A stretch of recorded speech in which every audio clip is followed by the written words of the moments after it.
welcome back to Adobe Live. My name is Tim, and today I'm joined by the one and the only, hopefully, you're the only one, right? I think so. Oh, fascinating. By the one and only Chloe Ford. Hello, how are you? I'm good, thank you. How are you? I'm doing fantastic because it is another day live from Munich, from the office, from the studio. And it's going to be a really fun day. First, we're going to be doing this stream, of course. After that, we have another stream coming up with Diana Bertrand Herrera joining us later today. And finally, bring it over to the US, our friends, our colleagues, live from San Francisco with even more streams. So I think we have about 5 hours of really cool content for you today, all about and including Adobe Express, but not limited to. So even if you have never tried out Express, I feel like this stream today will have something for you. And of course, as always, we're joined by the chat. So why don't we say hi? Hi, Oliver. Hi, Sean. Hi, Doris. Hi, someone new, Glebson. Welcome in. Hi, Ryan. And on YouTube also, I'm watching both chats. Saurav, Rizwana, Philip, welcome in. As always, any questions, please feel free to put them in the chat, and I will do my very best to read them out. The good ones, the bad ones, to you. All right, enough about me though. I think let's talk about you, because I think is this your first stream with us? Very first. Incredible. So why don't we take a quick look at your website? Mm-hmm. We have it here. So the link is studioplush.co/work.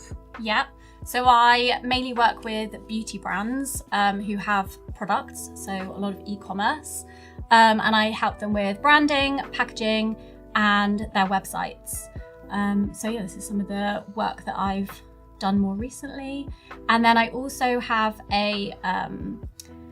another business where we sell Shopify templates, and also we have a Shopify course for designers as well. So I have these 2 different things that I do. Really cool. And the other one is called lunatemplates.co. Yeah. So if you want to check that out, then please feel free. But we do have a lot of things to go through today. You have prepared a bunch of really fun content. So I don't want to take away any time from you anymore. Yeah, we don't have long. Yes. Okay, so I have decided to do a bit of a passion project because I just think it's always a really good idea to do things that you want to do and not just kind of what your clients are asking you to do. So it's just a really good way to, be creative and do just some fun work. So I have created this branding. Usually with a client, I'd go through the whole brand strategy and, really get from them all of these details. But with this, I just had a bit of fun. So it is a beauty brand because obviously that's what I do. It's for kind of a millennial audience. Hang on, I think today we're having a lot of fun with our tech. Oh, it hasn't changed. It hasn't changed. So let's try that one more time, because I would quite like to have a look at what you're actually doing. That would be helpful. I mean, your website, don't get me wrong, it's great. But I would rather have a look at your work. And no, all right. I tell you what, we will be right back. I will try to fix that in just a moment. So please hang tight. I'm so sorry about this. It's okay, it happens. 1 minute.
And we're back.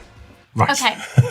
Yes. So this is the branding that I have been working on. This is what I've been creating. It's a brand called Miri, and it's for a millennial audience. And so basically, when clients usually come to me, they also want their packaging done. So that means that we don't really have any imagery yet. But when I'm doing the branding for them, which is usually the first step after the brand strategy, I really like to be able to show them how the brand will actually work, like in action and in real life. So they can just really like see it. It makes it feel more real for them. It's kind of like aligning with their goals of where they want to take it. So I thought that we would start by using some stock imagery to just like bring it to life, do some marketing kind of materials like emails and social media posts and some posters and things like that. So. And what do we do in the rest of the 50 minutes? After the 10 minutes you've just did that? That's a bunch of work. Yeah, we'll see. We'll see how far we get. So yeah, I've got these stock images. So I'm thinking we use this one first. The preparation is really nice. Do you always do that, or was it just especially for us today? I like to be prepared. I like to be prepared and organised. Probably makes it easier to get in the zone when you have it nicely laid out. Definitely, yeah. But yeah, usually everything is quite messy. I feel like as creatives, like that is just part of it though, isn't it? It has to be messy, yeah. Right? Otherwise, what are we doing? Yeah. And, we have some new people in the chat. Oh, sorry. Sergio, welcome in. Ray, hello. Greetings from London. Fantastic. Hi from Munich. So what's the first step you're doing right now? Do you have these images? Are you creating a mood board? Are you already looking at the Yeah, layout? so as in the very first step before Yes. doing this. So usually if it's a client project, then I'll usually work with them to create a mood board and then we kind of take it from there. But with this, if I'm doing a passion project, I usually just start with going on Pinterest and just like having a look at what other people are doing and get some inspiration from that. And then I'll actually start with finding stock photography and mock-ups, because like sometimes it's a bit hard to find like what you're looking for. And so I actually get really inspired just by seeing like imagery and seeing what works together, seeing if there's like some product mock-ups that go with some stock photography. And so actually it's a little bit different to if I was doing like an actual client project. I mean, of course, you're presenting. Usually you probably don't present your work in progress while you're doing the work to the client. Yeah, it's a bit different today. Yeah, so I think like already I'm just trying to like just bring it to life a little bit. I think that this is just so much more interesting using the imagery than just having it kind of flat on a page with just like solid colours. Right. Interesting question in the chat. Ariane is asking, do you have any tips for rebranding? Have you ever done like a rebrand for clients? Yes, love doing a rebrand.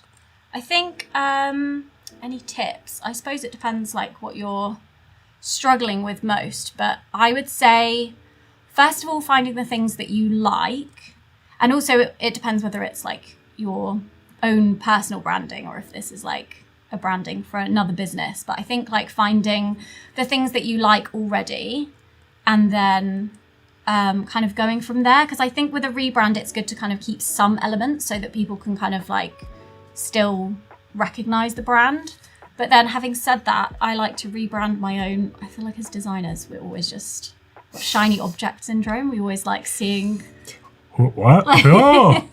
just seeing different things. So I think then it's like rebranding quite a lot. So yeah, I think finding the things that you like already and the things that kind of you don't want to change and then kind of going from there. But yeah, I think it depends like what you're struggling with a rebrand.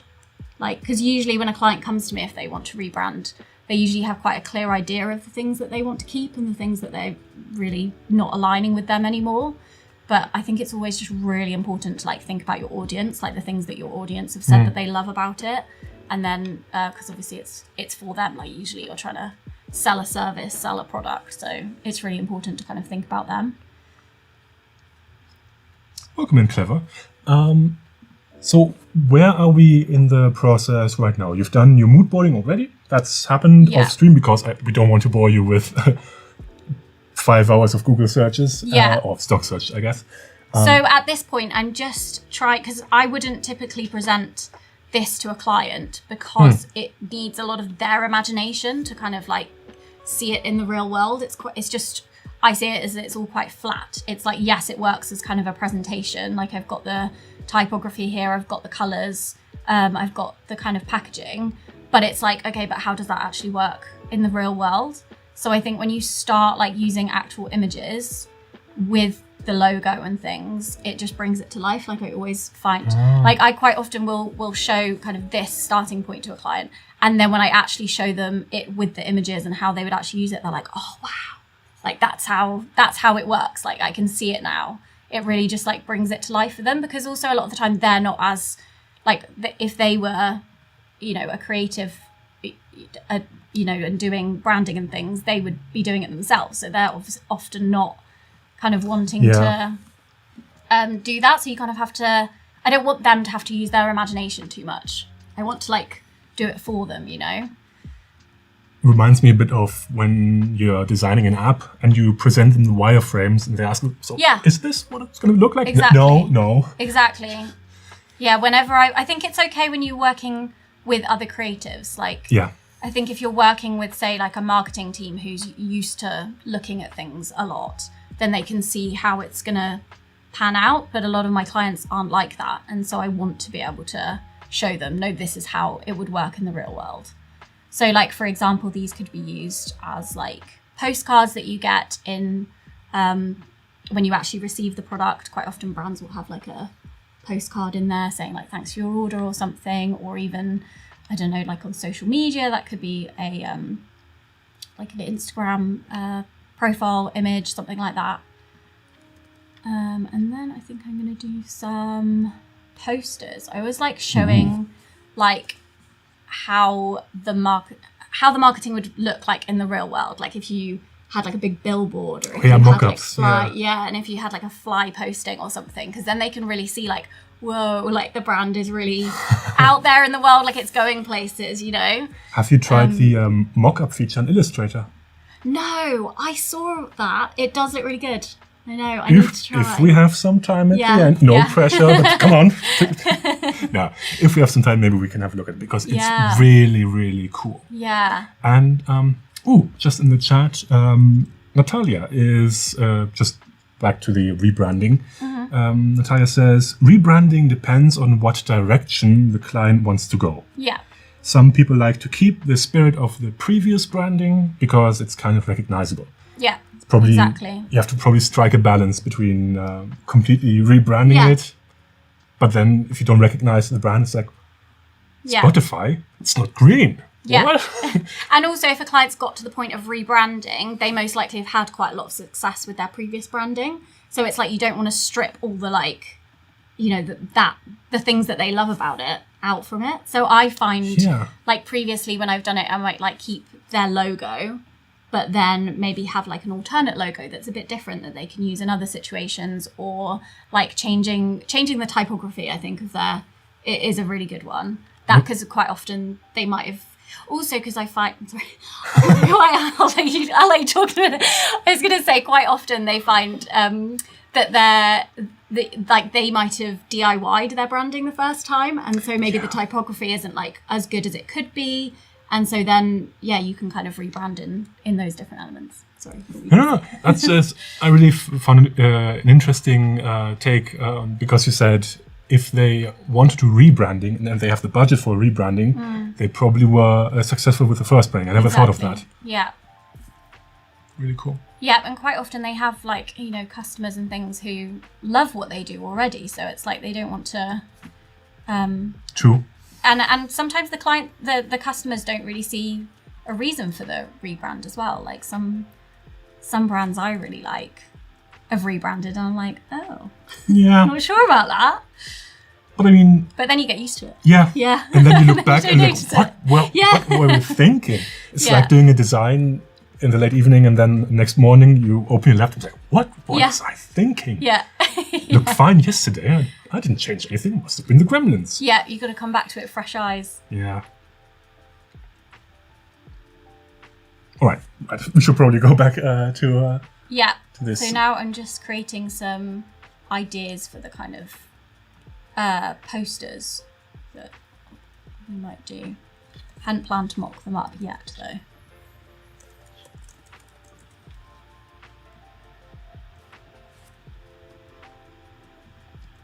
I think we're behind in front of that one. Just move this over.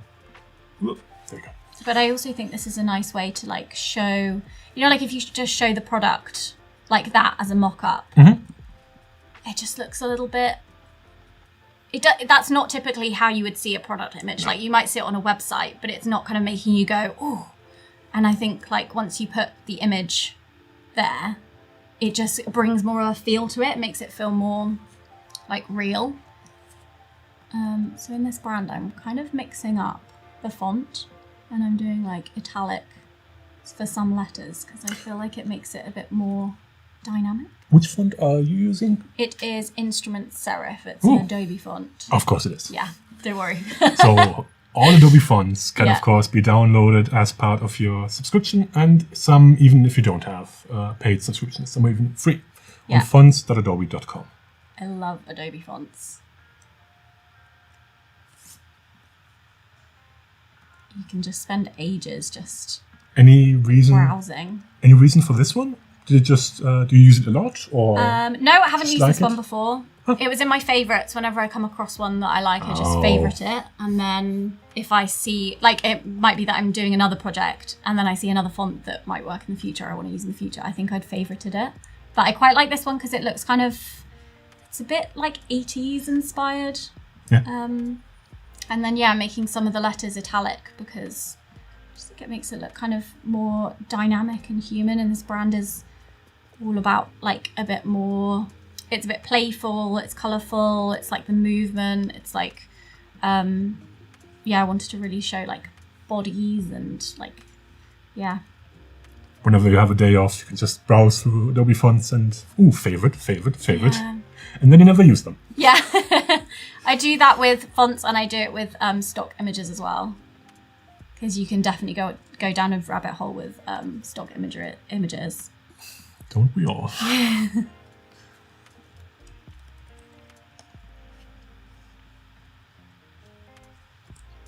Very Miramax feel, Sean says. What's that? Miramax? No idea.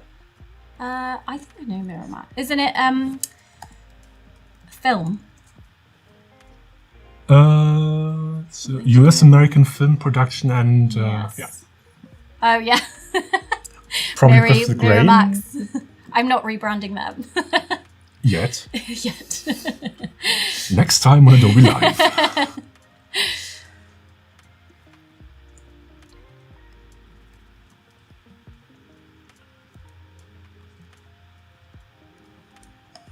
Right, and of course, for those who just joined, today we are live from Munich with 2 streams.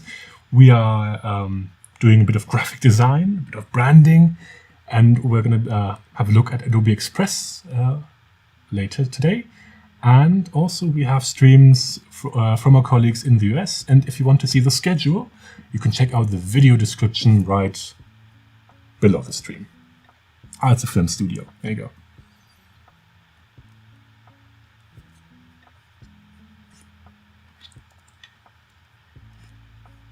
And any questions, of course, in the chat, such as the one from Erin again, who's asking, how should I start from scratch? Perhaps you can be a bit more specific. Do you mean how to design?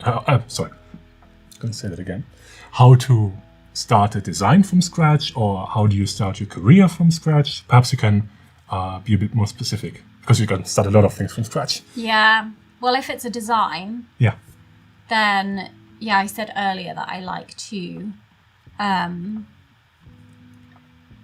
on Pinterest first and just see kind of, or just Instagram or Behance, and just like see what other people are doing, and just as first of all, just to be a little bit inspired. But then if it's a passion project, then I like to go in and look at stock images. If it's a client project, then usually they've given me some kind of inspiration to work from, and from there, like, then I go and look at other designs that are similar, and then kind of think about. But it's really daunting when you're just like met with, like, early on I used to get really daunted when you just see like that blank Illustrator artboard and you're like, where do I start? Like now I don't know, I always feel like I have some kind of starting point, and then I start with a mood board and just like really narrow down what it is. Because also if a client's like given a lot of inspiration, a lot of it is quite different from each other, and I'm like, well, you've got 3 different styles going on here. So then I might create like 3 different mood boards of like found images so they can see what direction they might like to go in.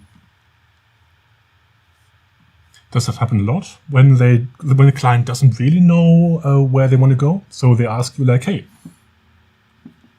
do anything you want. Yeah, a lot of my clients are quite creative already. So quite often they'll have like a really clear idea about where they want to go. Sometimes they don't, and it's like they're very creative, so they're like, oh, I have loads of different ways I'd want to go, which I think would be me. If I was starting a brand, I'd be like, well, I've got loads of things I want to do, which is probably why I used to rebrand so often. Spin the wheel of branding. Yeah. Comic Sans, okay. There's just so many things you could do. Regarding rebranding. Okay. Well, I guess similar to what you've already mentioned, just instead of having nothing as like a start, you have already an existing brand. Yeah. So what was the question, sorry, was how do you start from scratch if you have to do like a rebranding? Well, I guess, are you really starting from scratch? Yeah, then that's what I was thinking. Then you're not starting from scratch, really, are you? But I would probably, so the first thing that I would probably do is, figure out what things you want to keep, and then go looking for inspiration, and then kind of narrow down on that inspiration. And then also I find, like, obviously you don't want to copy, but I find once you start designing, you naturally go in a different direction anyway, because so I feel like I don't worry too much about that, because it ends up being, a mismatch of different things, or like you just put your own spin on it. So I think like narrowing down, the kind of creating a mood board basically that's quite specific. I mean, every project's going to be different anyway, so it's really tricky to do a one size fits all explanation. But exactly. That's a good starting point, definitely. Let us know if that answered your question. Of course, feel free to ask more questions. That's why we're here. Yeah, please do. All right. So back to you. I see you have done already some variations of different products and different backgrounds and different photos. Mm-hmm. Where are we now in the process? So I'm just finishing off these posters that could be used. I could add to a mock-up and show them kind of like in a street or something, with them like fly posted all the way down the street. And I just love doing things like that because it makes it look like the brand is like taking over. So I would probably then afterwards like mock them up in that kind of sense. But right now I'm just kind of doing the initial ideas for that. Because also, like, as designers, we're like selling the client an idea basically, so you have to make it look as attractive as possible for them. Like, That's go weird. with this, like, look, it looks good. You should make your designs look good. Yeah. That's a novel idea. I know, groundbreaking, eh? But like, I think that in doing that, you can make them look as good as possible by really showing how they can be used.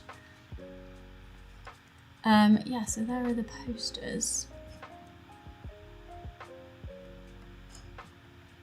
So I think also it's like sometimes as designers we can be like, well, the client hasn't given me any copy, they haven't given me any images, so what do I do?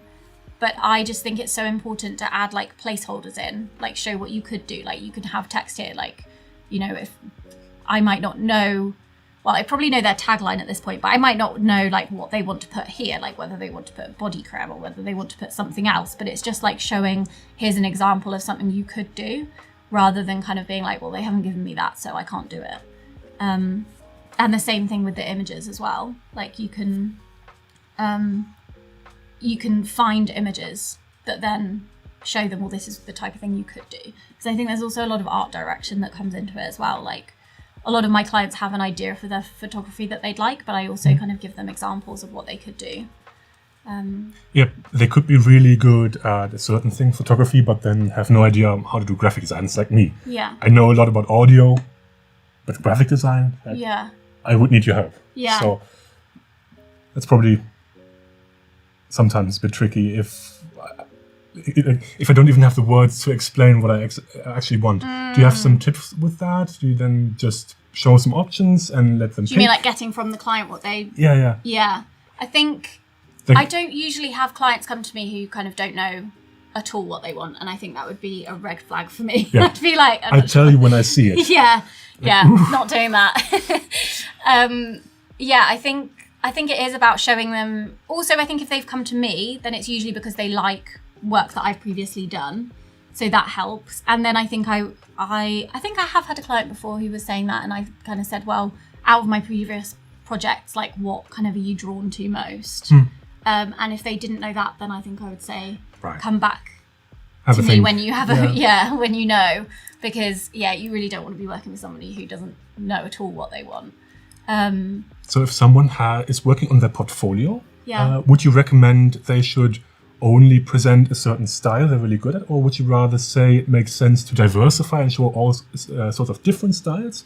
What's like your personal take on this? Yeah, so that's a good one. I think that naturally we do just have a style. Like I've thought before, like, oh, I don't really have a style, but then actually other people have said to me, oh no, you definitely have a style. So but I also think it is good to be diverse with it, because obviously you don't want branding to look the same as another brand. Like you don't want two companies to look too similar. So I think it's important to be quite diverse, but I think within the same kind of the realm of the same style, or even if it's like, I think that makes it easier for the client to go with you as well, because they have more of an idea of what they would actually get if they worked with you. So yeah, I think it's I think naturally everyone has a style, I would say. But then even like if it's a big agency and they have different people working for them, quite often they might have very different styles, or they might have the same style. So yeah. True. Depends. Just as a comment, Clever says, carte blanche is rare but scary, and scary too, but can be quite fun. It's like spaghetti on the wall, just throw it, see what sticks. And I have a comment about the design you just did. Yeah. From Natalia. Natalia says, I would try perhaps a different position on the side, the kiwi one. Yeah. Not middle or no package. It's about consistency, but it messes with the background. What's that? With the kiwi one? I think maybe because it's both all centered, or maybe try a different. I don't know. Natalia, let us know what you mean. Yeah, maybe she means that you want to move the kiwi in the background. Or whether it's, well, she was saying about consistency. So I like that, like, these ones are consistent and then these ones aren't. But I see. Yeah. Who knows? That's maybe. Interesting. I mean, doesn't mean we have to do it. It's just seeing some. I know it's such like a subjective thing. Like everyone has a different idea of what they want to do, which is the good thing that makes us all different designers, isn't it? That's why I love the streams, because sometimes it happened to me quite a lot. I get a comment from the chat and I feel like, why didn't I think of that? It's such a good idea. I know, and that's why it's so nice to work with other people as well. Absolutely. Like I do a lot of work on my own, but then when I do get to work with other creatives, like it's so nice to be able to hold for one moment. Yeah. We have switched apps. We're now in the Adobe Express. Okay, Express. Oh, train. Choo choo. Woo! I'll see myself out. No, okay. We've switched from Illustrator to Adobe Express, which everyone has access to already, even if you don't have a paid subscription. Adobe Express has a free plan, and for education, it's, I think, free completely.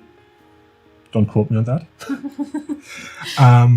I think parts of it is free anyway. Yeah, sure, there's definitely a free plan. That's If what I you like about it. look at, for example, here, if you hover with your mouse over these crown icons, Yeah. those are the premium assets. So for those, you do have to have a paid plan. Mm-hmm. But for example, if there's one like that one next to it, This one. that one is free. Yeah. And there's loads and loads of free ones. So even if you don't pay for Express, say with express.adobe.com.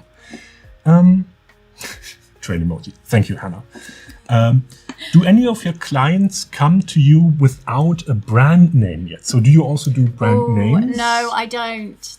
Words are not really my strong point. So yeah, at that point, somebody has to come to me with a name. Words are not my strong point. Shouldn't become an author then. No. That's why I'm doing visual. I don't do words. Yeah, don't do words. I like working with words to make them look nice, but I don't do the actual words. But I do a brand strategy service. And so if somebody doesn't have a name, then that's quite a good process to go through to figure out, your why, like what's behind the brand, your audience, all of that kind of thing. And then that can really influence the name. So but I wouldn't start work without a name, because you can't do a logo and then somebody say, oh, I'm changing the name. Like they have to be 100% on the name. Yeah. Because that can just influence everything and influence like what font you go for and everything. So it's like the day one of graphic design school, you draw, you write a word soft and then you try to make it soft. Or try the word rugged and you try to make it look rough. Yeah. And then day two is you type soft and you try to make it look gritty. Yeah, exactly. It's not, you can't be changing stuff like that. All right. Ooh, hello, General. Hello there. Love the premium bits. Yes, Sean says scheduler in Adobe Express, by the way, is free for everyone. Have you tried out the scheduler in Express? No, I haven't, But I'm definitely going to, because I need to schedule more of my content. I feel like we could do so many cool things in the stream and we don't have any time for it.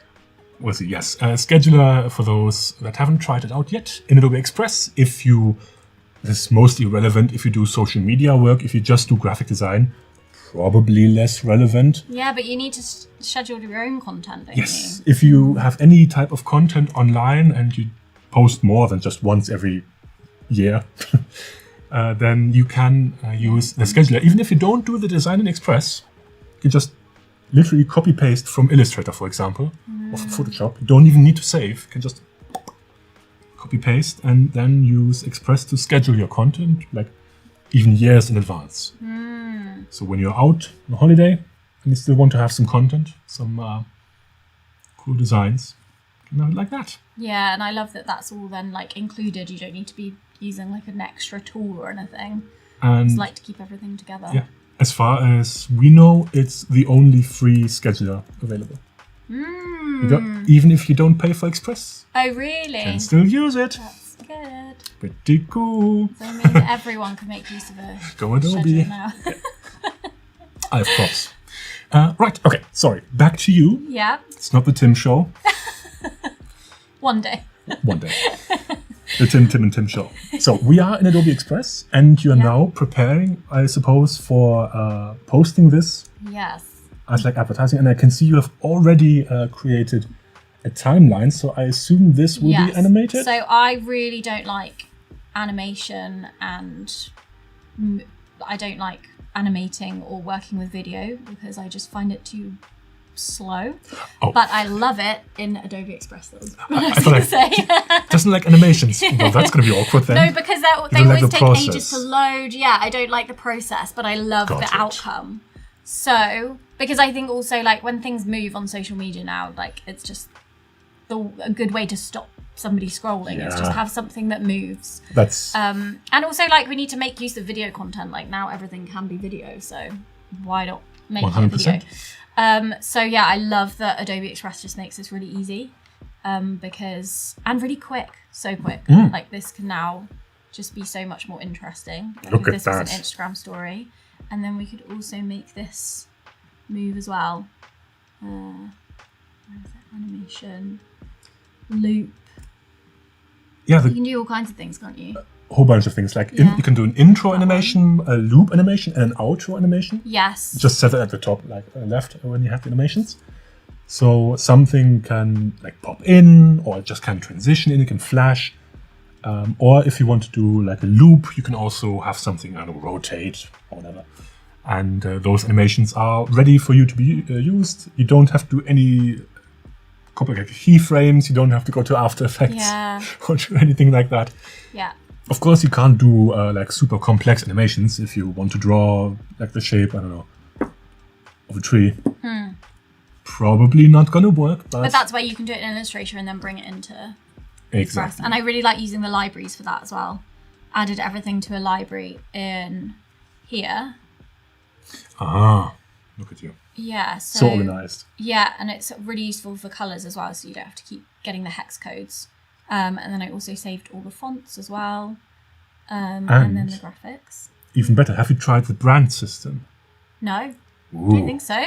What's that? For example, let's say you have this brand now, Yeah. and you want to do more social media posts. You don't always want to think like, what were my brand colors? What was the logo? What were the fonts? So in Express, if you go back, you should be able to set brands. That is. Ah. Okay. Create new brand. Can give it a name. Yeah. And then you can do exactly what you just did. For example, you can add colors, fonts, logos. And then once you create a new design, you can apply that brand. Oh, and so if you use a template, it will apply the brand. Yeah, that's clever. Or if you have clients and they want to use, because you don't want to like, oh, now it's 10% off. Maybe they don't always want to come back for you just to change a number. Yeah. You can send them. Well, that's one of my main uses for Adobe Express. I was going to say XD then. Express is that then you can hand things over to the client really easily, and they don't have to, be using Illustrator or anything and then mess up the design. They can just come in here. And I often find that clients really like to be able to take their brand forward themselves. Maybe they have like a social media manager who just wants to be able to take care of, continuing like the asset generation for social media and things. So I find that really useful. Have you tried the remixable template? No. So many things. I feel like this stream is. I've just touched the surface. One single. Have you tried? Because exactly what you just said. If you want to hand over, I mean, please feel free to keep going while I talk. Yeah. If you want to hand over a design, maybe the client shouldn't be able to. I don't know. If there's a logo in the corner, maybe that should stay the same. So you want to lock that down. What you can do is you can create a remixable template, which then the client can take, and you can decide what they can edit. Oh. And they can then sort of copy this, so they don't mess with your original design. Oh, that's really good. I always say a really good stream is only a stream if the client, well, I guess the audience has learned something, the guest has learned something, and I have learned something. Yeah. So I think we are almost amazing. 3 for 3. Right, so if we have time, which we don't really, I can show you. Oh man, so many things to do in Express. So yeah, I'm just making this. So on the branding, I have actually made this logo have a little outer glow, because I just think it adds a little something. It just makes it a bit more softer. Because this brand is like all about being playful, but still quite soft, like the moisturizer that is the product. So yeah, I like that this fade in effect here works quite nicely. There you go. And then you could also, I don't know if it will be a little bit too much with the background moving as well, but we could ask chat. Yes, because I'm thinking maybe it could bob like it's in this water. I think speed can be quite low. I think I want to turn off the fade in, turn off the blur. Let's remove that. Yeah, I don't know if that's like, whoa, dear audience at moving. Home, let us know. Is it too much? Perhaps you can let it play. Yes, there you go. Too much? Not enough? More? Should we let it rotate? Should have flashed. I mean, for social media, a lot of the time, more is more. So. Well, you could always add sound. Yes. You wouldn't think how much difference that can make. Yes, very true. Can you do sounds in here? I think I did see something. Well. Yes, of course you can. Actually, there's also, if you publish to TikTok, there's a really cool add-on, the TikTok Symphony Assistant. It's a very fancy name. And you have access to all of TikTok's sorry about that. TikTok's music library, even for commercial purposes. And the rights are all cleared. Really? Of course, only for TikTok. Yeah. So if you post to any other platform, you would have to use different music. But Adobe Express has music available. Oh, okay. That's amazing. And it's even sound effects, maybe, question mark. Sean, let me know. You are the ambassador. I'm not. So yeah, definitely a lot. And you can see like down here, add audio. Oh, yes. That's where I saw it. Yeah. Oh, amazing. Oh, and it even says TikTok Symphony Assistant at the top. So this is the add-on which you can use. Probably not now. Maybe for a different time. Yeah. Something better. But here are, yes, sound effects indeed. There you Yeah. go. New. Amazing. There you are. Sound effects in Express. Thanks, Sean. Yeah, that does make a difference, doesn't it? I could imagine like some water splashing. Yeah. We don't have to do it right now because It's like bubbles. Yeah. And like, yeah. Or you could record your own sound effects. Yeah. There's a name for that, isn't there? I can't remember what it's called. Foley? Yes, Foley. Yeah. Absolutely. Yeah. Named after the person who invented it. Oh, okay. Last name was Foley. Okay, right. So I think I'm happy with that. So then I would probably download it as an MP4 to show the client, or just give them this. Once we hand over all the assets, we would then send them directions for that. So I'll come back in here, and I think I'll create a little bit of how it might work on the website. Sure. We have about 10 minutes-ish. So Okay, see how far I get. fantastic. And welcome in, Alessandra. Thought this was going to be live in 2 hours. Yes, we are live from Munich and have added an extra sneaky 2 hours to this already pretty packed day. So if you've just tuned in, my name is Tim and I'm here with Chloe Ford from Studio Plush. Yes. Or just Plush? Sorry. Studio Plush. Studio, okay. Yep. Don't want to say a wrong name. No, fine. That's actually our competitor, yeah. Hate them. No, fine. Terrible branding. Yeah. And we are doing some graphic design, some branding here in Illustrator and in Adobe Express. So far, you have already created a whole bunch of mock-ups and poster designs, and now we're working on the website. And just a moment ago, we were in Express and have created, or you have created, I haven't done anything. I was just sitting here looking pretty. Pretended like I did something. And yeah, we did some social media posts in Express. Now we're on the website. Yeah, so I wouldn't usually do this in Illustrator. I would usually take it into a mock-up program, but Sure. because this is just literally to show the client how it could Yes. look. We're not I'm just actually- doing like a little snapshot of it, so it's fine. We're not actually coding anything today. No, but also it's good to use a mock-up because then you can actually see like how, like type sizes and things like that. But Yeah. I don't need to do that for this.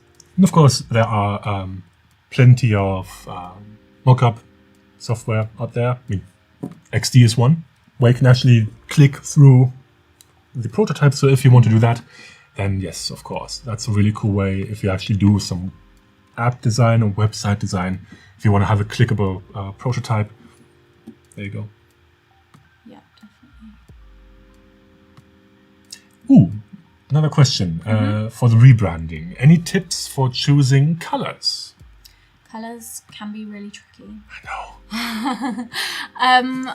So once I've created a mood board, I like then using the eyedropper tool to just kind of, I'll set up something like this and then like have the few images and then like eyedrop them and kind of pull the colours from all the different images and see how they work, and then just keep tweaking and changing. There's also websites, aren't there, where you can hit a spinning wheel and it just like goes What?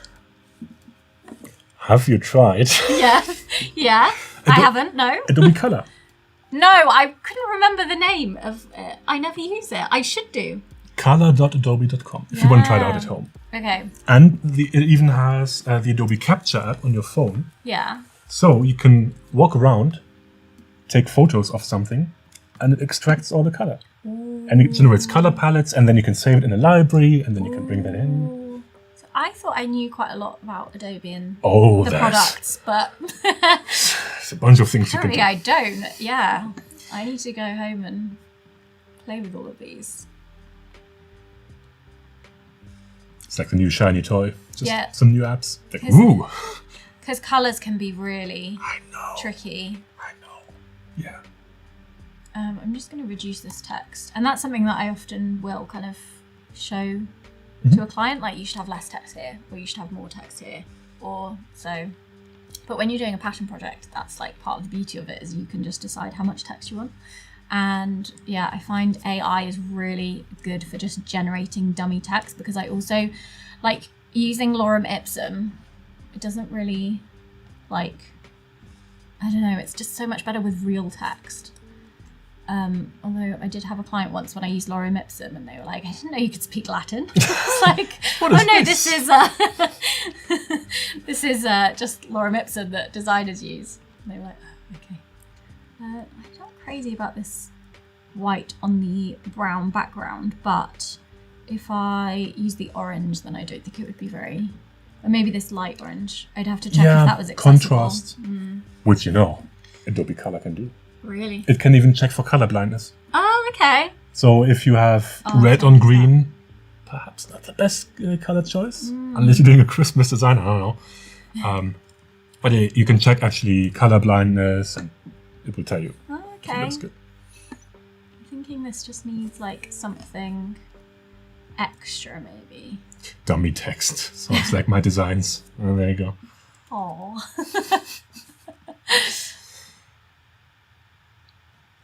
So I'm thinking maybe a marquee, like scrolling text up here.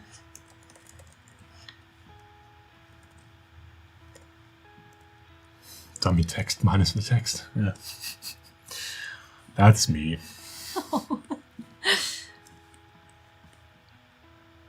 I'm thinking, and just maybe thinking this could be too much. Could look a little bit crazy. Maybe the opacity needs to go down. This needs to get smaller.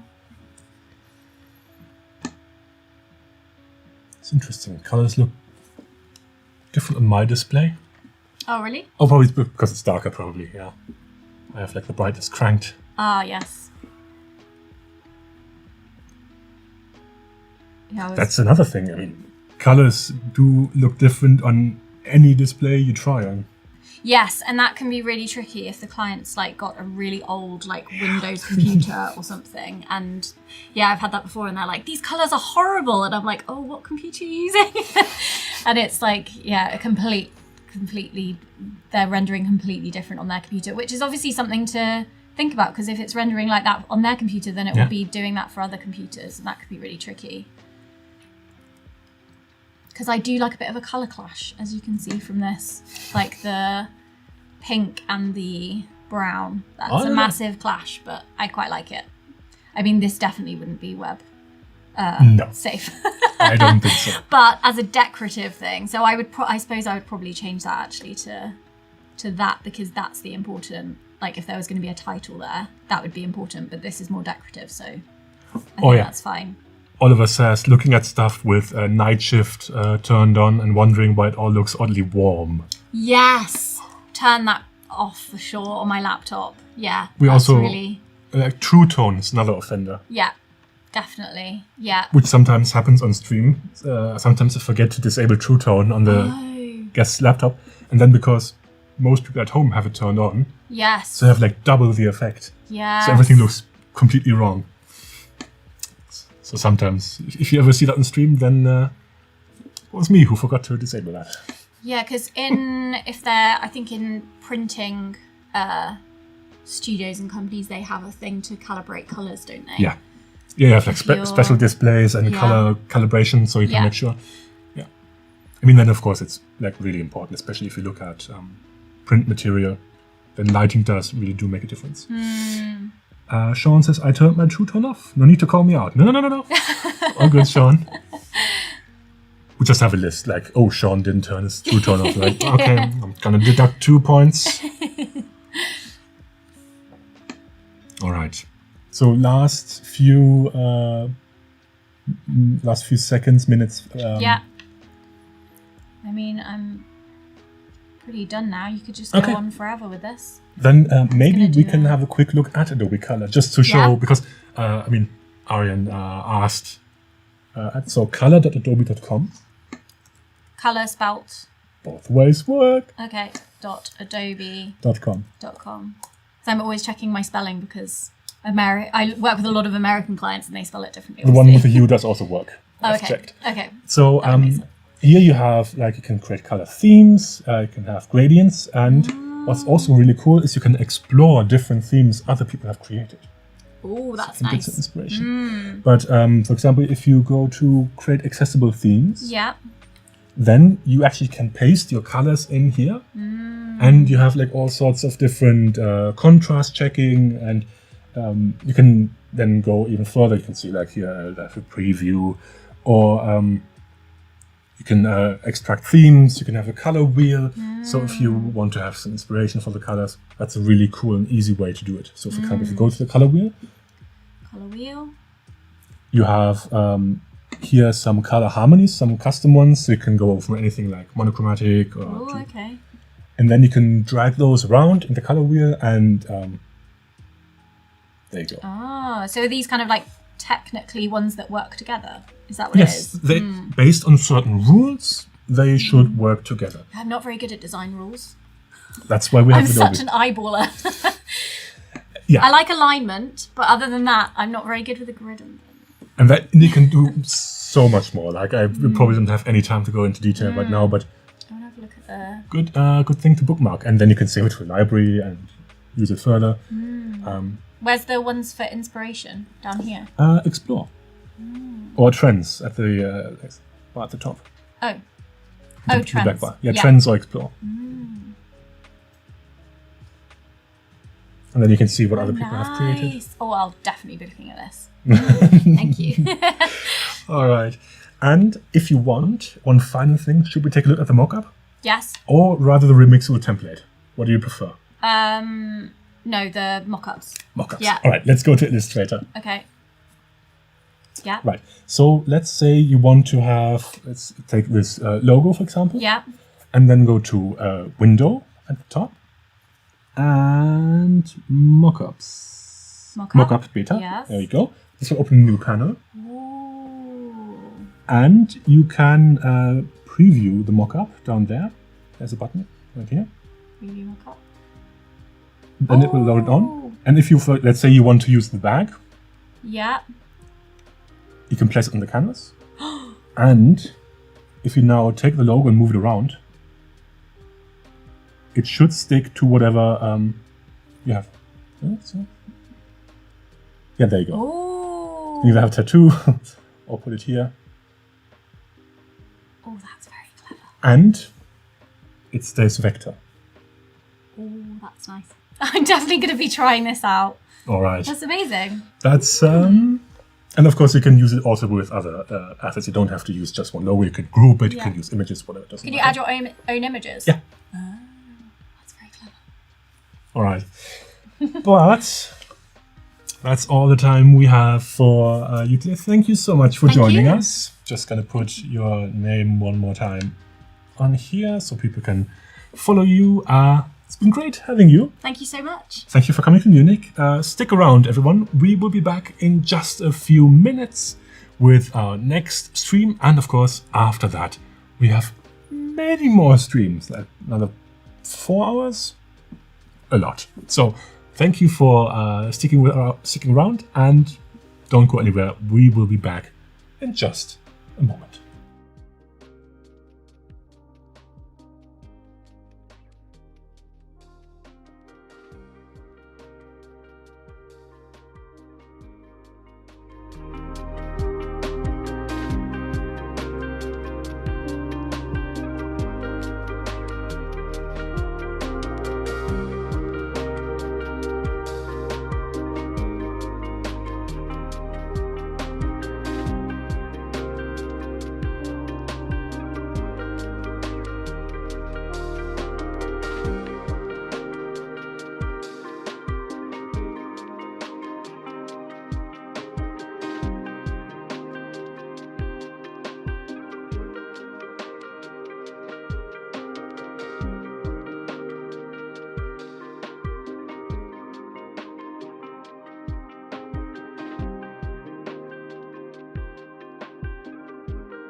and welcome back to Adobe Live.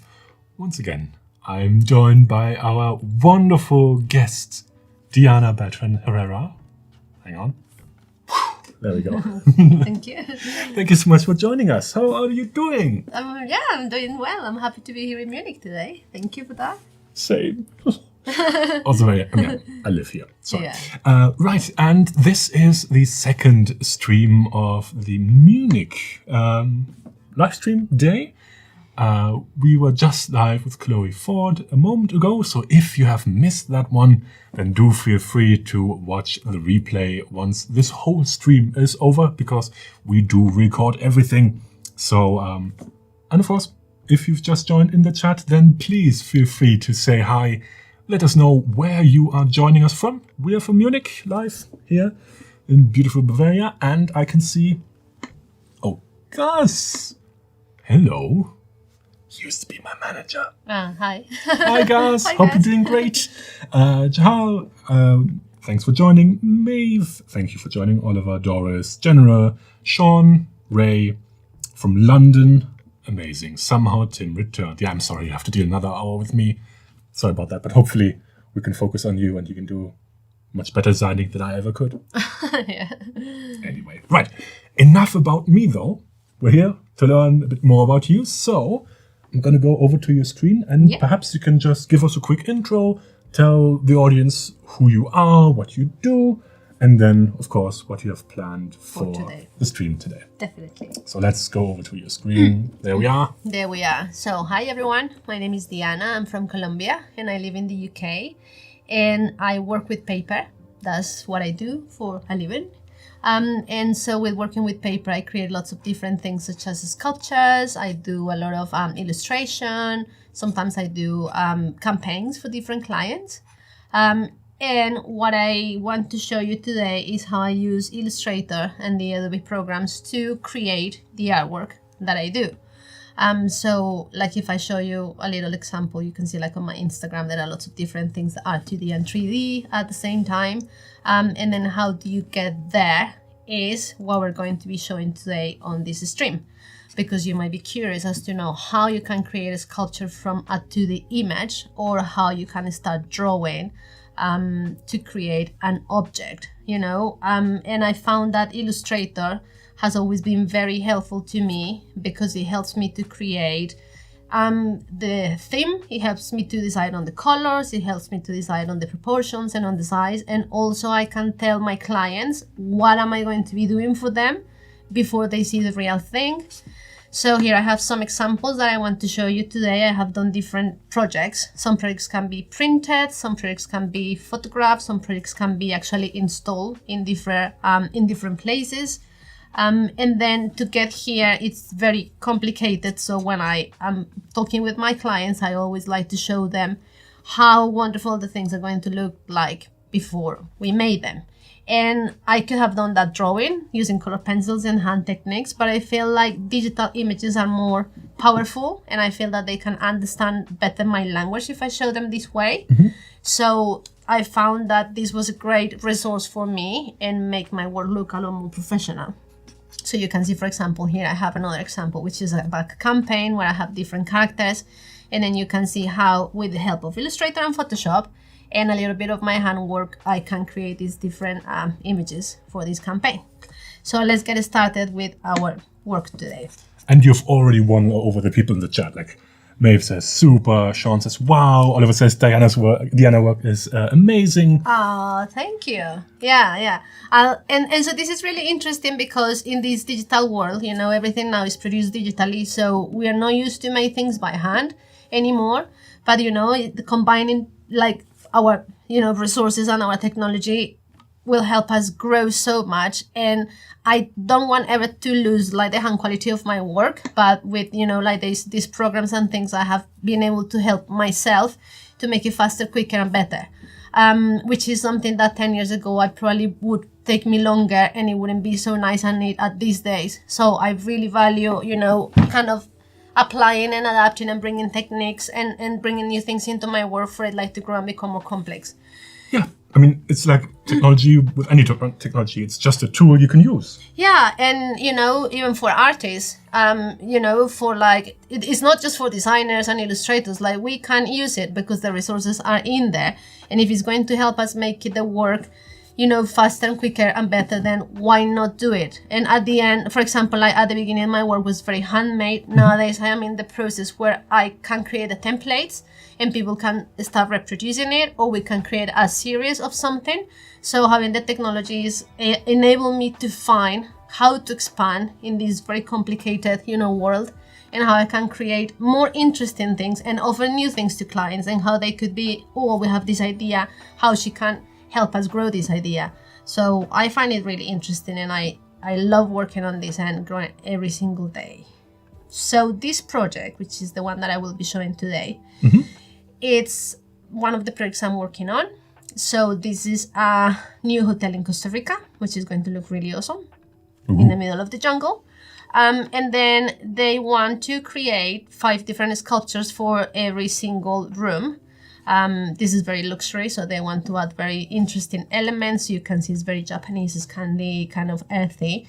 And then they had the idea, why not we have some of Diana's sculpture in our interiors, because maybe that would make the, people that come to stay with us love more the room. I don't know. Who knows? Yeah. Who knows? That was their idea.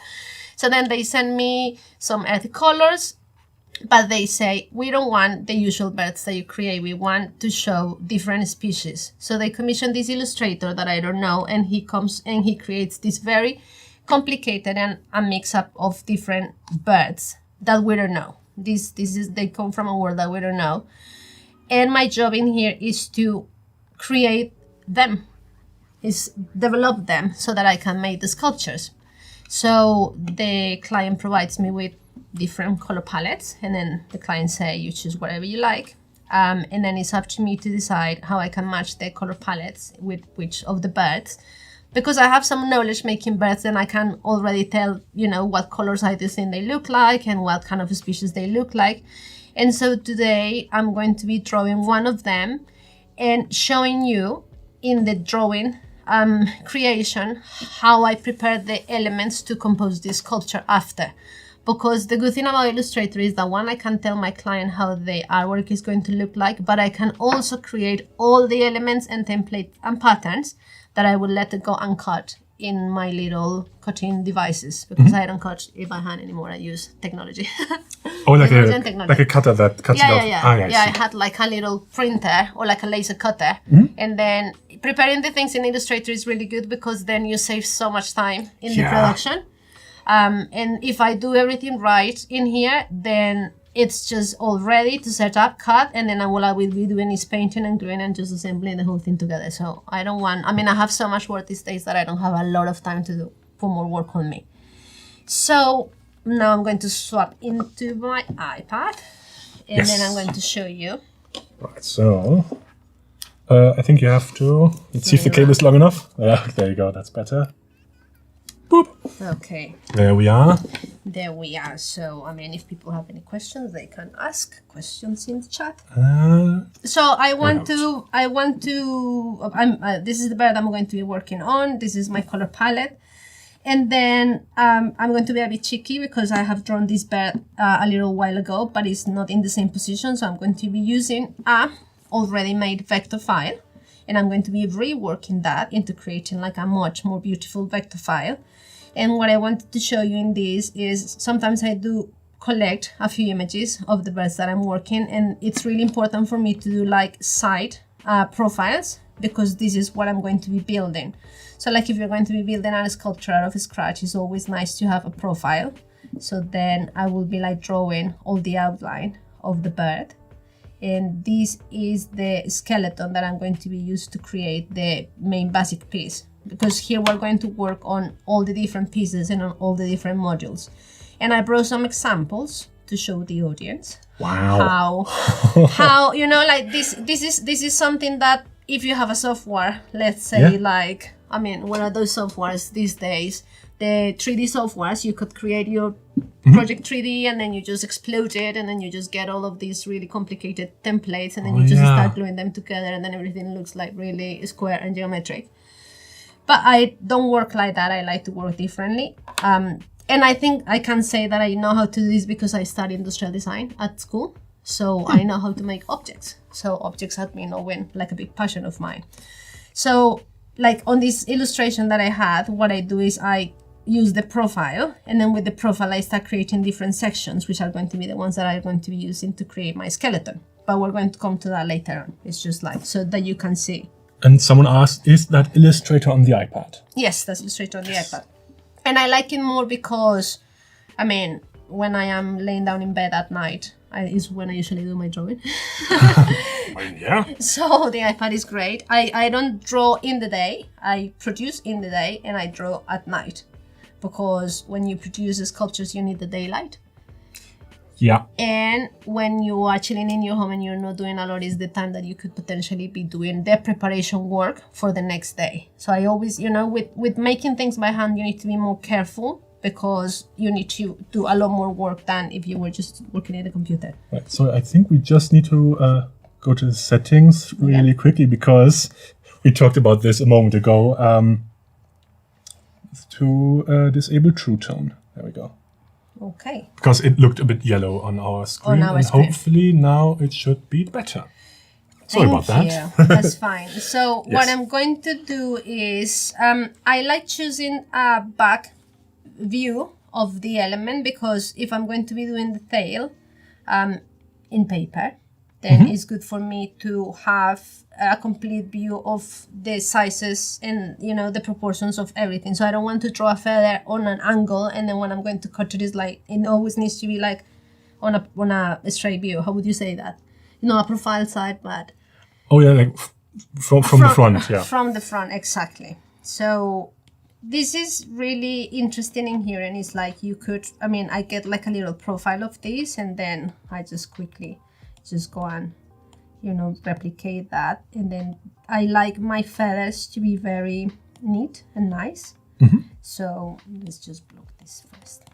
So then I start joining, because this is one of the tools that I like the most in here. It's like joining my bits.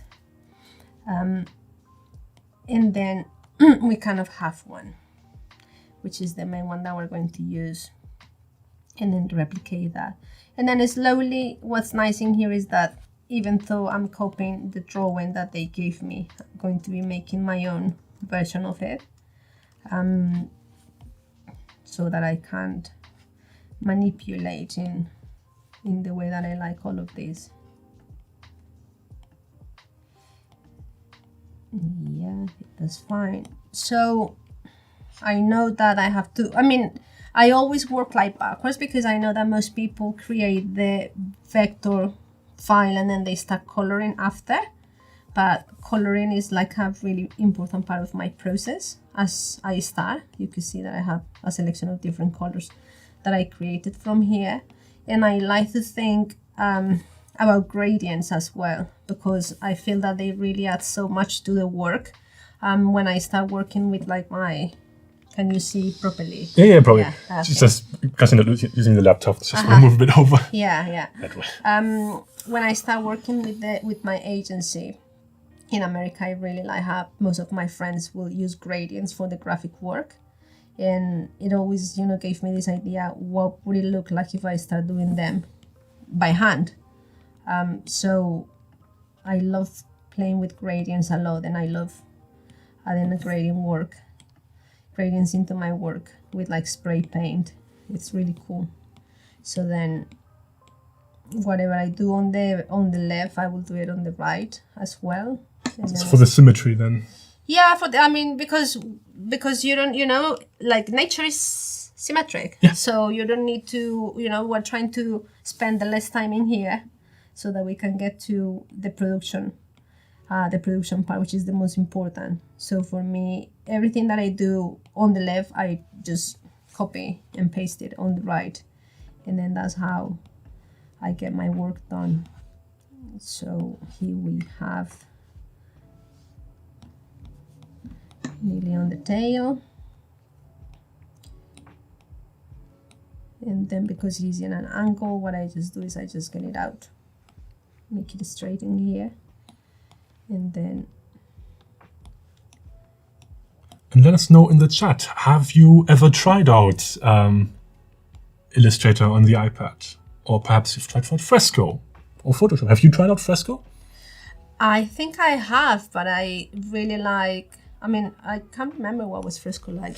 Fresco is more like for painting and drawing. You can also draw with vectors. Yeah. But you don't have like the anchor points. It's like the kind of Photoshop version.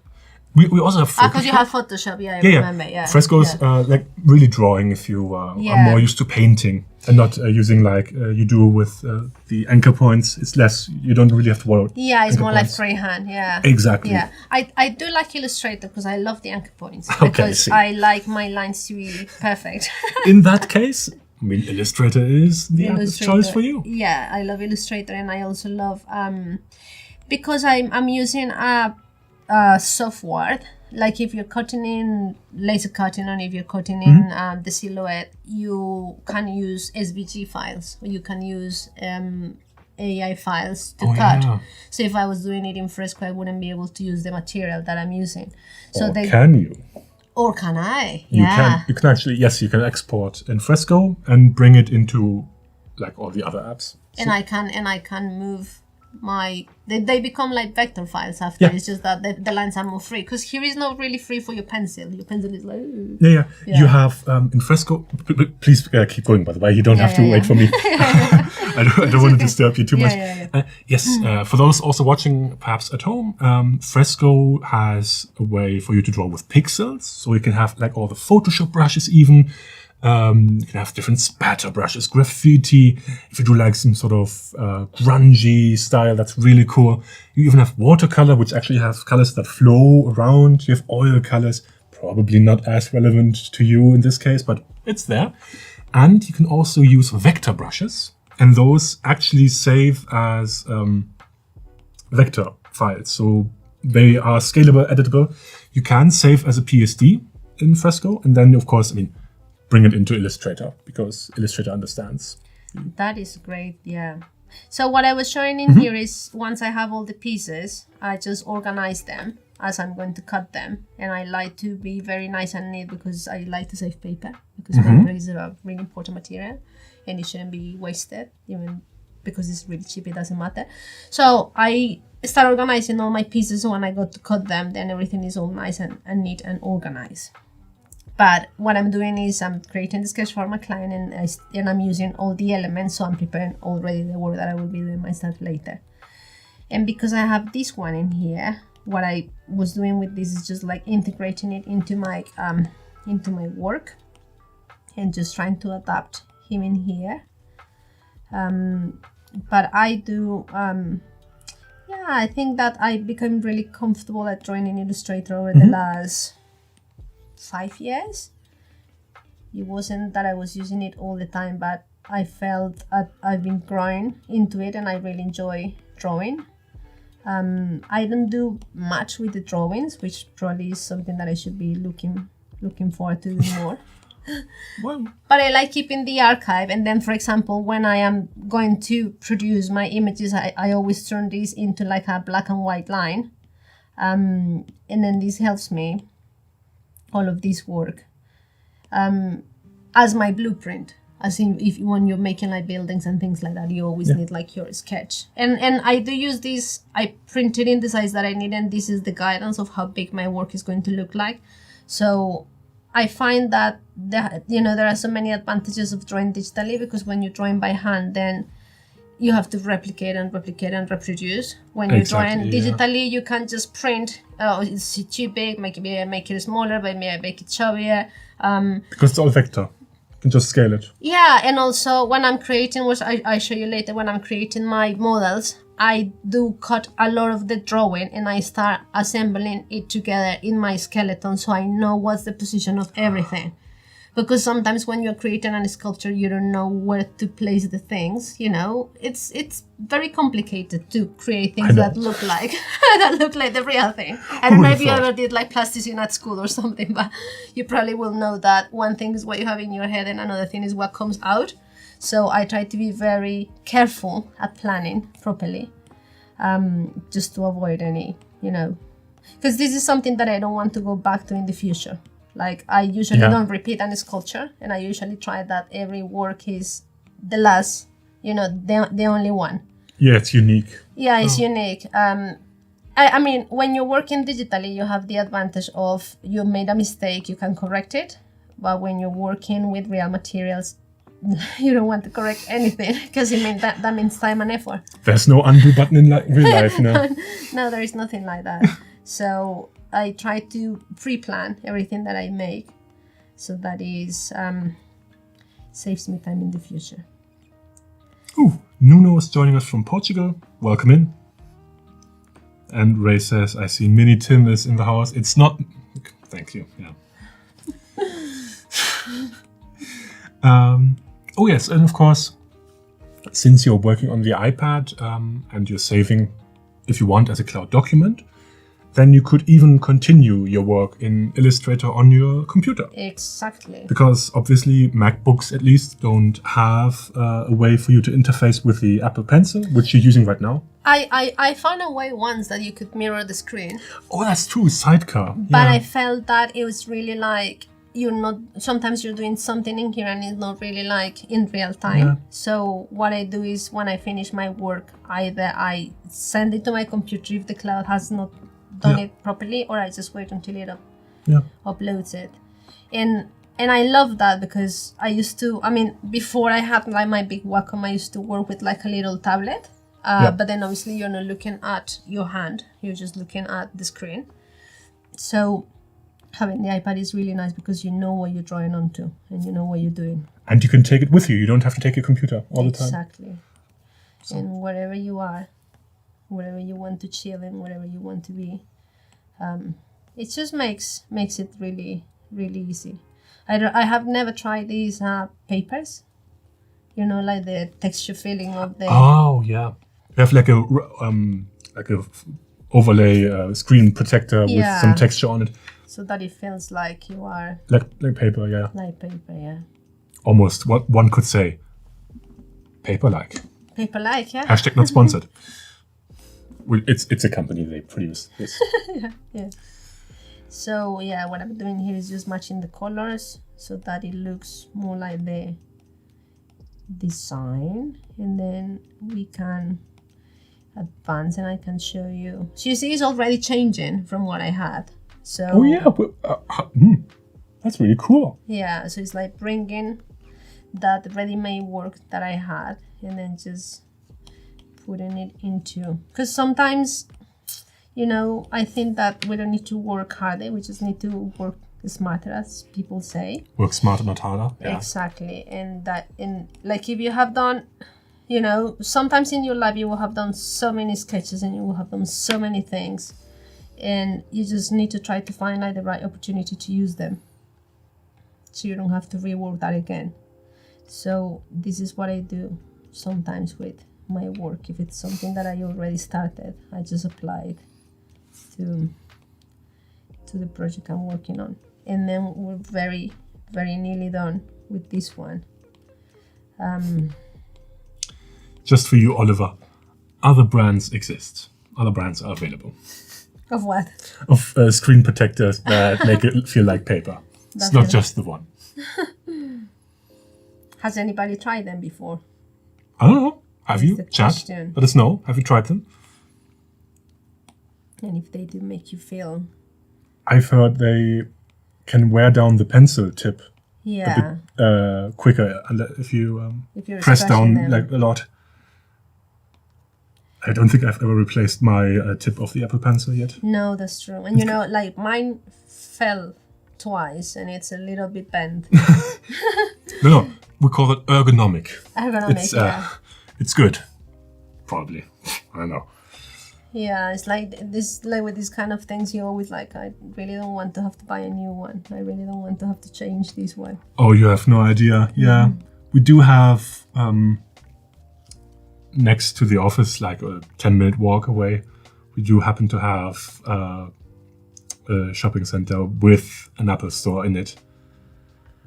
And sometimes it can be quite tempting to get the new shiny toy. That's true, And yeah. it's like, no, Tim, we have spent enough this time. We can't. Because it's not like you need it. Nope. Yeah, it's Nope. really like if I go, I always feel like, maybe I need a new Yep. iPad, maybe I need a new computer. Yep.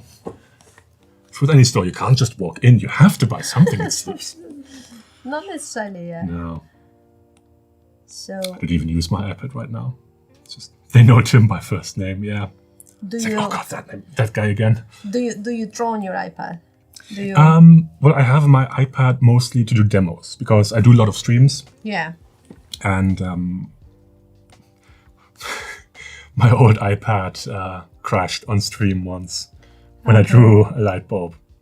And I'm pretty sure someone in chat remembers that moment vividly, Sean. And then I bought a new one, but other than that, no, I don't really do much drawing. I do. I didn't do a lot of drawing before, but I feel that is something that I am enjoying recently. It can be quite relaxing. Just I mean, time goes by really quickly when you're drawing, when you're doing something creative. oh yeah, speaking of, we have 30 minutes Okay. until the end of the stream. Yeah. So I have like my version of this illustration prepared. So I'm just going to try to put it in here. Which we have that in. Because we do want to show a bit more than just. Yes, and I want to show, if you can see, I mean, it was very, very close. So with this, what I want to show my client is I did the homework of drawing the bird that you wanted, and I develop it. I mean, when I go send this one, this is not my style, so I need to appropriate the illustration. So I think that's really important, and is what Chloe was saying before, like you do have style, and it's really important to stick with that. And I mean, as a creative, you could make so many things, and so many things could look so different and so out of your zone. So what I always try to do is just bring it into a language that I know, that is a language that I speak, and it's something that I feel comfortable, because sometimes when you are creating something, you could come to places where there is no more information and you cannot go any further if it's not something that belongs in your process and belongs to you. Especially like if you're copying things, it's always like really easy to start, but there is always like a place where you don't know how this person did that, and then you get stuck. So for me, it's always really important to feel, this looks like me. This feels like it's something I can do myself, and I know from the beginning to the end how this is going to look like. So this is what we did in here. And for this one, they are going to be living in some domes, and sometimes I feel things that are a little bit sad. So I always love to add some background to them, make them a little bit more interesting. So I was working on a very simplified version of a leaf that will just help this illustration will look more interesting. And then once we are done with this leaf, I'm going to show you a little bit of what I wanted to do with the illustrations in Adobe Express. Ooh, yes. Good point. Yeah. We're about to we'll do some Adobe Express in this stream as well. So also on the iPad, by the way. And I just saw a comment in the chat. Blue says, "Hello everyone, I'm from Brazil." Hello. Hello. I used Canva. Today I used Adobe Express. 100% productive. Congratulations to Adobe. Oh, thank you. I mean, it's not like I did anything for Express. I'm just using it, but yeah. But I found, I have to say I've never used it before. Maybe I have followed it on Instagram, and I can see like all the things. But you know, the pre-made templates are really helpful, because you know it's so much already that is being thought and developed in there. It's like sometimes when you start with a design from scratch, it's really hard to decide what are you going to be doing. So it's nice to have the tool of just, you know, some ideas. So yeah, here we have like leaf one, and then maybe we add another little small one in here, so it does look more interesting and not so sad. Not like you've just copied it, you know. Yeah, not like I just copied it, just add a little bit of. So if I want to use this in Adobe Express, what I need to do is I'm going to move into my computer now. Yes. Should we do that, and then we can work with some PNGs of these illustrations. So Gonna unplug this. yeah, and then let's save this so that we can reach it. And bring that back. Here we go. And in the meantime, while we get your laptop on, hello, Lorient from France. Hello, Yumacon. Welcome in, welcome in. And I think we are good to go. There we are. Back on your laptop. Let's wait until I get the update. You see, this is what sometimes I... Someone didn't log in. I didn't log in. Hang on just a moment. Do you have your credentials with you, or do you need them again? I think I need to. You do need them again. Okay. Yeah, because we locked the screen. Yeah. And then that took us off. But it's okay. Like if we have any questions or anything, then we can talk about them now. So what would be, while we wait for this to connect, what would be the next step now that you want to do in Express? I thought sometimes... type it in first. Yeah, type it and talk at the same time. Oh, hi, Kieran. Welcome in. Kieran, one of our amazing hosts. Looking forward to seeing you in a couple of weeks at Max. Spoiler. Hello, Graphic Zone. Nice to meet you. And of course, since we're going to Adobe Express, I have to do this. Because Express, Express, yeah. Get you there. So I thought, because I don't usually use my... I don't do a lot with my illustrations when I finish them, and I feel that I've been growing in them a lot. Like, I'm happy and I'm proud of this drawing, for example. So I felt, why not we share the... create some like little posters of these new species, so that either when I share them to the client, they can feel excited, because I'm, not just sending like a, boring PDF presentation, but I created some like little posters, some mock-ups. Yeah. Mock-ups creates excitement. Then maybe they can use those to put them in the hotel, or to use them on social medias to say, like, when we open, the hotel, this is the because at the end it's kind of like an exhibition they're going to have like 5 bespoke sculptures in their hotel. So maybe make a little bit of a fuss about this. So first, what we need is to save this as a PNG, so that we can mock them up. So what I'm going to do is just create... Does it matter the size of the file when you do PNGs, or...? Well, of course. I mean, you don't want to do it too small, because then you will have not enough resolution to work with. You could also, in Express, of course, bring in the vectors. You could either... there are so many different ways. First, you could copy and paste it directly from Illustrator if you're working with Express on the desktop. So let's do this. So let's do this. Let's copy this. Yeah, we if have you're in Express. Yes. So I was looking at... I'm interested in posters. So this is what I wanted to do. I want to do a poster design. Maybe something I can use on stories on Instagram. Sure. Maybe something I can use. I mean, there are dedicated Instagram sizes and posts, but of course you could take one of these posters, and Express has a way to resize. Okay. So rather than making them like kind of like rectangular. Yeah, the aspect ratio. So I mean, I found this one, and I really like the background of it. So yeah, if I was to paste my image, there it is. Or as Sean says, you can bring in the AI file, so the Illustrator file, you can bring that directly in. You could save it to a library. You could save it like you just want to do as a PNG. There are a whole bunch of different ways to do it. You could even, if you wanted to, I don't know, take a photo. Wouldn't do that. But it's good that you can copy, so that you don't necessarily, because I was saving. So this is the name of the bird, which is a bit funny, but no idea what you're talking about. Seems perfectly normal to me. Yeah, so let's do the type a bit smaller, because it's a bit too big and I want it to fit. Okay, and I'm just going to create, change the colors, which is the background color. We have it in here. So like if you wanted to use, it could be something like that. And then we have the shapes, which I was kind of like, it's taking one by one. Why is it taking? Okay, it's got different colors in them. So it's got like a nice gradient, but it's still quite off. Probably via the opacity. Yeah. So I want to. No, like Okay, here's like, okay, I can grab my, let's see. So this is what you were talking with Chloe about, like how you can nail the color combination of things. So you don't have to do it by eye. Yes, of course, this in Express, we would have to go to a different way. Or you could play around with themes. You know, you have the themes here. So there's like a whole, there's like a whole different, a whole bunch of different ways to find your colors. And yeah, because sometimes you don't want to kill the design by using the same background color, so then you can use like an opposite color as well. You could also create a duplicate of the page and then have a different version.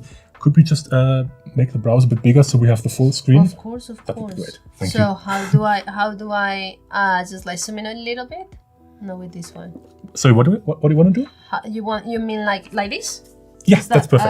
Okay, yes. Okay. Just so we can see more of the design. Yes. So let's say this exhibition is going to be on the 31st of September. Because I've been meaning to do an exhibition soon with my work, so we could just pretend that that's going to happen. It's funny. It almost looks like the bird has abs, it's like ripped. like these things that are coming out standing. Yeah, he's a muscle. It's just six pack. So now we have the text. We put text under here. But yeah, like, you know, I really enjoy kind of creating a graphic around it. So not just to let the illustration just sit sadly in the computer and never actually do anything. And then down here we could just write a little description. So let's say I think we have I used to have a description of how this bird looked, like the name of this bird, which is in here. We have some text. So these are the sketches, and every bird has a story. So it'll be interesting to just use that little story and put that on our poster. And then we also have a logo that we can just maybe extract and then bring that in here. So we are informing, because at the end, you know, like when you're working with nature, it's always nice to tell the story of the name of the species and how they came to be and what are they. People find that interesting. Absolutely, it's a bit of backstory. Yeah, it's like when you go to a museum, you're always kind of reading. So it's an informative poster. Although I think I got too much text, so I have just probably to remove a little bit of it. Yeah, it might be a bit much for the poster. Yeah. Could be on the second edition if you have a different background color. Or I could create, as an option, I could create a flyer as well. Ooh, and then I could put a little bit of, like if I wanted to remove a little bit of this illustration, could I affect the illustration in here, or I have to go back to Illustrator and then bring the illustration you again? might be able to if you just click on the illustration. Not twice, just once. Yeah. You can erase on the right, the glasses. Of course, this is not really, I mean, it won't be it's as quick accurate. and dirty. Look, it does take all the pieces. You should be able to change it to circle brush. So if you don't want to remove like an object. But that's interesting, because then that is awesome. Oh, I think it's still on quick selection. No. I mean, like if you just wanted to remove like a big chunk of it, and then because sometimes with the circle brush, then you just have to go one by one, and then you don't get it that accurate. So look at that. September 31st. Hang on. Yeah, we're still on. No, I mean, does 31st exist? No, that's true. No, I think it's the 30. Yeah. It does now. No, it does not, because it's the 31st of October. So. And then we can do here like, we have tickets. Imagine that people will pay to go and see my exhibition. That would be awesome. Also, if I was in the museum, people will go and pay to see the exhibition in the museum. And then you could charge. You could just inform in there, which has happened to me. Like, you know, if I create some pieces for the Natural History Museum, then they will say like, this is a private exhibition or like an exhibition, and then you just pay like a little contribution of £5 or €5. Let's make it affordable so that people will go to see my work. In the chat, Kieran Lewis says, massive fan of Diana's work. I remember hosting her on Adobe Live 2 years ago. Oh, look at that. She created some beautiful postage stamps And it's great to see you again designing. Oh, yeah, thank you. So, yeah, I did enjoy that. And someone is also very excited to for Max. You know. And then let's put like nature. Yeah. Let's put just whatever venue or org. Nature. Don't Google that. Nature.org. Yeah, don't Google that. And then, so this could be a way in which we could promote with the, let's say, for example, have you seen, there is this building that is going to be built that hasn't been done, and then you get like the rendered version of it when they start promoting it. Zoom to fit page, probably. Zoom to fit, yeah. There you go. So this is something that a client could potentially use and say, we're going to have this exhibition or we're going to have these pieces, but before we get the pieces, because they take some time to do, then we get like a mock-up of the pieces or an illustration. And then they kind of start working with that, which sometimes it happens, you know, sometimes you need some material in order to promote an event, and then you don't have the physical material yet ready, but then you could start working with the illustration, which is a close-up version of that material. So you know what it would look like before actually printing or creating it in real life, and then Yeah, so you know, like with some very simple elements in Adobe Express, we already created little poster that I could potentially use to put on my social media or just print or, you know, create some flyers or some excitement about what's the work that is going to happen. So if we were to share this, how do we go about sharing that? We could just save it as... So there are many different ways for you to share it. Yeah. First, of course, you can just download it as like a PNG or a PDF, which is great for vector. Yeah. Because it tends to scale. Or you can share it as a link if you want someone else to join you with editing. So, for example, you could send me the link, and then we could work together, and you would even see my cursor on screen. Ah, okay. So that you could be working. Cool. You could be working on like real time. And then. Yes. Ah, this is interesting. So it's really cool. But if you actually just want to download it, of course, you can use the download button to the left. So I could share you a link, which will be a view-only link. You would invite me. Like here, you can add me. I mean, if you want to try it out. We could try that out. Should we try it out? We could try with another illustration as well. Where's the ad? No? No, here. Here? There you go. Ah, yeah. All right. Because we could bring the other illustrations in, and then we could make like a little composition of them. Message. Yo, help invite me. To edit. Yo, help me. Let's see. Help me. Let's see your creative skills on this. But you know, remember we have different birds, so I'm going to bring the others in. And then we can make like a nice, cool poster together. Yeah. Absolutely. So we have done this one so far. So you have invited me. I've invited you. Now you have access to. Now I can. Now I have access. Okay. So I'm going to bring the next one in. Let's see. So this should be grouping.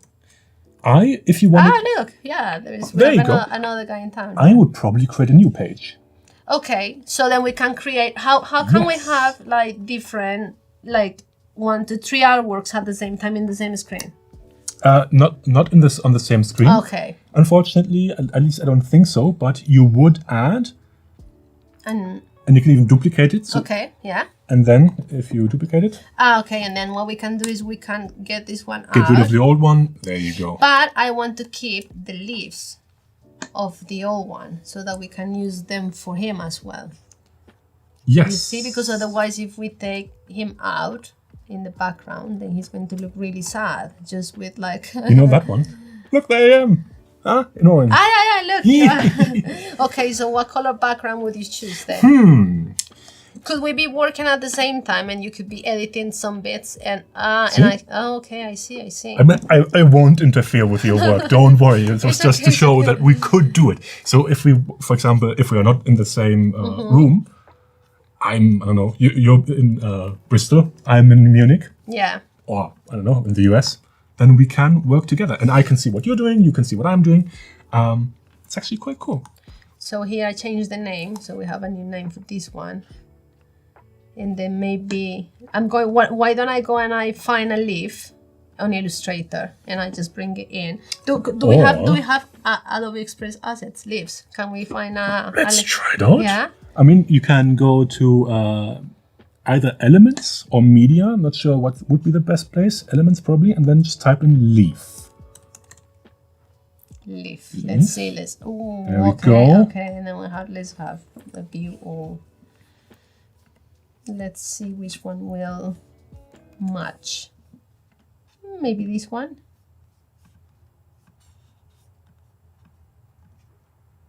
Because if it's already done, then we don't have to do that ourselves. Yeah. And then let's change the color of that. Maybe you could be working on the text while I'm working on the text. Okay. Yeah. I don't have the text though. Should I just write something? You could just write anything. Okay. Yeah. Chat. I need some text. We're doing copywriting. Yes. Tim is gonna crash everything by adding a light. Oliver, I can see you. What is light bulb is like your. Yeah, that's when my iPad crashed, Okay. and they wouldn't stop talking about it. I think it's funny. So. And how do I bring this element forward? We just on change it in the here. right side, Yeah. or you can just, I think you can even right click and say, bring forward. Okay, I put it in the back. It's still a bit, I'm not so sure about this leaf bar. Maybe what we You could can try do a is blending just- mode. Yeah, let's try a blend. Let's try to. I think maybe I leave it normal, but I just make it a little bit. And then I'm going to try to erase a little bit of it. Where was, you remember where we are allowed to erase things? Yes, erase. Yeah. But I chose the wrong layer. Let's choose the right layer. Okay.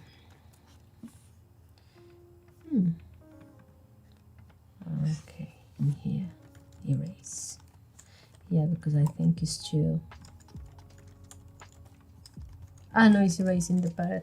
It's not erasing the. Maybe I just bring it forward. Yeah. So I mean, this is great because it could save you time and effort in many things. Although, you know, the good thing about Illustrator is that you can personalize your work most of the time, so you don't have to just go with what's on the library. But if you couldn't be bothered, I want to erase it, but I don't know where to find the erase. The erase, I'm just in opacity. Oh. So you want to erase something? I want to erase like a big part of the. Yes. Yeah. Then I'm not sure if you can erase icons. Okay. That makes it. Then let's put it in the background. And then maybe we can make it bigger. Oh, that's nice. I quite like that in there. And then maybe what I'm going to do is I'm going to change the background for like a dark green. Really cool. Oh, that was a nice color, and I lost it. In the meantime, I've already added some text. Okay. And then we can erase a little bit down, or we can resize the bird so that we can see the text. So we don't have the centimeter, the widow down there. Yes, you're right. You could be erasing here. There we go. And now we can change the color of these. Look, Mom, I'm doing design. I'm designing. No hands. Okay. And then we can bring it down. Maybe we just put it yellow. So, I mean, it's quite fun to work in here, is it? And you know what's even cooler? If you now want to create a different size version, like a different aspect ratio, there's the resize option right here. Okay, let's go to the resize. So I mean, you don't have to do it, but I mean, it's just an option. Let's say we want an Instagram story, but I want that theme to be bigger. I don't want it to, because you see with the Instagram, what it always will do is add on top and on the bottom. Express tries to move the content in a way that it makes sense, but of course, you still have to do some work to okay, we move can it around just a bit. we can just move it around and then. Yeah.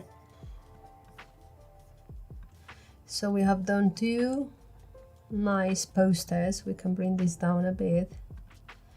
in the space of Oh yeah, perfect. 5 minutes. Probably you want to be careful because stories usually have. Do they? No, The they little don't. logos and things underneath, you mean? They might do. We could see that if. Hang on. All right, continue. Continue, yeah. We have a couple of more minutes left. Yeah, okay. I think we have like we have 2 versions with the 2 illustrations that we did. I'm going to change the color in this for like a green, maybe more like a darker tone, so it's like a gradient. Then probably we could change this color to possibly a yellow. Pop-ups a bit more. Yeah. Lorian says there's beautiful effect and marvelous color. Oh, And thank Adobe you. Express is very cool and rapid, and it's very funny and splendid poster. Yeah. Is it- Graphic Zone says it's impressive and they like the previous composition a bit more. Okay, That's why we have it. that's what we have too. Exactly. Let's see. I think it's because we have these leaves, so maybe what we can do with these leaves is just like bring them down a bit more. And Okay. then- Oliver says we're fine with stories. Posts have the things at the bottom, so stories don't have any content, so we are fine. We can place the we text there. could place the text down there, yeah. Yeah. Thanks, Oliver. Where was our other, how can we look at our other design?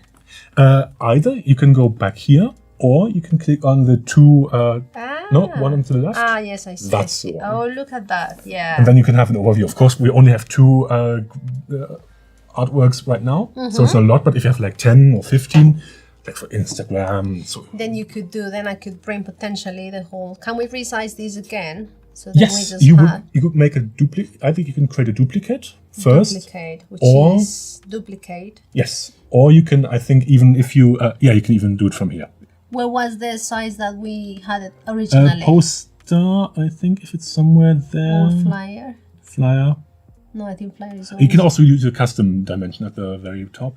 Yeah, if you want to have like you say, oh yes, I need it in exactly this dimension or whatever. Let's have a look at the dimensions in here.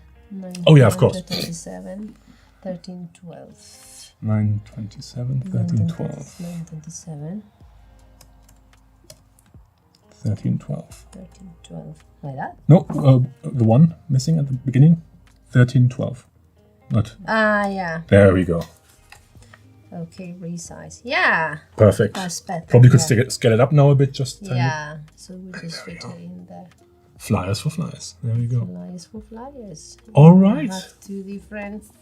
We did some use, and then with this is really interesting because we done the illustration for the client. We have done some posters so that we can promote this on Instagram or in the hotel, And then we. check this out. You probably don't have the accounts linked right now, but then you can schedule the posts. Ah, okay. So I can just go. Can I schedule on stories if I just wanted to go on stories, or is this just for a post?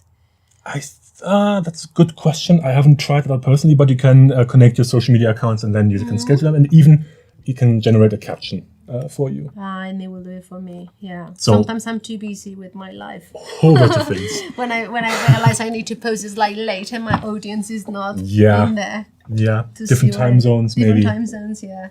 All right. Okay. Okay. But that's about all the time we have. Any last things you want to do here, or are you pretty much done I for this think I'm one? pretty much done. I think Amazing. we did quite a lot with it, and it was We- really fun.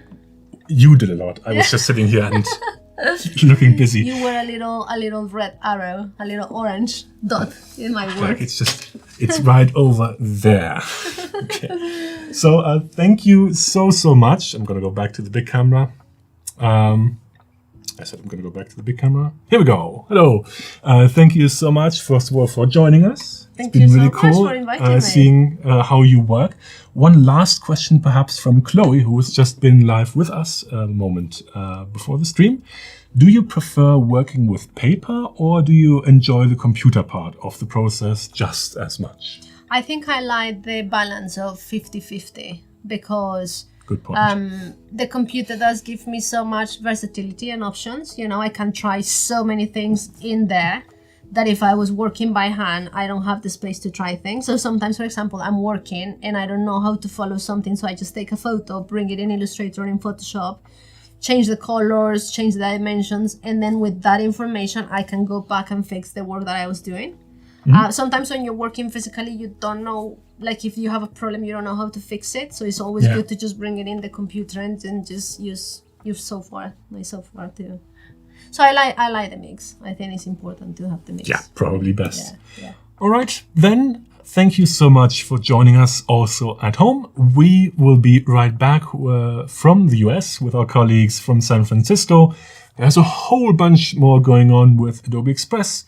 And there we go. Phil Palin and Lisa Todd will be up next. So don't go anywhere. Stick around. And once again, thank you so much for joining us. Thank you so much for the invitation. All right. See you soon. Bye, everybody. Stick around.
Good morning from San Francisco, friends. I'm so happy. We're like basically taking the baton from the studio from one to the other. in Munich.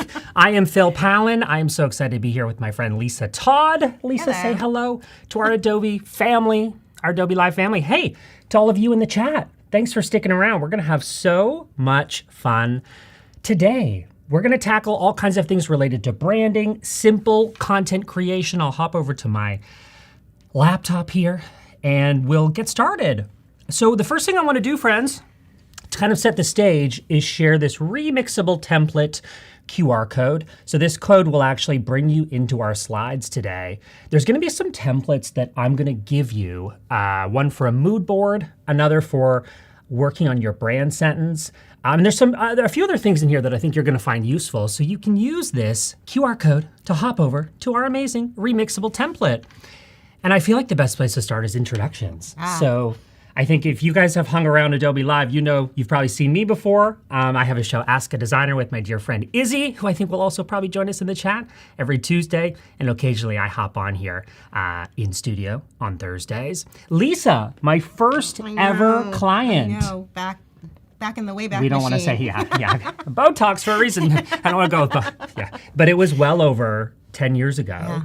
I had just moved to Los Angeles. I know. And I had no idea what I was doing. I was not a brand strategist. I was just a young boy trying to figure out how to pay my rent. And I had met Lisa, and Lisa brought me basically under your wing. You said, Phil, help me with my brand and help me with my social media. And you did, and it was amazing. And so tell people what you do now. So now I've transitioned, taking all my knowledge, and I work with women over 50 who are trying to be content creators or build their personal brand.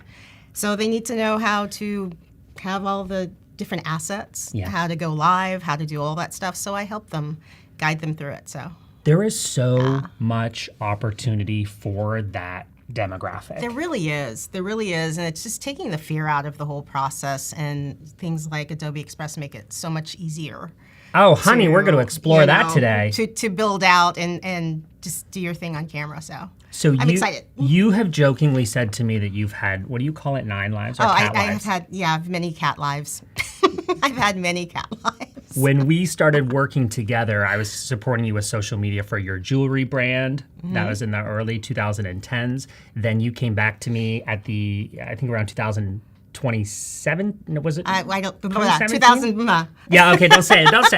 And you had said, Phil, I'm launching this live streaming brand and a cooking brand, and that's evolving, which we'll talk about today. But can we go back to the very beginning? And I'm going, you didn't know I was going to do this. You went in the Wayback Machine. The very beginning. Oh, yeah. What is this, Lisa? What are we looking at?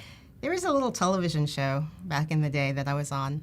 In living I color. used to get my groove on. You were a fly girl. I was a fly girl, yes. Chat, this might be earlier than your days. Yeah, it might be earlier than your days. Is there anyone here that knows the show In Living Color? Probably not. If I bet you there are going to be people that know it. But let's just notice also Jennifer Lopez here in the bottom row. That's where she got started. That's where she got her start, and that's where you got your start. Yeah, and so today we're actually we're celebrating you, but we're also leaning into this evolution. Chat and friends watching the replay, this feels very relatable, this idea that we as personal brands continue to evolve in real life. And that same evolution has to happen on the internet.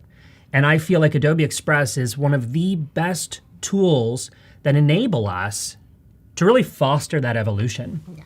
You sent in this beautiful little video, if you guys saw our show on Tuesday. You sent in this video to kind of set the stage, and you said you're a digital media consultant and a lifestyle entrepreneur. Yes. So I wrote it down, and I feel like what we can do is actually work on a brand sentence for you.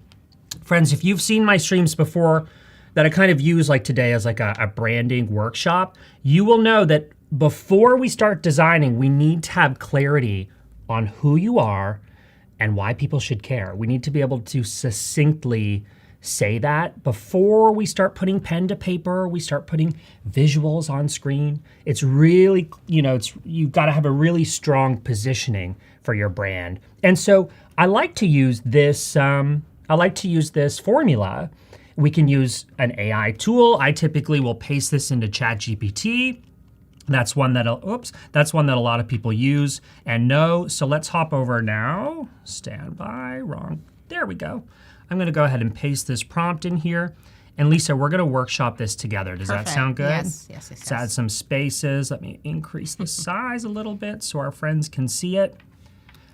So what you're looking at on screen, and we'll hop back over to Express in a second and paste our beautiful brand sentence. I feel that there's a lot of power in being able to say who you are in a sentence. So we have digital media consultant, lifestyle entrepreneur. There's a few, I like that as a starting point. I want to add to this. I went through many iterations to get to that point. So I suggest doing that and then piece them together. Yeah. Yeah, so. So let's fill in some of these variables. And this prompt, friends, that I'm also giving to you is going to help you land on that succinct sentence. It's going to give you clarity every time you go to create something in Express for your brand. It's also going to give you confidence to say, this is who I am, and this is why people should care. Oh, I have to just say hi to our friends in the chat. I just love all of these people. We got Cody Bear, we got Gus, we got Lorianne, EC, Carol. Hi, Carol. Patrick, Frank. Oh my God, everyone's here. It's as if you got the memo. You knew that today was going to be exciting. You knew Lisa was coming. Of course you're here. Lisa, I gave you a few seconds there of, thank you. Of just A little hype there. a little hype. I Yeah. appreciate it. Who do you help with this new positioning of your business? I help women over 50, or women 50 plus. Yep. Which chat seems to like that. Yeah, they do. Yeah, Although yeah. I've had to fight with it because it We might comes have to back. fight. Yeah, it comes back with some interesting results. Let's even be more specific. Women 50 plus Who are trying to become content creators or build a personal brand. Yeah, great. That's exactly what it is. Personal brand. Yeah. Love it. Next, what do you provide? Just in a sentence. Oh, were you going to answer? No. There was a big sign. Yeah. No. I provide the tools and the resources Tools and resources. so that they can achieve this goal of Achieve this being more goal. visible. I like everything you're adding to this sentence. Me trying not to interrupt you. Here we go. Last one. Why are you better than anyone else at this? You were going to answer that. You're right, because I know that you're too humble to answer this. Friends, never be too humble to answer this question.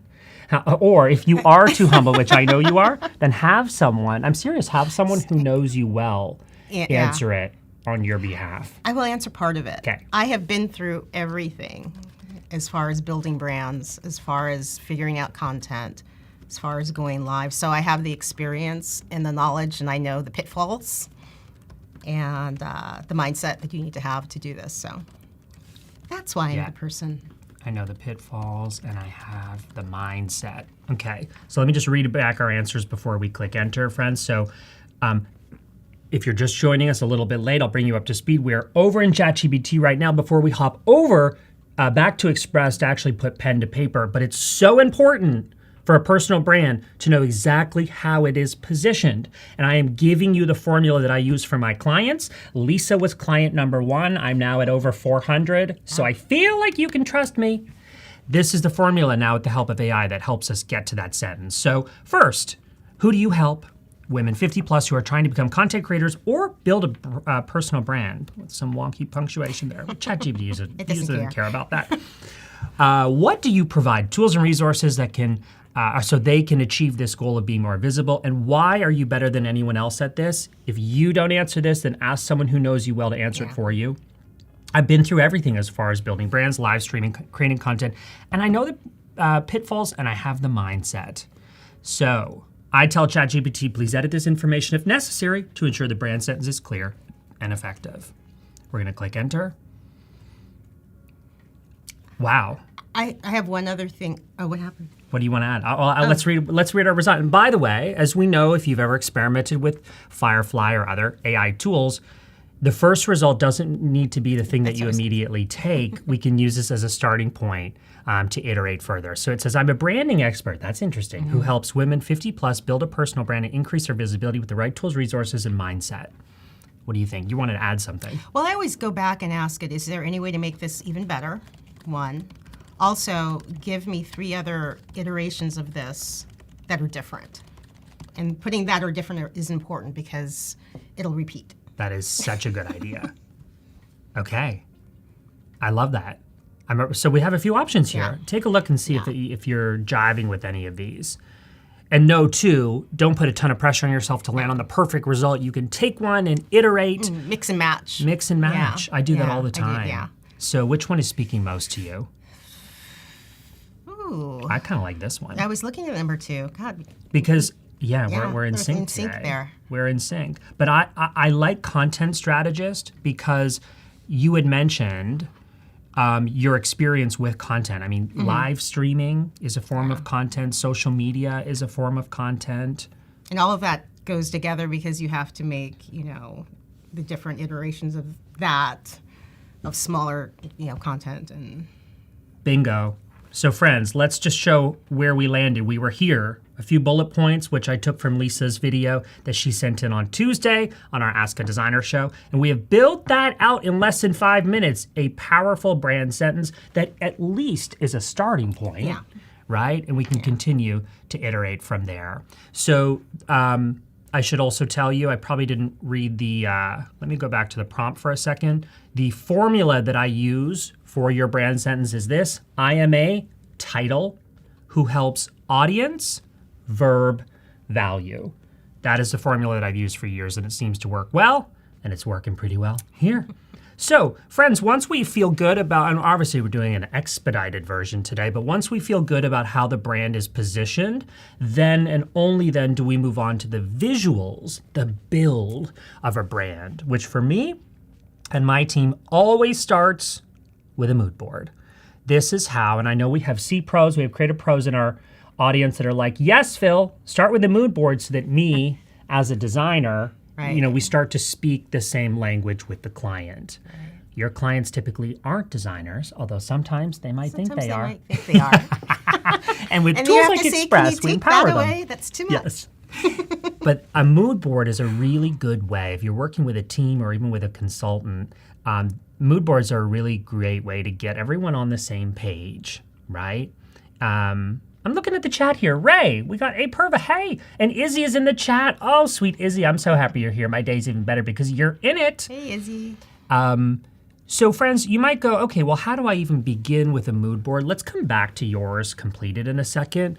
This remixable template, which I have shared with you today, is going to give you literally the keywords that you can type into your favorite tool to find visual inspiration. Do you have a favorite tool that you use for visual inspiration? Oh, Pinterest? Pinterest is the old standby. It is. Yeah.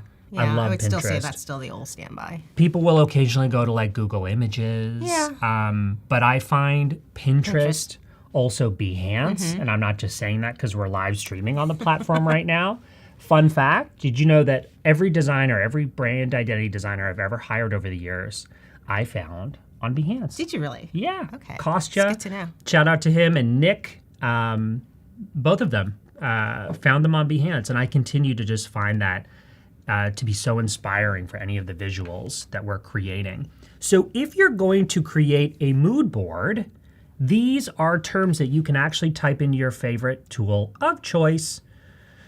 Let's go through them actually and explain them. So interior design, and ideally you add an adjective there, like what style could be bold interior design. Modern, contemporary,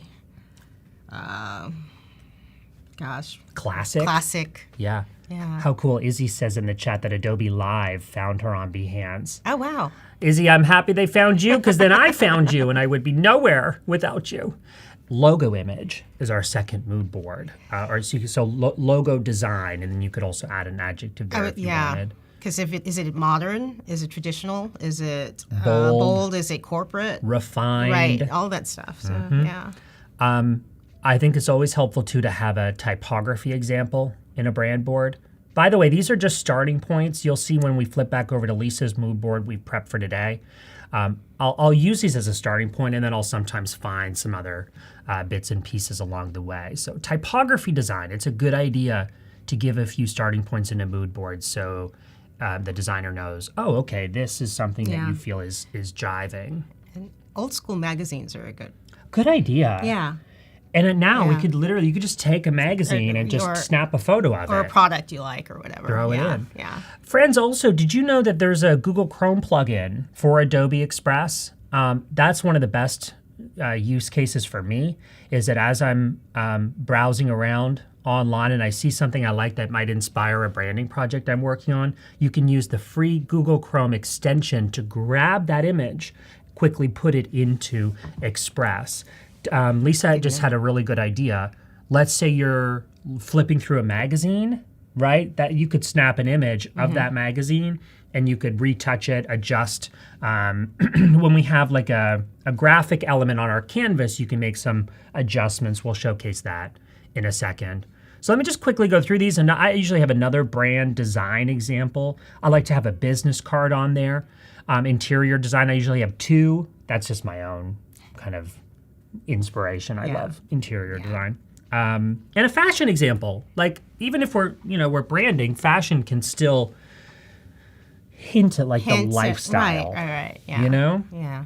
So let's go back to this mood board. This I'm very very much vibing with today. Vibrant and approachable. This brand has a rich personality with plenty of depth, like you, Lisa, combining warmth and sophistication in a harmonious way.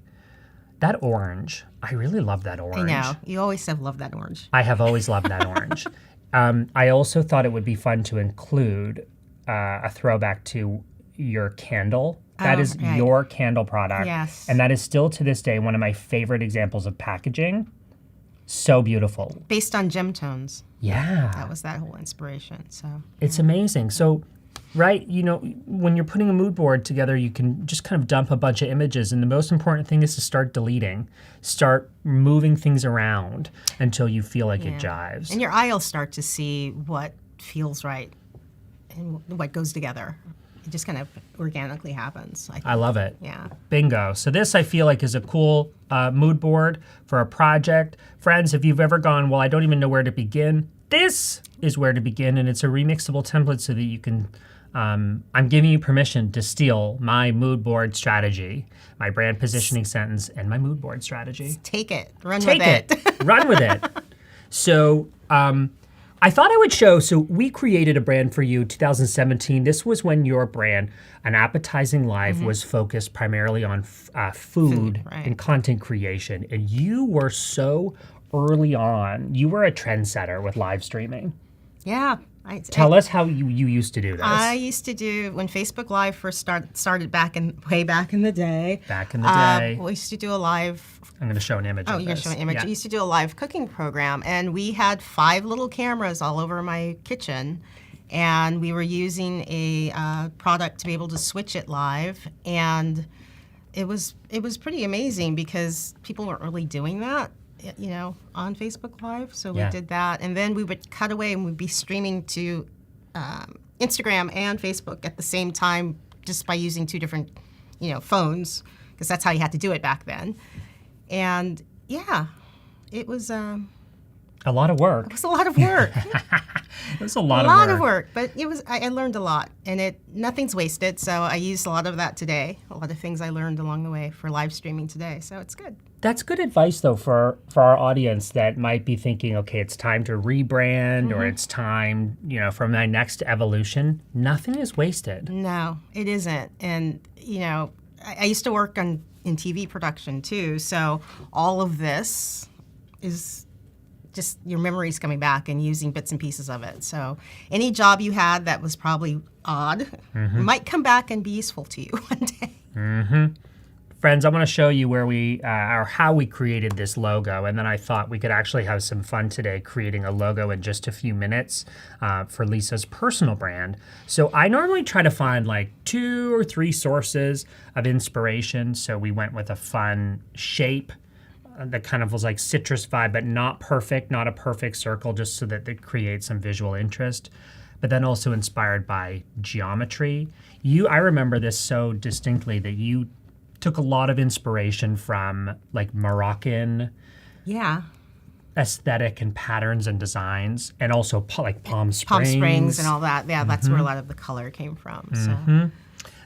So you can see here how we kind of merge all of these things together to create this little fun brand that we're going to use as our like demo brand today. I still really love this. That's the baby. That's the yes. it's a start. Okay, so we're moving quickly through here. Let's talk about color. As I look at this palette now, when did we do this? This was 2017. 17, I think. That's a long time ago. I'm going. We probably needed to add a darker tone color, here. yeah. I feel like I threw you in the deep end without a life jacket. How dare I? You know what? It worked. Yeah. Good. Well, you have to say that because you're on the show with me It today. worked. Yeah, it worked. It did work, but I feel like we could add a darker tone to that. So, friends, when I'm creating a color palette now for a brand, it's funny though. You look back at like work that you did earlier, and I'm like, it's good, but I could have like given you a little more there. So let's actually scooch this over and give you a darker tone. Like more of a charcoal. Yeah. Yeah. That's what I'm thinking. Yeah. Let's choose a charcoal. And I want to show how easy this is to do in Express. Let's just give you here.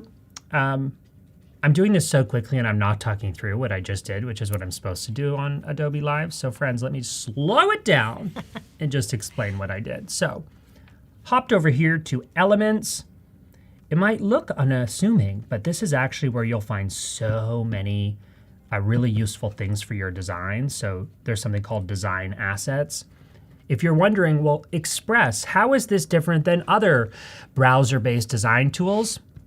Trust me, I've tried all of them, and Express is a much more sophisticated tool when it comes to design. You'll notice this both in Design Assets, and you'll notice this also in Templates. So we all know those templates when we hop on Instagram and they're all cookie cutter identical. They all look the same. Do you know what that means, Lisa? That means they're not working from Adobe Express, but they should be. That's what that means. I agree.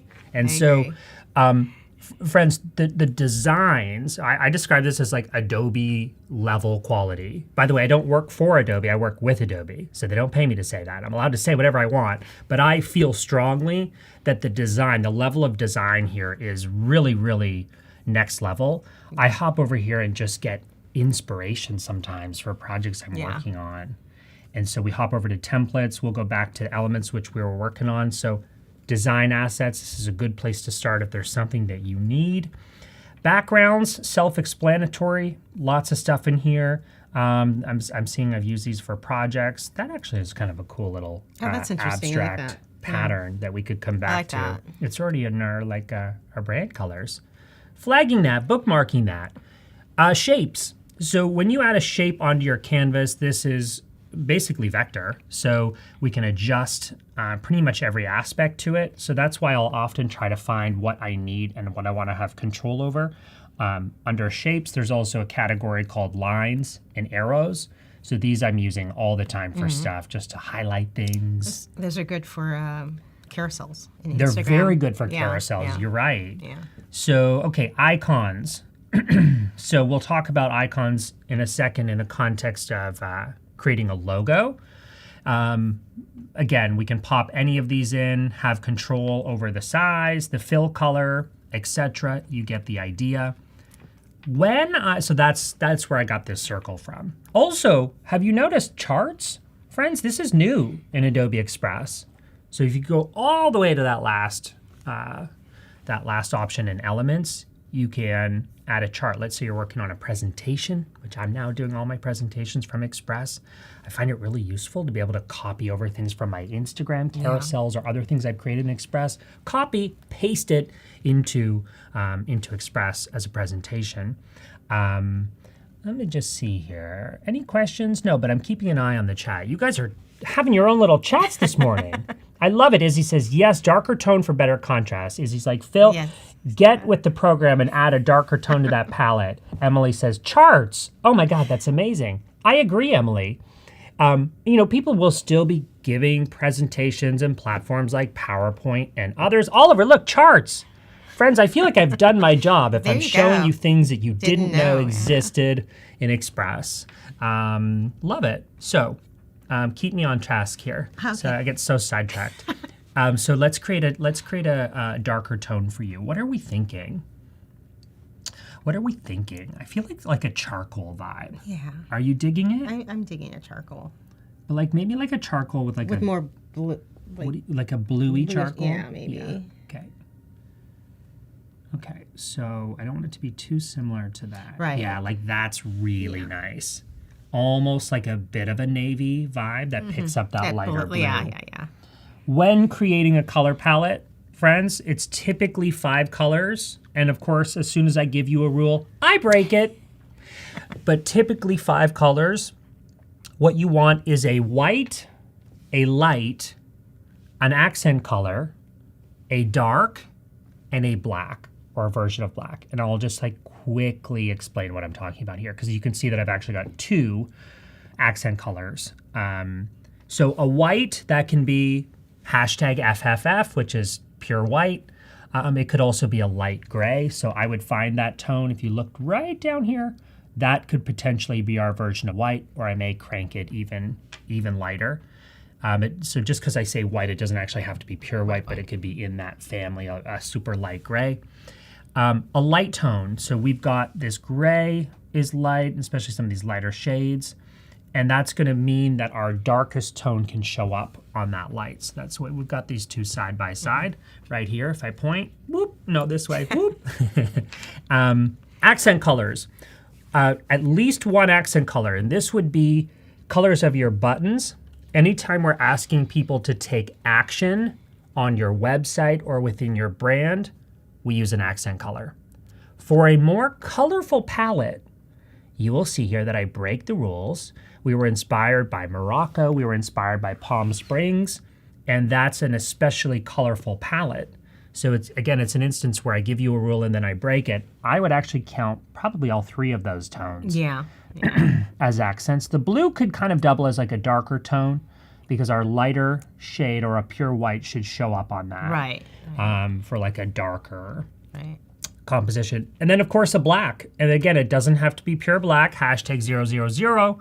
I actually very rarely use pure black. It's too harsh. Too harsh on screens. Yeah. I typically do like a dark charcoal. This one is kind of a dark navy. But the whole point here is that this color system gives you lots of options to create. And so that's how I do it. I was looking, Izzy was asking to try a darker orange. How about removing the gray and adding a darker orange? Interesting. That's interesting. Look at Izzy bossing us around from the chat.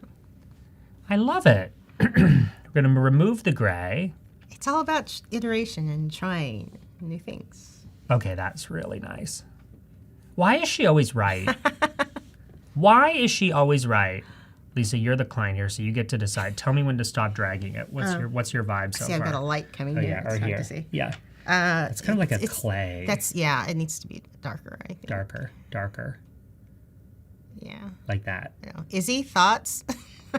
I like it. I like it. Hopefully you can see from this demo that literally in Adobe Express, this is something you can experiment with. This is literally a matter of just popping in some circles and just looking to see how everything looks. What is Robert saying? Is not white and black standard in all palettes? Not necessarily, Robert. You don't necessarily use a pure white or pure black. At least in my branding projects, I always use charcoal and typically a light gray just for something a little different. Yeah, off white and off black. Exactly. I want to show you. So this is how we can tweak a color palette. In this case, this is a color palette that we had several years ago. Yeah. And Lisa, you've had a chance to try this on. You've been using it for several years. And I actually love when my clients are like, Phil, I've been using it, but I found an execution that I'm wanting this or I want to try this. Right. That's the whole point of this, right? Your brand isn't static. Your brand is something that evolves, just like you in real life. And I think it's important that you embrace the opportunity to update some of these softer elements, color, typography. Right. And when we were doing this was more food focused. So that's a whole other vibe as far as color, a color palette, because it's supposed to be appetizing, no pun intending, but it's supposed to be appetizing. It's supposed to be appetizing, yeah. So. Also, I think, Jeff, this is great. He says, I wouldn't use pure white or black if I need it for video. I'm the same. I'm the same. Izzy likes the brown because it represents spices, chocolate warmth, and how cooking makes you feel. This is what I was just about to say, is that an appetizing life was created for food, but we went deep when we branded you. And it's not just about the literal, it's about how does it make people feel. Yeah. And so an appetizing life, I would argue that brand is still relevant for the work that you're doing, empowering women 50 plus to create content and create an appetizing life. Yeah. How would you define, what is an appetizing life? We're getting like philosophical. Oh dear. Philosophical. Philosophical. What is it? I think it's like It's fulfillment. It's fulfillment and living your best life on your terms. Yeah. What else do I need to say about that? I like it. No, there's no right answer. Chat, what do you think an appetizing life is? I mean, I think it's just so interesting. A lot of my clients recently, I want to give a shout out to Sharon from Mom to More. She's doing similar work helping moms find their more once their kids leave. It's just so interesting. We're doing some great work on this because there's such opportunity. I was saying to you while we were walking over here, the tremendous opportunity for brand deals in this demographic. Even friends in the chat, this is something that applies to you. Like when I think about 4 years ago and I was doing branding, I continued to do client work, but the work that I do now, branded content, has surpassed what I do with brands. And this job didn't even exist for me 4 years ago. Right. It's, yeah, and the landscape's just growing. Would you more agree and that more. it's never too late to start? It's never too late to start. Seriously. Don't hesitate. Just start small, baby steps. It's never too late. It's never too late. So why don't we hop into our quick action, and we're going to create, because we're not going to overthink things. We're going to just put things into motion today. We've got your an appetizing life brand, but let's say Lisa was like, well, Phil, I would also like to have a presence for my personal brand. Then we could use a tool like the Logo Maker, which is in beta in Adobe Express. Izzy and I had a good chat about this on Tuesday. We think Logo Maker is an amazing way to start your idea. Is it going to replace the work that you could do one-on-one with a designer and other tools like Illustrator, Photoshop, Express? Probably not, right? This is using AI in a really helpful and efficient way. But I just want to be honest, it's probably not a replacement. I mean, I'm biased. I own a branding agency, so I'm not going to tell you that what you can create in the Logo Maker replaces what you could do, which sometimes takes 2-3 months. Yeah. So much of this is like listening and absorbing to create a brand that lives and has legs for a long time.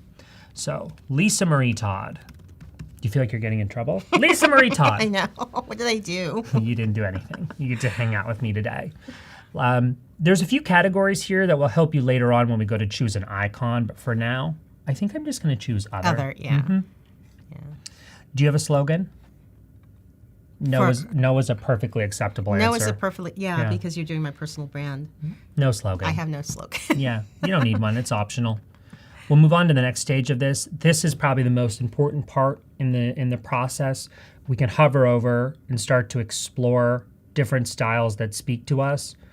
Minimal, bold. We were just talking about this a few minutes ago. Did. Yeah, there you go. Elegant, organic. I'm a minimal girl. You're a minimal Keep girl? it simple. You're Unless not you want to go out on the. No, you're the client. You're the client. You get to choose. Should we go with minimal? Sure, why not? Great. So we just choose a style. There's no right or wrong answer. Let me click next. It's all a starting point. Bingo. Yeah. It's all a starting point. And isn't it so interesting? You must find this with your clients. Having a logo can be such a...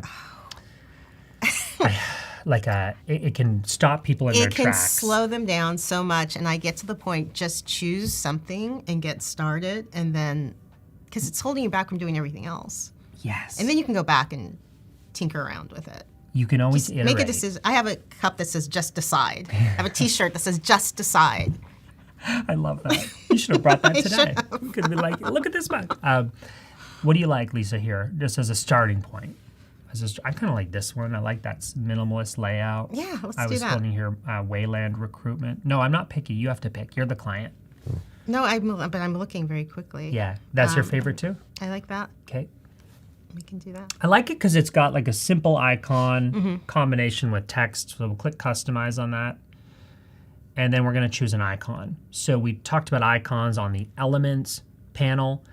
You could do something literal. I usually give the example carrot, but you could also do something more ambiguous like vegetarian. Let's say you're working on a menu, Right. which, by the way, is what we're doing on our next show for Ask a Designer. Little preview. Yes, fun. What should we start? What should we search for you, Lisa? I'm going to type happy. Let's just see what we get. So probably not one of those. What But some of about, these are kind of cute. Yeah, just throw it out. There's no right or wrong answer. I'm thinking growth, like leaf or Growth. something. Ooh. And I want you to shout out if you see an icon that you like for your Something personal simple. brand. Something simple. This is kind of cute. This little, which one? Oh, that or that. This? Nobody knows what I'm pointing at. Yeah, no, I don't know. That That one. or that. One or the other. I think that's what. Yeah. Yeah, one of those two. Okay, that's really cute. I'm tempted to go with this Yeah, filled-in one. one It's of a the two. little more Yeah. ambiguous. Yeah. And we'll come back to icon selection for some brands a little bit later on. Jeff says, what is the limitation when something like Logo Maker is in beta? That's a good question, Jeff. I mean, it's been in beta for a while, so I don't think there are necessary limitations. One thing could be is that this is going to bring the project over to Express, where you, at least not yet, you don't have the option to export it as vector. So it would be PNG, could be JPEG. You can save it as a transparent PNG. Within Express, you can adjust the canvas size. So it can be nice and big, but that is probably one limitation versus doing this somewhere like Illustrator. Good question. I'll keep an eye here on the questions. So let's toggle through some colors until you see something that you like as like a starting point. You can just shout it out. That's kind of cute. No, that's too dark. Too dark. People don't understand that other color. I kind of like that. Okay, we'll stay with the orange. Stay with the orange. Yeah, that's the theme today. Let's try some fonts. No. No, No. definitely no. No, too bubbly. Too light. Too light. Yeah. I kind of like that. Yeah, I think we let's could settle there. actually Let's work we with could that. bring down. So this is the best part. We can download it if we're totally set. Oh, here, download button is right behind Lisa, right there. Download button. Yep, right there. There we go. But also we can click edit more. And again, friends, what we can create, thank you for moving us over, Paca. What we can create in Logo Maker is probably not going to replace the type of thing that you can create one-on-one with a designer. However, this is meant to get you started. We have now started the process of creating a personal brand for Lisa. It's likely that I'd want to remove this background. So we can do that here. Click that. So basically I click Right, so now it's background, the transparent. one without the red, or I should say the one with the red strike through means that now it is transparent. We can, if we need it, I think the default size, 1200 by 1200, but let's say we need it on something big, we could increase that 3,000 canvas size to 3000, and that should do it depending on where you're going to put it. So we click download.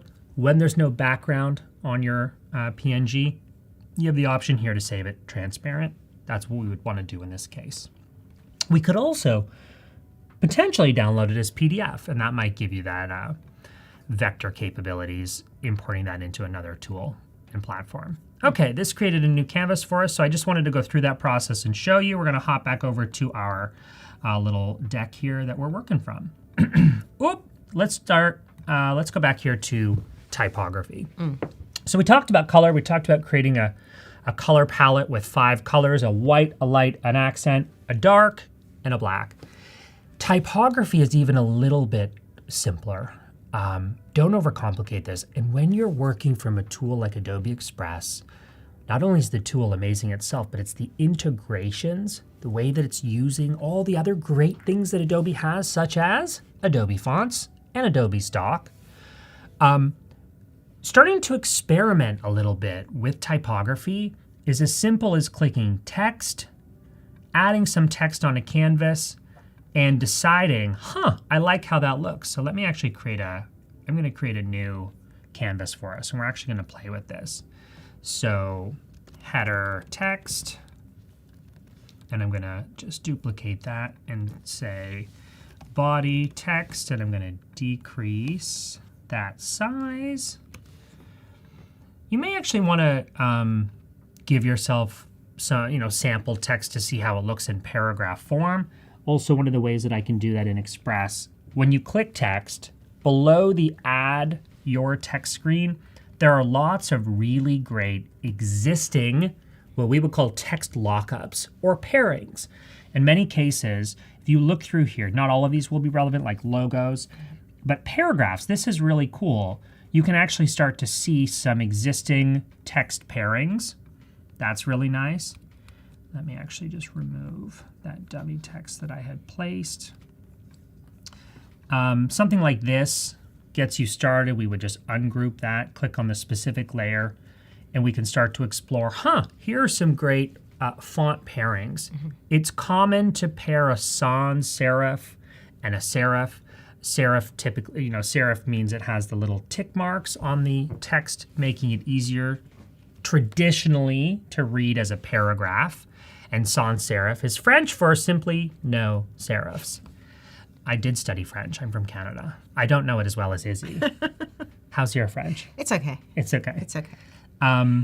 So yeah, well, you've spent time. You've visited Paris and you've done some traveling. So friends, those are the text lockups that exist in the text panel. Again, I want to point out some of the things here that may have been there all along, but you haven't actually seen in Express. This is really useful for getting ideas on how different fonts might look together. Want to point out one more thing that I use all the time in Express when I'm working on designs or I'm teaching people how to create their own brand kit. Click on a layer and right here, it'll actually make recommendations based on what you make and what you've added to your file. So it's not just random recommendations. Adobe Express is going, hey, you might want to try this style. This, if I just extend that text box. I love this. This is really, really useful to use just to shake your brain up, Yeah. Yeah. Yeah. Because doing this and clicking here and looking at them there, it's just you kind of one you extra can't see it. step. You need to see it in action. You know what I mean? And that's what's really nice about this recommended text panel. So you might not even know, do we want a sans serif? Do you want a slab? Do you want serif? This just starts to give you ideas. And again, not randomly. It's based on actually what you have on the canvas. Right. And so when creating your brand kit, you might stick with 2 fonts, a heading and a body. Occasionally, I'll use the same font for both. We have Teresa Au in the chat. Teresa, I hope I get to see you in real life today, friend. A sans serif and a serif is a common pairing, or sometimes 2 sans serifs. You would really want to go back to the earlier stage of this exercise, which is how does your brand feel? Exactly. Because the typography needs to match the feeling and essence of your brand. Absolutely. Otherwise, it doesn't make sense. Again, it's not an exact science. No. So this is really just kind of going, what do you like? And what suits you? Yeah. When you look at your visual brand compiled with color and fonts, does it feel like you? And do you want to keep looking at it for years? Yeah, because you will have to. You will have to. Because if you don't keep it consistent, the branding police will come after you. That's what I jokingly call myself. The branding police. So Teresa says, yes, I'll see you in the studio later. Yay! So great, friends. We've covered logo. We've covered, let's do it in order. We've covered brand positioning with a little exercise that we can use in generative AI tools like ChatGPT. We've covered color, typography, logo creation. Now we get into photography in this next portion. So if you've ever attended any of my or seen any of my branding content here, I am a huge believer in brand photography. And I'm not just talking a headshot of you against a boring white background. That's not brand photography. This is brand photography. You in your element doing your thing. Thing is a very technical term. Thing. Kidding. But we want to see, how much do you already love Lisa from this photo without even knowing her? A lot. Oh, you're sweet. I realize hairstyle is slightly different. Oh, that was many years ago. That was many years ago. But, also, how do you not age, first of all? I wonder if you're a robot, Lisa. I might be. You might be. A cyborg. I'm an AI generated. I just this image. I have worked with over 400 clients, and this is in my top 10 favorite images. I'm not just saying it because you're beside me. I love this image. Thank you. And this image is normally something you as the subject might go, well, that gets thrown in the pile in the moment of getting it taken. That gets thrown in the garbage I'm grumbling. pile. You know that by looking at it. I also know that. But friends, when you're doing I don't want to do this. When you're doing brand photography, the moments that feel the most vulnerable when that camera is going off are typically the best ones that show up on camera. So it's not you perfectly posed like this, staring at the camera, looking like a real estate agent on a park bench. It's you smiling, laughing. interacting with people that are there in person, capturing the personality and the moment. I always say to clients, we're not trying to get you photographed for a park bench in Central Park. Right. We're trying to get you photographed as if Vogue was going to feature you in an article all about you, an editorial. Yeah. And What's the story the they story? tell? And a good tip is, A, have someone else take it. Don't try to do it as a selfie or taking a timer off your phone, trying to do it. Have a friend or somebody there just joking with you and you're having a conversation. And that's the things you're going to capture because you will be laughing for real. You will be doing something for real. And those are the moments you're going to get, It also helps when you are as beautiful as Lisa Marie Todd. That certainly helps with good brand photography. Look at that shot. I know you love that shot. I love so funny. that shot. Jeff says, candid photos are always the most engaging. Yeah. Jeff, you are so right. They are. You are so right. I'm laughing because Reverb Mike says, branding, I always feel bad for the cows. But Reverb Mike, you and I have the same sense of humor. That's funny. And so it's so funny. Teresa, I had her go through this whole exercise. I said, Teresa, I need photos. She's like, I don't want to get my photo taken. I said, too bad. Friends, AI is really exciting, but it will never replace the importance of brand photography. No. If anything, it will underscore the importance of getting photos of you, a real human, captured. Branding is about achieving consistency between the in-person experience and the online version of you. How many times have I said that in this lifetime? Probably 2,000. But it's just what I believe, right? When we can figure out how online we show all of the things that make you great in real life, that's that kind of like consistent consistency. Yeah. And tools like Adobe Express are the leaders in helping us actually achieve this level of consistency. So yeah, we did some landscape photos there. We did some portrait. We had a lot of fun. We ate a lot of food too. I know. I wasn't at the shoot, and I feel like I missed out. You did. I was sad you weren't there. I know. But, it'll be great. I think even, Lisa, today, you're going to have, like, clarity on even the words we use to describe this next phase for you, and that it'll be time to get some updated photos. Yeah. But I think, honestly, these photos would work just as well, even though your brand has changed. Shots of you in the office, shots of you living your life, whatever we define appetizing as, So, okay. Talked about brand photos. Does anyone have any questions about brand photography? Obviously, that's not something you can necessarily create in Adobe Express, but once you have it captured by a photographer that you know and love, what we can do, this is a premium feature in Express using brands and libraries. So you can actually create and add to a library, but on a free account, you're not going to be able to bring those elements from a library onto your canvas. This is a premium feature, but well worth it. I think most of our chat already knows this, but if you have Creative Cloud, then you already have Adobe Express Premium as part of your subscription. And some people think, well, Express, isn't that for beginners? Yes. It's a perfect place for beginners or someone who doesn't identify as a designer or a creative pro.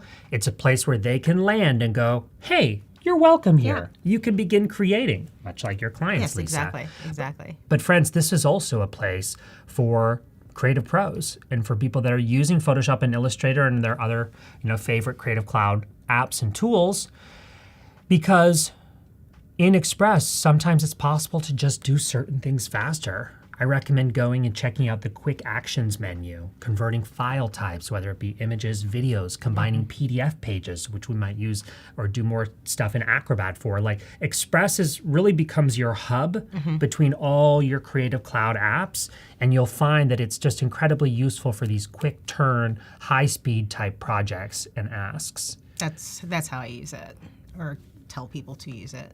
Absolutely.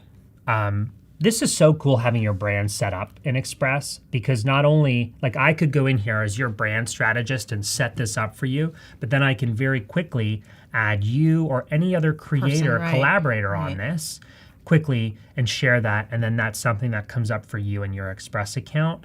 Multiple color palettes. So here you can see, of course, we're gonna update this with our new shades from today with our art director, Izzy. I like doing the lighter versions of the brand, so you have a little bit of variety. And this, if I don't mean to interrupt, this is nice if you're working with a client. as I am, to if they have an idea at midnight, I say go in and just tinker around and do what you're thinking, and then I can come in because now we have access together to go in and see what's going on. So Tinkering is not only love that permitted, but it's encouraged. Tinkering is encouraged. And then we have here a grouping of assets. This could be your brand photos. This could be icons. These are actually SVG files, icon files. And those work really, really well in Express. And then I've got here just some versions of patterns with your mark and some of that brand photography that will update as and when you get some updated shots. So brand photography, we talked about it. Let's talk now quickly about sourcing stock and also generating images. This is probably what we'll conclude on for this first hour, and then we'll weave into some promotion stuff. But let's spend just a few minutes that we have before we take a little break. Friends, we're gonna click media, okay? And I told you about how awesome it is that we've got integrations with Adobe fonts. My other favorite integration is Adobe Stock. Prior to me even being an Express, a very proud Express ambassador, I would go to Adobe Stock to source everything I would ever need in terms of stock for me and for my clients, websites, etc.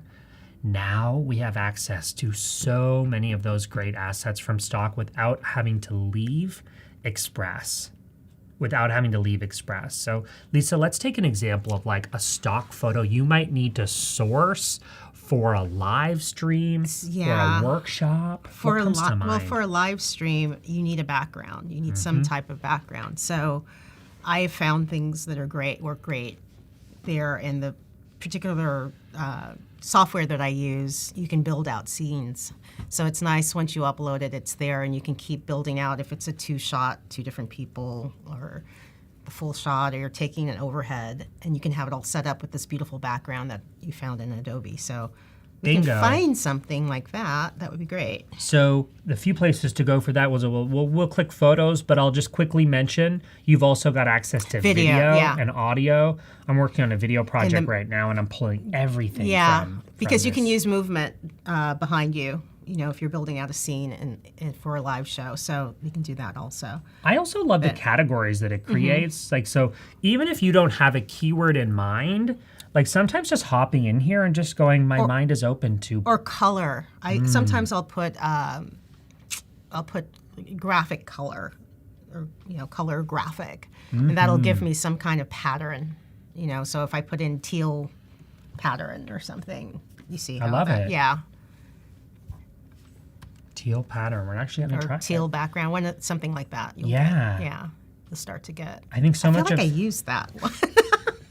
You may have. That's funny. I mean, it was your idea. That. Yeah, this one's nice. This one's nice. I actually clicked this. So if you're wanting to download just this, then you can click this, fit video, and it will expand it across the canvas. We can make those timeline adjustments. You're going to see more of that in our second hour as we talk about promoting your brand. So stock, it's just awesome. Great. It's great. So you've got photos, you've got videos, you've even got audio, and obviously that keyword's not going to work for audio.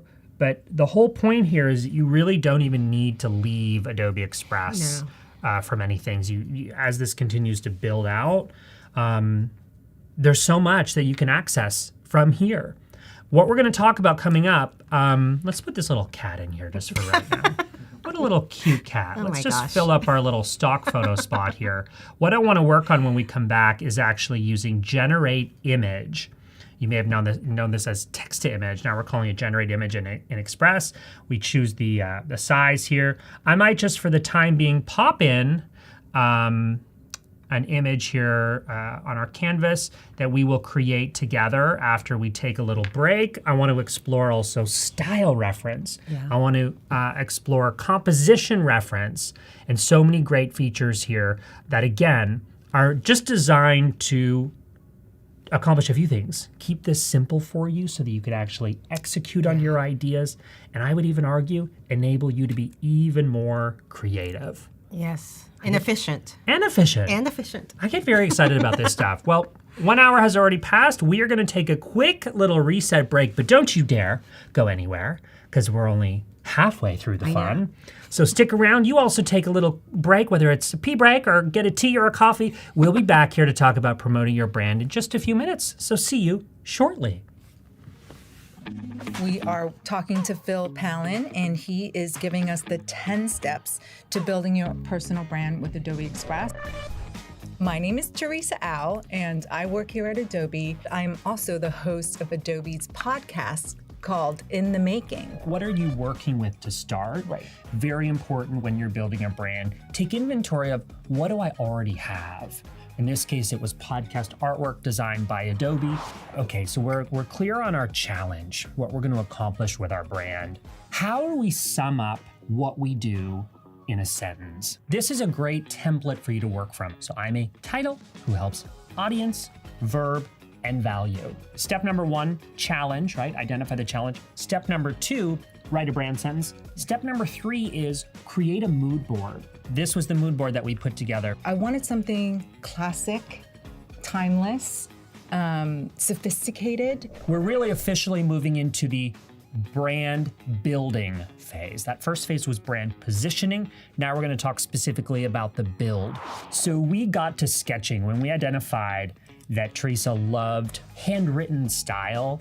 We actually first asked you to sign your initials and your name. From there, my wonderful designer Kostya started to sketch. And you're gonna see how this translated into our logo choice for Teresa, okay? We would call this the mark, the logo mark.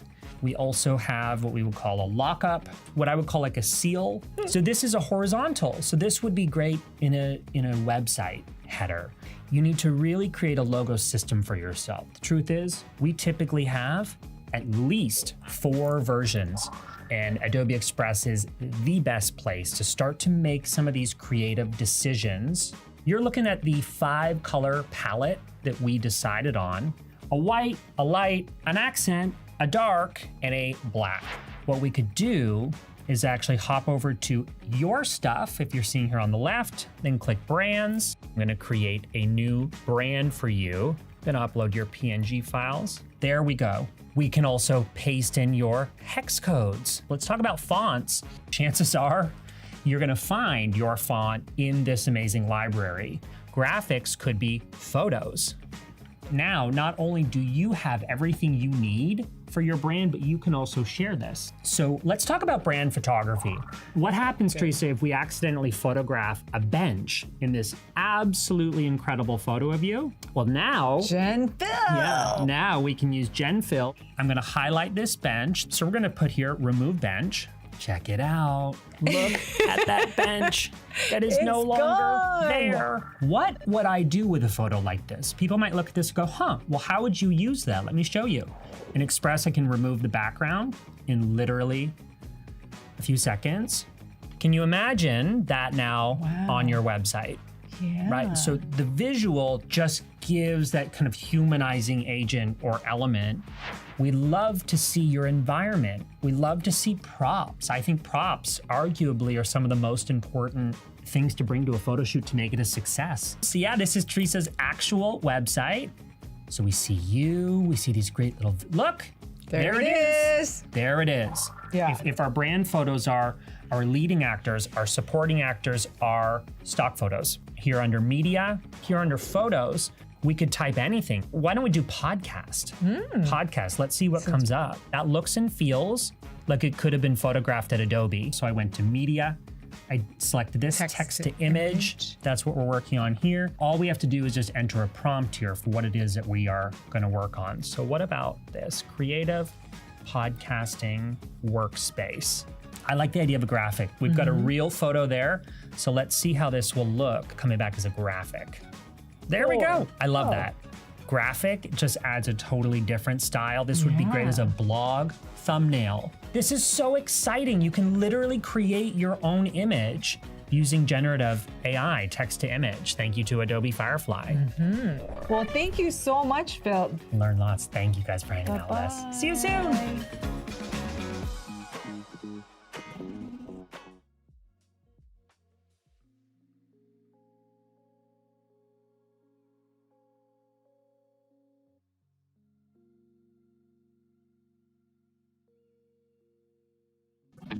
We are talking to Phil Palin, and he is giving us the 10 steps to building your personal brand with Adobe Express.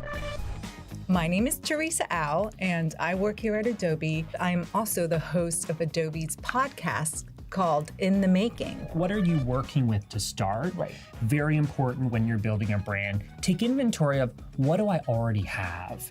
In this case, it was podcast artwork designed by Adobe. Okay, so we're clear on our challenge, what we're going to accomplish with our brand. How do we sum up what we do in a sentence? This is a great template for you to work from. So I'm a title who helps audience, verb, and value. Step number 1, challenge, right? Identify the challenge. Step number 2, write a brand sentence. Step number 3 is create a mood board. This was the mood board that we put together. I wanted something classic, timeless, sophisticated. We're really officially moving into the brand building phase. That first phase was brand positioning. Now we're going to talk specifically about the build. So we got to sketching when we identified that Teresa loved handwritten style. We actually first asked you to sign your initials and your name. From there, my wonderful designer, Kostya, started to sketch. And you're gonna see how this translated into our logo choice for Teresa, okay? We would call this the mark, the logo mark. We also have what we would call a lockup, what I would call like a seal. So this is a horizontal. So this would be great in a website header. You need to really create a logo system for yourself. The truth is, we typically have at least 4 versions, and Adobe Express is the best place to start to make some of these creative decisions.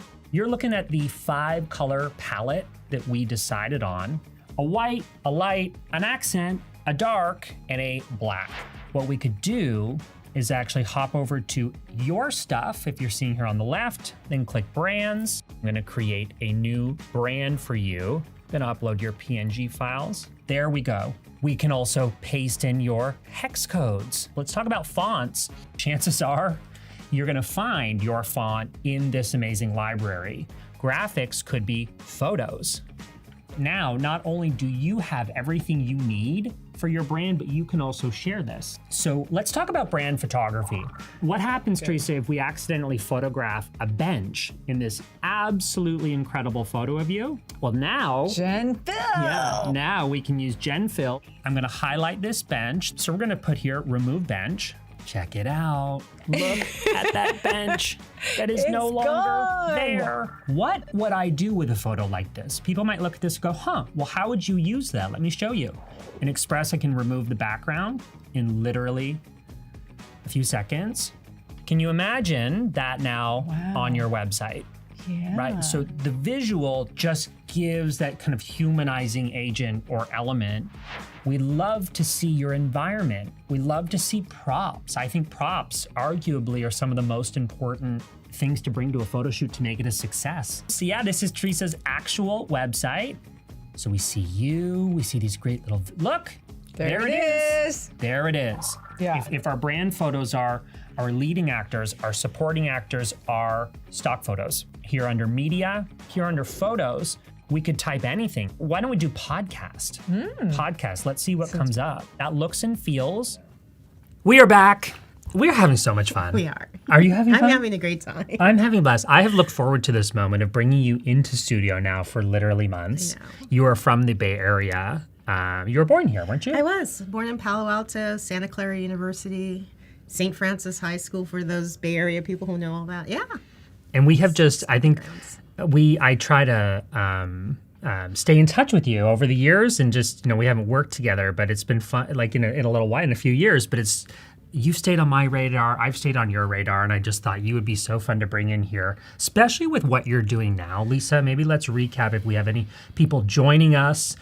Tell people a little bit about the work that you're doing. Yeah, so now I'm working with women over 50 plus who want to become content creators or trying to build a personal brand, or they have a business that they need to get online and get more visibility. So that's I'm their person to get them comfortable on camera, learn how to create content, learn how to go live, learn how to use Adobe Express, all that stuff. Yeah. Yes. That's what's so exciting is one of my favorite things to do is when I come here in person in San Francisco, I love to bring in real people. I've had Teresa, who is a real life client of mine. She works here at Adobe. She's an executive. And then I've had Lupe Monroy, shout out to her, a landscape designer in the Bay Area. And now Lisa Marie Todd. Yay. I've had over 400 clients and Lisa was client number 1. I am. Back in the day. I want to make sure the chat feels like you're hanging out here with us because you certainly are. I see Gus, I see Cody, I see Gray. Awais, am I pronouncing that properly? You said, I'm really enjoying this live. How nice is that? That's so good. That is so good. We talked in the first hour about how to build your brand. I'll hop over here to my screen so we can just do a quick little recap. We did a little reset moment. Lisa, you even said, like, I'm in this kind of exciting transition to this next brand. It was a cooking brand, creating content. Now you are helping people create an appetizing life. So the name and the positioning still applies. So we wrote a brand sentence for you. Friends, if you missed that, I highly recommend watching the replay when you can. We created a mood board and we talked about the mechanics of that. I gave you the specific formulas or keywords where you could find those inspirational images to create a mood board, which is really the way in which you communicate with anyone that's working on your brand in terms of design or creative. And so Teresa says, Phil, they replayed our episode during the break. we had Paco to thank for that genius over there. I know I went for a bathroom break and then I heard my voice when I was walking. I was like, what's that? Wait, the stream is off. Yeah. What we did, we also created a logo together. And the logo makers are really in Express, which is a quick action. That's a really great way to get your idea started.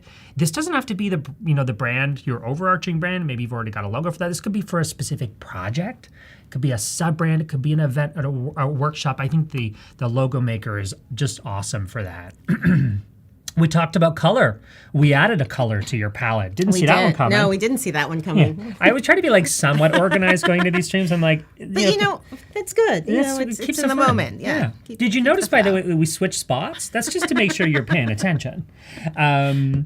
We also talked about fonts. So pairing fonts, header, body. Adobe Express allows you to set that all up in the brand kit. You can define your header and body font, and that way it's just a click away when you're working on new designs.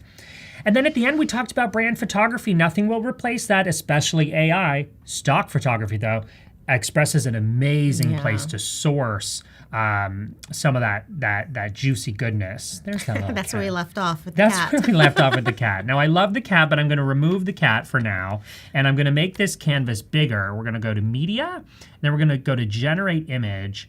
I think I'm going to go with widescreen because that's going to work the best for our slide today. I'm aware that our audience and our friends in the chat, I want them to be able to see this as we create.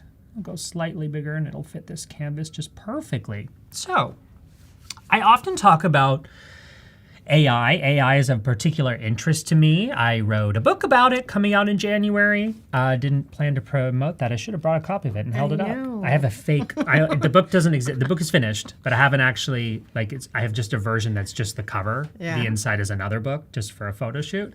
But AI is a particular interest for me. And while some things related to it scare me, like deep fakes, that kind of scares me. Yeah.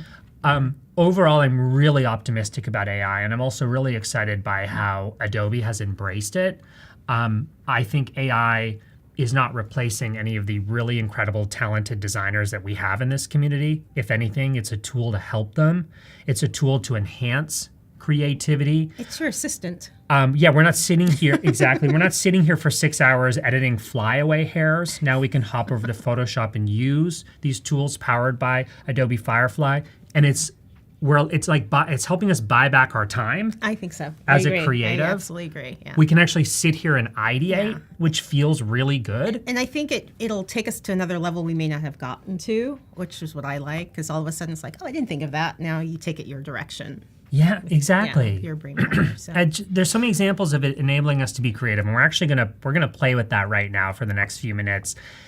People will go, AI, Phil, I know you're into this, but like, where do I even begin? Actually, ChatGPT is not the place to start. Adobe Firefly is the place to start. Actual image creation and generation. So for your particular audience that might be overwhelmed by the tech, or they're good with it once they're shown how Once to they do show it, how to do it, yeah, definitely. hopping into Express and actually using Firefly is an amazing way for you to start and dabble with how AI works. Text generation is amazing, but it takes a little bit to get the hang of it.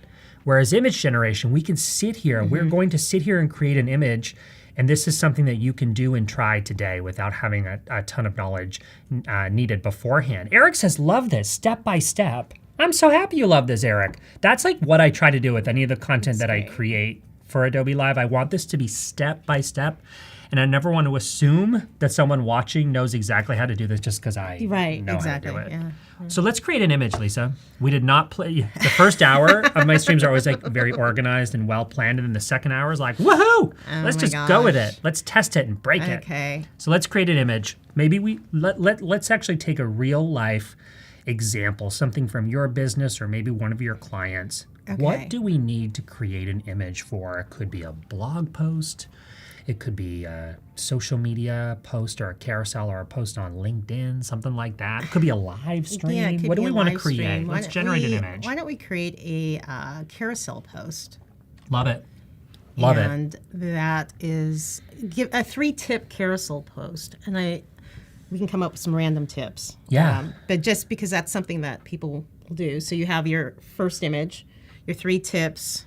You could have your recap page, and then you could have your call to action page. Love it. Does that sound good? It sounds great to me. Okay. So let's for now, we'll add the text here shortly, but let's for now think about what image that we would create. By the way, Ray has a good question for you. How does Lisa find her clients now? My clients I have, because I live in Los Angeles, have all been word of mouth because I'm working on other projects, but I'm about to do a bunch of workshops and get more people.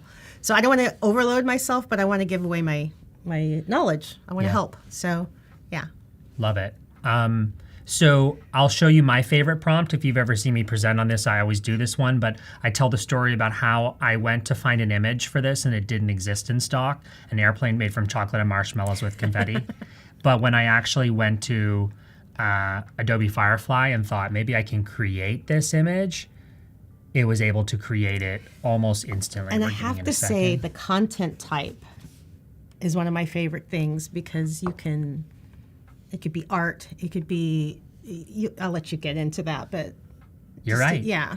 You're right. That's the fun stuff. It could be a photo, it could be graphic, it could be,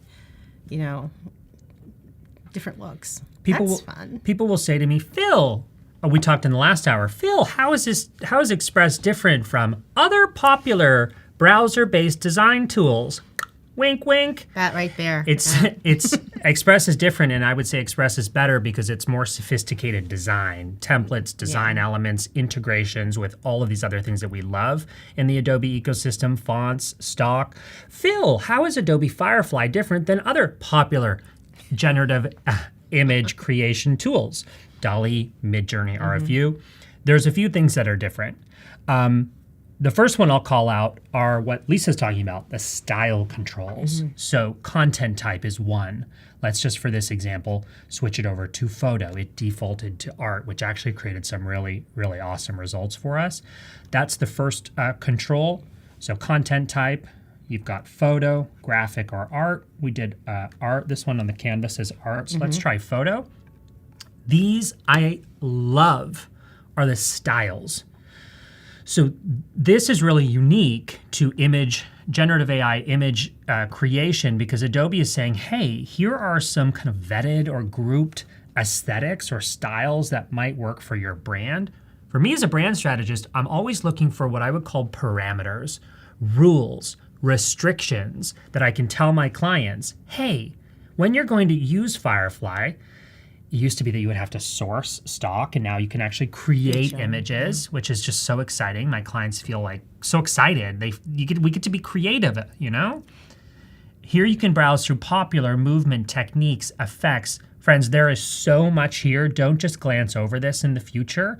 Actually spend some time looking at these styles and thinking to yourself, what is on brand for you? We have a lot of creative pros in our audience, so what is on brand for your clients? How could you choose a few of these or suggest a few of these to your clients to be able to create on brand. Let me tell you one of my favorites, layered paper. I never knew that I loved layered paper so much, but I love layered paper. It looks so cool. And I love this style for blog thumbnails, not just thumbnails, but also when you're working on a blog post, it's a good idea to have images throughout. Right. How fun is that? It's literally That is made from fun. paper. Although I want to eat it, but I won't eat it because it's paper. But it looks so cute, right? And I gave you something here that I'm telling you, I could not find a stock photo for this. It doesn't exist. So let me ask you a question. Yeah. I, at times, if I'm trying to get more realistic, in my description will put in photorealistic. Yeah. I give it that extra bump of a word Let's try it. to see if that helps a little bit. Let's try it. And then in this case, I might clear our style control Yeah. because we're getting more specific with Specific, our right. prompt. What I would love to have you do in the meantime, Lisa, we're going to use the overhead cam for this. You've got Sharpie and pen Sharpie in hand. in hand. Look at the results we got. That's so cool. Adding that photorealistic descriptor in there. I mean, that looks yeah, literally like we a- just made it in the kitchen. I want to eat that. I want to eat it too. So, okay, we've talked about content type. We've talked about styles. I showed you one of my favorites, which is paper under materials. But don't just glance over these or ignore them. Like, actually spend time in the styles and see what you can discover and what will generate the best results for you. I learned this from our dear friend Tomasz, who I did a lot. I hosted him maybe a year ago here on live, and he was like, Phil, never take the first result you get from generative AI. No, he no. works on Firefly. Yeah. And That's across the board. That's whether across it's, the board. GPT or Yes. this. I can't get that out. Say I know that it's 10 hard. times. I could practice it in the mirror. ChatGPT. Yeah. But yeah, don't take the first result. You got to keep going in. you got to keep going. This is just a starting point. I remember here we go. So we're going to have you draw. I can't draw, That's folks. the point, Lisa. So what do we want? I want you to draw an airplane on I thought I was drawing a stick figure. No, I think you're up for the challenge of drawing Oh an my airplane. gosh. What you're going to Okay. draw here, we are going to use as a composition reference for Firefly. So I'm okay. And the whole point of this stream is to show you that you don't need to be an artist or any Which kind I'm of. not. You don't have to be any kind of graphic professional. Look at this. It's going I'm great. I'm trying to cheat from looking at the food inspiration here. That's fine. That's fine. So what Lisa's doing right now is drawing a very simple image that is going to tell the AI Oh, this is very funny. what. I have no sense of perspective. Oh, dear heavens. Y'all can talk about me. I don't care. I think you're doing great. I ran out. Okay, I don't want to write on the Great. thing there. Okay. Go a little bit faster there. Great. That's looking good. So what I'm now going to do is There, I'm that's going to fine. quickly. Yep, I'm going to quickly snap a photo of this. I think you did great, Lisa. Thank you. Chat, can we remind Lisa that she's a beautiful artist? Let's Look, give her Mom, some what I confidence need. because I think it's perfect. So friends, what I've done is I've just taken a picture. Hold that up actually again. Let's show the audience what you've created. And the whole, center. I love it. The whole point of this exercise is to show you that we can guide the AI on what it is we're trying to design. So if we're looking at my screen here again, there's a spot called reference images. See that? Style and composition. Style, maybe we'll do that first to build the suspense here. Style is just that. It's really meant to pick up colors, line weights, aesthetic components to what you're creating. So what I thought we could do, Lisa, is to keep it consistent with the first stream. I have this image. Friends, see this? So it's got really kind of like a mosaic of the brand colors and elements. Let's try this as our style reference for our airplane. I'm just going to go back to airplane here. Let's see what it creates. We'll keep, let's make it art, or let's do graphic. Yeah, that would be cool. I like that. Because I think the style reference is kind of a graphic component. And let's see what we can create here in just a few minutes. So we're going to upload that as a style reference. Have a little tea too. Yes, I love it. So how cool, our airplane just became white chocolate. But that's interesting. It is interesting. Let's also say, like, it's not always like going to that. get it totally right. But I mean, that looks amazing. Yeah, that's cool. But this is my favorite one. You too? I like that one. That is beautiful. Yeah, I like that one a lot. What is that? What are those like sprinkles I don't on know. it? Is that like cinnamon or something? Yeah, we'll go with that. We'll go with it. So Cinnamon. that was us using a style reference for the AI. Without you providing this input, it wouldn't have known these are my brand colors. So if you're wanting to create images that look and feel related to your brand, a good way to do that is by uploading a style reference. It's not binary. There's no exact science here. There's no right or wrong. And so much of this is experimentation. But if you see there, look at the output and look at how it derived inspiration from the blues and the oranges of that image. Started here, folks. So that's coming next. That's going to be composition. So I'm going to remove that style reference for now, and let's try composition. And the whole point, I think I might need to quickly, it's an iPhone format of an image. So let me just quickly take a screenshot of it, and that'll make it a PNG. Boom, done. Let's go back over to Express and upload this as our composition, which will be on my desktop. You do not, so composition reference is really, really neat and powerful, and it's especially something that you don't need to overthink. Style should be something that includes your brand colors, as if that's what your desired output is, to make it look and feel on brand. But composition could be as simple as a stick man. I told Lisa coming in today, I was like, Lisa, we have to switch spots so you can sit by the overhead cam to draw a stick man. And then I sprung it on her. I said, draw an airplane. And friends, how great is this airplane? Hold it up once again. Our composition reference for today. Let's go ahead and click generate on this image and see how the AI interprets Lisa's Van Gogh. There we go. Van Gogh airplane, which is our style reference. Zip, zip, zip, zip, zip. There we go. Oh, wow. Check this out. Oh, wow. Yeah, check this out. So it definitely, I mean, hold it up once again. It's like pretty close. It's pretty close. That's hilarious. It even got the little nubs. Yeah, got my little nubs Lisa, there. what are those nubs? What are these little horns? It's supposed to be the engine. I don't know that I feel safe flying in this airplane that is Halloween themed. But I love it for you, Lisa. Just please be safe. Know, I was looking at the other one and see the one before. Yes. So that's actually really cool. It like is cool. In all seriousness, it picked up even some of those little details. Ray calls it the van plane. Robert says, I like the first banana split banana plane. split plane. Yeah. Check this out. So again, the AI might not get it right every single time. It's still learning like we are. But I always think it's really cool when it does get it right. Yeah. And this can just be a starting point. And it's meant to inspire your creativity. So I have so many instances where people are using Firefly to create a visual to kickstart a campaign, or use this to pitch to your client to say, hey, here's the concept of where I want to take this. What do you think? Like, get the feedback. Exactly. To then actually, in many cases, win the project. Think about storyboarding, concepting like an ad campaign or even a branding project, a mood board. Firefly becomes so incredibly powerful. And I think what I get excited about is like these tools that were once really only available to designers, graphic designer, people who are trained. It's universal now. Now it's universal. We can hop into Photoshop, and even if you don't know, the intricate details of what to do, you can start to use generative expand. You can be using reference images, composition images in Express and in Firefly, web-based, in Illustrator. Really cool features like, we won't show them today, but text to vector is a really neat one that I have a lot of fun with. Even I'm opening Illustrator. I'm not as comfortable in Illustrator as I am in Photoshop and in others.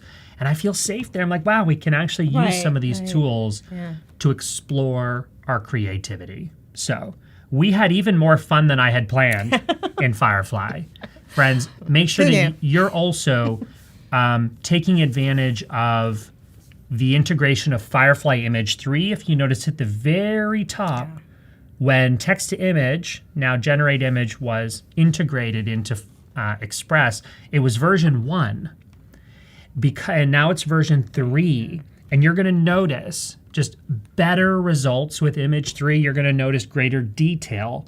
You're going to notice better renderings of limbs and faces. Not always perfect, but much, much closer. So when I mentioned this earlier, when people ask me, Phil, what's the difference between Firefly and other tools like DALL-E or Midjourney? First, style controls. Take advantage of the content type, the style controls, as well as style and composition reference. I just have to now try style and composition together. Yeah, do it. I feel like that's the grand finale of this segment, so let's just see how those work together. And while we're waiting for this to generate, let me tell you what is probably the most important thing for you to know about Firefly. The images that you create in Adobe Firefly are safe for commercial use. Okay, some of these are a little strange, but I'm actually kind of digging that one. Right? These are safe for commercial use. This is hugely important for you to know as a business owner, as a content creator. The images that you create in Firefly are safe for commercial use. Depending on your licensing with Express, with Creative Cloud also, Adobe has an indemnification clause, which means if for whatever reason you get sued as a result of something you create in Firefly, Adobe has got you covered. That's how much they believe in this technology. And so people will say, well, why doesn't it know what Spider-Man is? Something like that. It is trained to not know what Spider-Man is, to protect you. Chances are you don't have permission to use Spider-Man and other trademarked or copywritten brands, brand collateral like that, trademarks. So that's something to know. It's really, really important. I know it's not like the sexiest thing, indemnification and safe for commercial use, but trust me. Yeah, you need to know that. I have had more clients than I would like to count have issues in the past because an image on their blog or an image they picked up from Google Images and used it in a post has gotten them into trouble. I know people that have been sued. Food blogging was a big problem with that. Absolutely. Yeah, people stealing, I shouldn't say stealing, borrowing other people's shots. In a lot of cases, not doing it with any bad intention or malice. No, it's not even literally knowing. just not knowing. Yeah. So it's super, super important. I know people that have been sued over this. It's really, just know that with Firefly, the images that you're creating are safe for commercial use. It's not going to be able to reference any of those copyrighted or trademarked entities, but that's on purpose. Okay? Well, that was really fun. So let's actually pull up a few things that I want to tackle over our next few minutes together. So we did our part 1. Part 2, we're going to talk printed goods. I'll show you the web page in Express. I thought this would be useful for your people, Lisa, because getting started on like a website tool can also be really overwhelming. If you're already in Express, you're getting comfortable here. It's really easy to make a web page, and there's been some recent updates to that feature. I thought we could, if we have time, make a podcast promo, Pinterest, Instagram Reel. That might be all in one and the same. We'll work on that together. And those are overlapping in their way. We'll talk about collaboration. Friends, when you're creating your brand identity, it's a really good idea to think about how will this brand exist out in the wild? And so even something as simple as a tote bag, like I'm not saying you need to go and get these made, although that's a very cute I think I did make those back in the day. That was a good call. But even what if we did something like a t-shirt? Yeah. That would be a very cute t-shirt. I'm very excited to tell you that now, and actually very recently, when we click this download button, now we have this additional feature here called Print and Deliver New. There is an integration with Express and Zazzle, which is a tool I've used for many, many of my client projects to bring print projects to life. And so I'll show you a preview of the types of things that we can create here. Folded cards, you can see the different dimensions and orientations there. Invitations, okay, so those include envelopes, which is great. You can see the different sizes. Flyers, posters. Actually, maybe we'll try a poster with that great design that I uploaded as a style reference a second ago. But what I thought would be most fun today would be to make a shirt for you, Lisa. Okay. So let's click t-shirt. That's the last option here. And look, it even gives us the cost. We can click resize here. And let's start to imagine how this looks as a t-shirt. And I was just thinking for those of you who might be working with YouTube, doing a channel, or you have clients and they want to have merchandise, here you go. You can design it here in Adobe Express. I love it. Yeah, and then put it, in your little storefront. So I want to actually preview this. That's what makes this feature really cool. So I'm actually going to just go to create. I wonder if I can create a t-shirt. No, I don't think so. But so I'm going to just create a square canvas for us. I'm going to pop this asset, and let's see if we can do, this should work for us by having it in its own project. Click resize. No, for some reason it's not showing there. Try this on your end and you should be able to see the logo. Maybe it's the asset. Let me try to drag this in as a brand. there you go. Yeah, let's see if this updates for us. But what I like about this... It's kind of cool without the... It is kind of cool. Here we go. It's me. I'm the problem. It's me. I didn't define which one I wanted. So we should be able to set that and actually preview the design. Let's click continue just for fun. No, we're not going to do that. It's going to make us log in and do this whole thing. But the fun of this is actually, look, Yeah, there now you it go. previewed. Yeah. What kind of voodoo is this? But that's actually really cute. Can you just move? Yeah, I'm just showing how to move it around. Look at that. So imagine you were doing an event, or let's say you were working like a conference booth, something like that. Let's try it with the word mark and see. Like you could do it. You could even do it like a little, right, yeah, right over the, definitely. Something like that would be really cool. Let's try it with. I'm stubborn, so I really want to try it with the full logo. But this is so cool. I mean, that you can even preview this directly from your Express project. So a lot of what I wanted to talk about today was like, yes, Express for creating your designs, but friends, it's 2024. We're almost at the end of the year. There's so many more things that you can be doing in Express, like creating your print collateral, not just, posters, invitations. Mugs. Can you do mugs? I don't think we can do Can't do mugs mugs? yet, but Okay. they should be able to do mugs. I didn't know. Zazzle integration, if you're listening to us, mugs would be a great next step. Actually just created some mugs for one of my clients in Express. Let's click show more. So right now it's primarily print material. But you could create the graphic to do Of whatever you're gonna course you do could. with that, Yeah. so. A lot of these tools and websites that are like democratizing merch. Printful is one, Zazzle is another. Let's go ahead and actually, I want to try this image that we used for our style reference. I feel like this would make such a cool poster. So let's adjust our canvas size. Let's click resize, pop this into place. Pull it out. Yeah, it doesn't have to be exact. Let's see how let's click resize. I mean, how cool is that? Like a little poster for your studio or for your office. Yeah. I mean, that is just so cool. And I love that here you can see the price of it. You can select the size, paper type, even frames, hardware. If you want to add a frame to it, you can do that. And this is all without actually leaving Express. Yeah, I just remembered, like, if you're doing a show where you're selling something like a gift show, I was thinking back to when you and I were in New York, and you just want to build out these graphics to have behind you or just to have a framed thing of it. This is perfect. How awesome is that? Yeah. So this is one of the newer features that I find really exciting and really useful for people. I'm going to hop back over to my slides. And let's actually get creating some of those social graphics. Actually, I'm going to go, I want to go here from the home page. And we talked a little bit about this on Tuesday. I got sidetracked and didn't finish the idea. What's new? Classic Phil move.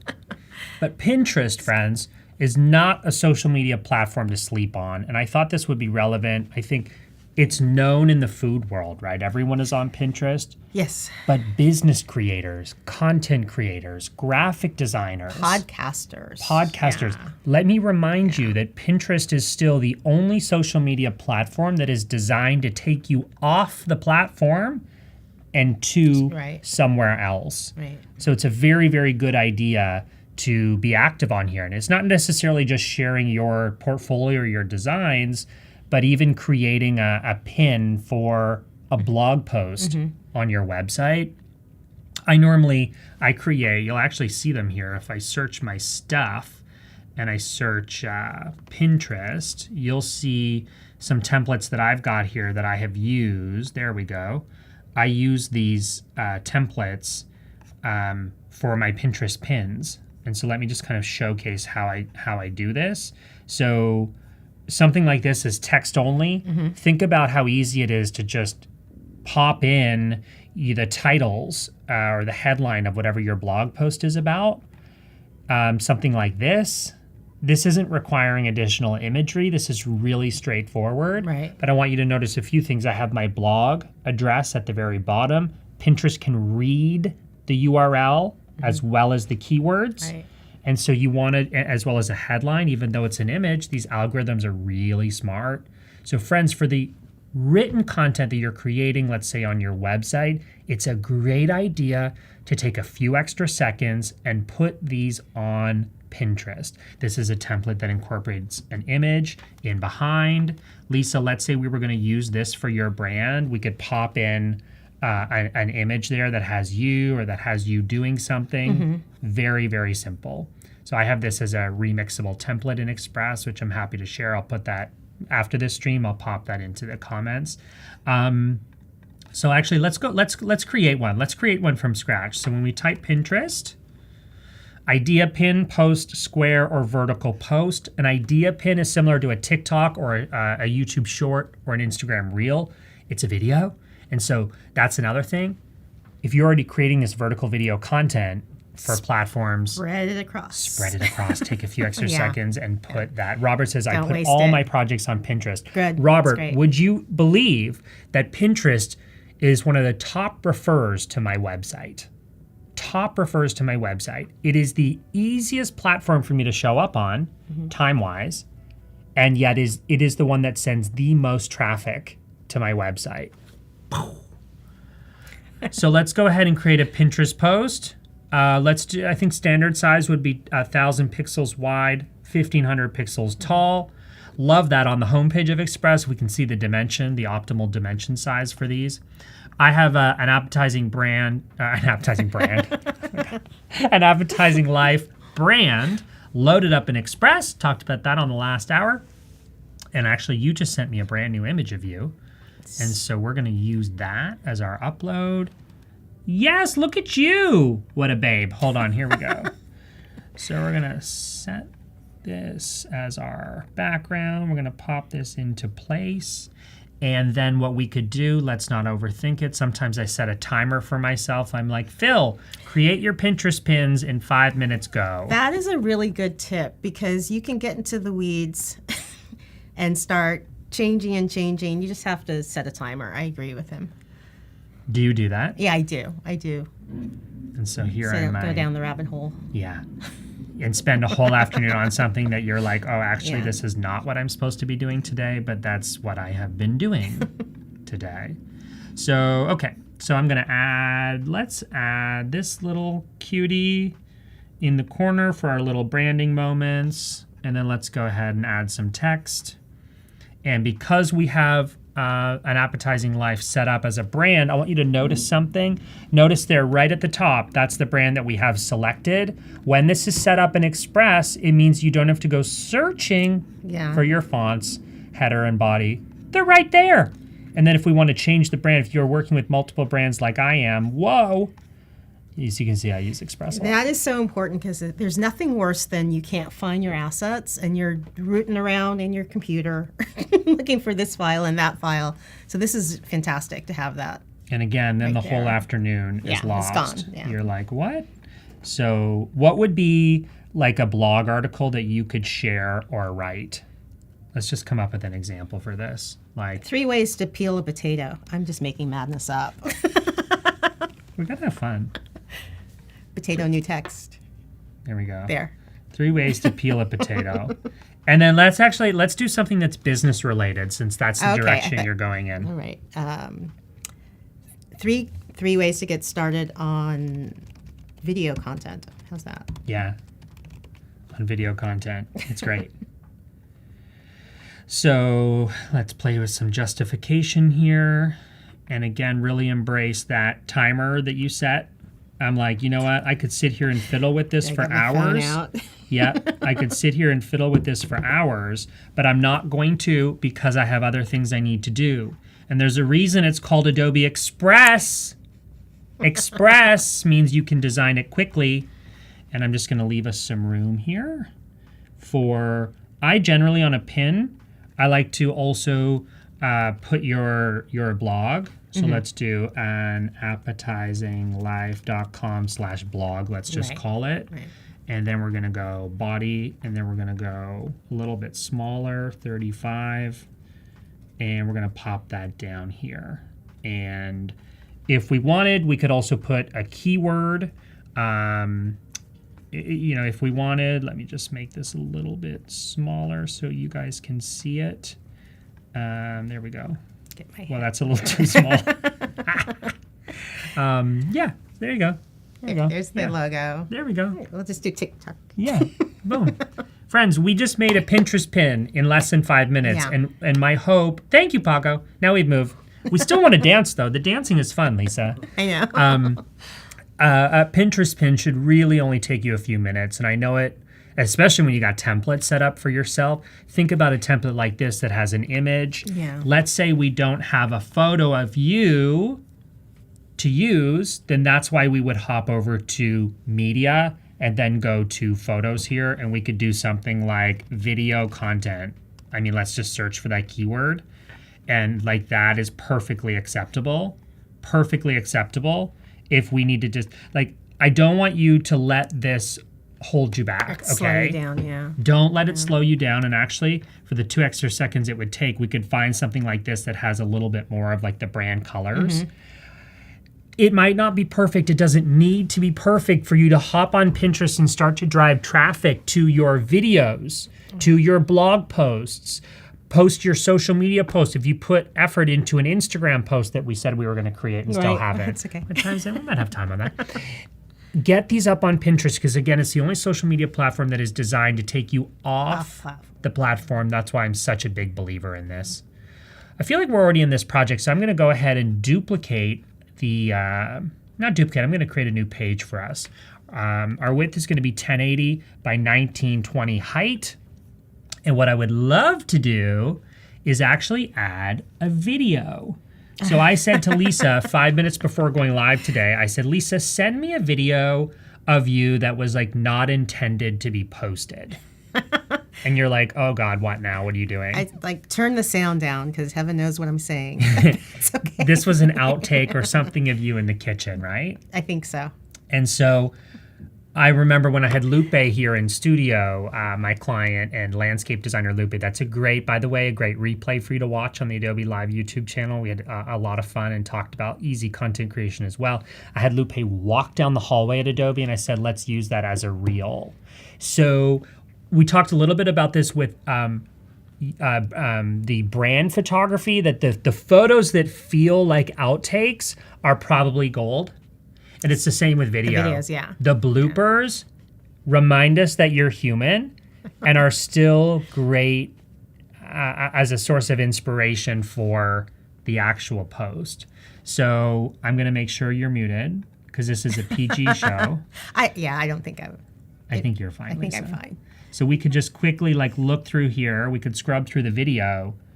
And so much of this, Lisa, so much of these moments could be isolated and used as a single reel. Let's scrub through the beginning and talk to me what's happening in these. I don't know what's happening. You're like, I don't think remember. I have no idea what I'm making because this was a long time ago. There's some lemon juice. Some lemon juice in there. Go to the end, then I can tell you what. Oh yeah, true. Yeah, Good call. It was a salad. it's a salad. I'm just doing a simple salad. That looks really good. Yeah, nothing that exciting. So, do you know what I would do for a reel? I would take that very end. I would take Yeah, the I agree with very you. end of Yeah. it. Yeah. And I would. So even more than that, I would just take this and we can do all these little video edits directly in Express. Oops, I think I went too far. Here we go. And, okay. Oh, I love that little thumbs up. This was literally a random video on your phone that you thought was an outtake, and today we're actually creating a post from it. So as you guys are creating reels, something to think about, and the thumbs up. Perfect. How long is that? That is 6 seconds. The shorter the video on Instagram, the more likely people are going to rewatch it multiple times. When someone rewatches your reel, Instagram goes, huh, there's something interesting there. So people are having to rewatch it 2, 3, 4 times. What does that do? It increases the number of views on that post. Right, exactly. It means Instagram will likely show it to more people as it's interpreting that as content that your audience is finding engaging. And still, Reels is a good format to get in front of strangers. It's not, by the way, not necessarily better than a carousel or a static image, a single image post. They're all great. And if it were me devising your social media strategy, I would use any combination of those. Yeah. But my point today is that we do not need to overthink content creation. I sometimes make a rule to myself, if I can't make it in Express, I'm not making it at all. Because there are moments between calls and working on projects where I literally have 10 minutes. Right. I'm sure you're the same. It's like, Right. what can I make in 10 minutes? And you can do 'Cause that's this in all I less got. than 10 minutes. Less easily. than 10 minutes, Yeah. right? Yeah. And so this is literally just a quick little video of you, me posting this in 2024. I would probably add some captions to this, which we can do as a quick action. So let me just download this little slice of life, our little cropped version. We also could trim this as a quick action in Express. What I would do, you want to think about text in 2 areas. You want text on the screen that tells us why we should keep watching it. So let's come up with something. That salad, like most amazing summer salad. Quick and easy summer salad. Yeah, quick and easy summer salad. That's perfect. Quick and easy summer salad. And then the caption should have something also that's like a hook. So something like, you won't believe how easy it is to make this. Right. And then if you go deeper, you're asking them to respond, so you have that engagement to go back and forth. That's a whole other thing. Back in the day, we might produce a really intricate Instagram reel that shows all the steps and all the details. But do we have time for that today, friends? We don't have time for that. We don't have time for it. We still need to get a post up. So we're going to take this beautiful 6-second excerpt that is human. It's not overproduced. It's a single take. Lisa making this salad makes us feel like we can make this salad. Our opportunity to go into more detail is in the caption. People say, Phil, what about hashtags? And I say, meh. I'm with you. Meh. We should do this. What do we say about hashtags, Lisa? Meh.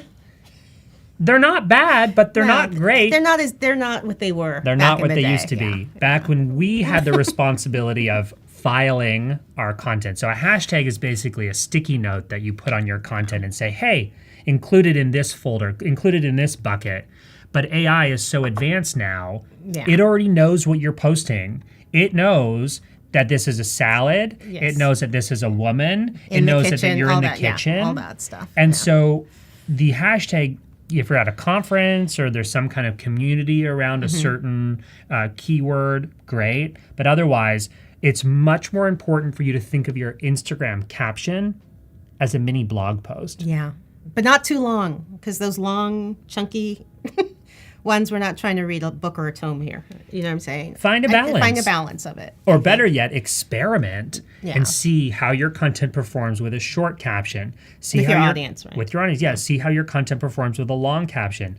I just generally think like a more detailed caption is a better idea than like 30 hashtags. We don't need them. I agree. That's old school now. Yeah.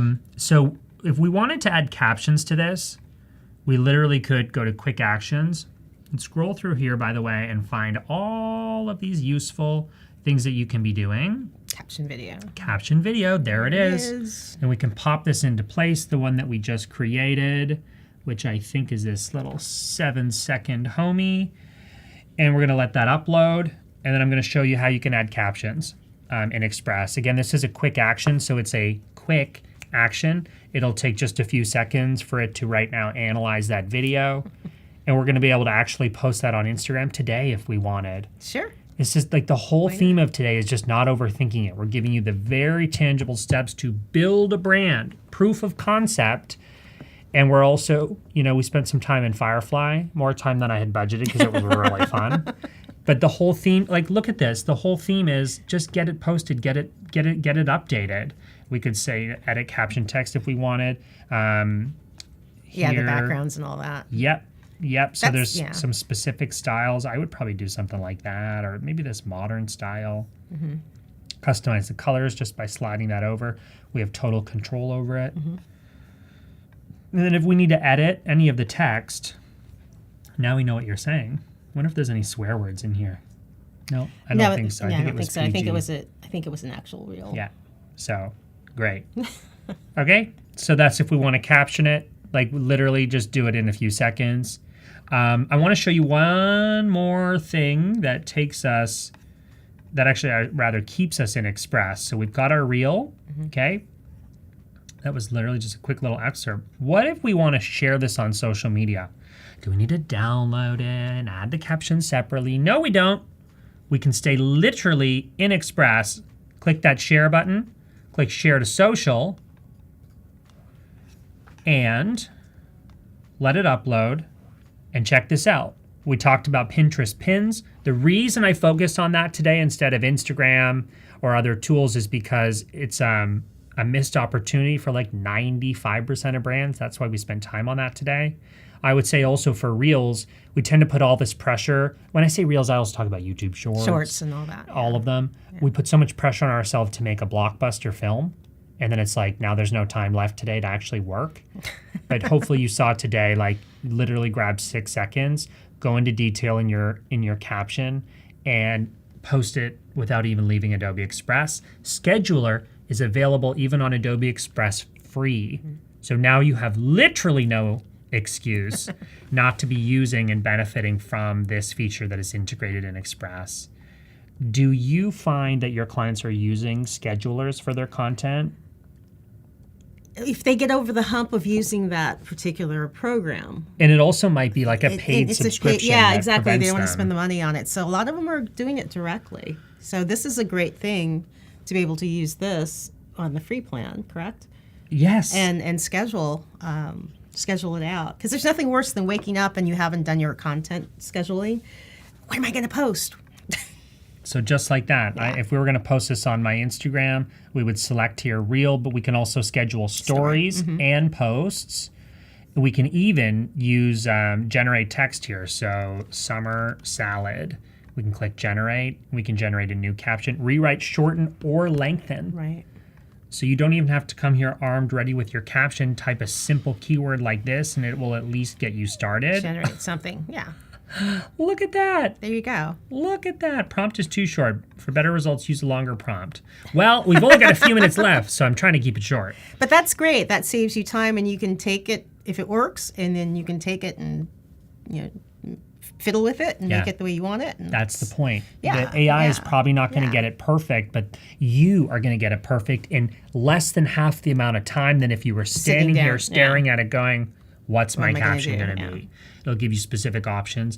I want to give you a little hint, a little trick that I learned from my friend Liz Mosley, a beloved Express ambassador in this little fam. She uses drafts.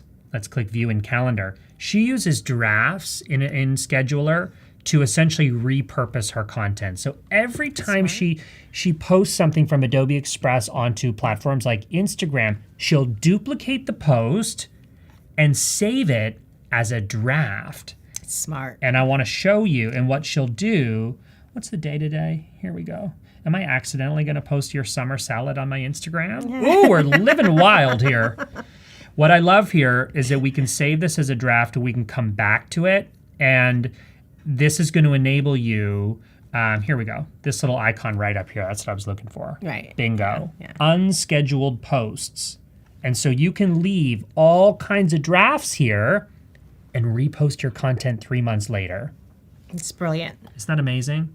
Brilliant, brilliant. So we have covered a lot of ground today, and the whole theme has been easy, content creation, cooking up creativity, embracing your brand evolving, and using Adobe Express as a place to really make all of this happen.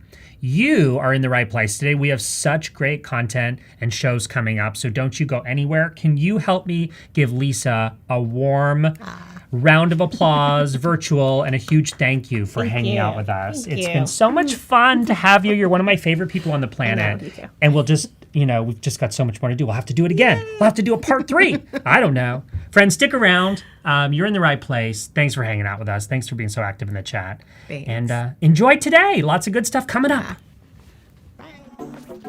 What we're going to be doing is 3 different designs. So I just made it 5x7 because I guess that's what the typical invite is. The text to image, let's throw a background. Green nature, white aesthetic. I like this one because there's a lot of white. The next thing that I want to add is just our names. Go to shapes, just go basic square. Let's make this like an off-white-ish. So let me just throw the date on here really quick. We're good with this one. We can move on to the template. Right? We'll save this one here, make one the same size, and then this one we're gonna go through some templates. Let's just do wedding invites. Let's go with this one. So we're gonna change the background color. What about a sage green? I think we just keep playing around. Right? Yeah. So Google Drive is like just automatically inputted in here. So I just made a little folder earlier today where we've just got some photos from our engagement. Okay, so we've got this one. That looks good. I love that picture. And this one.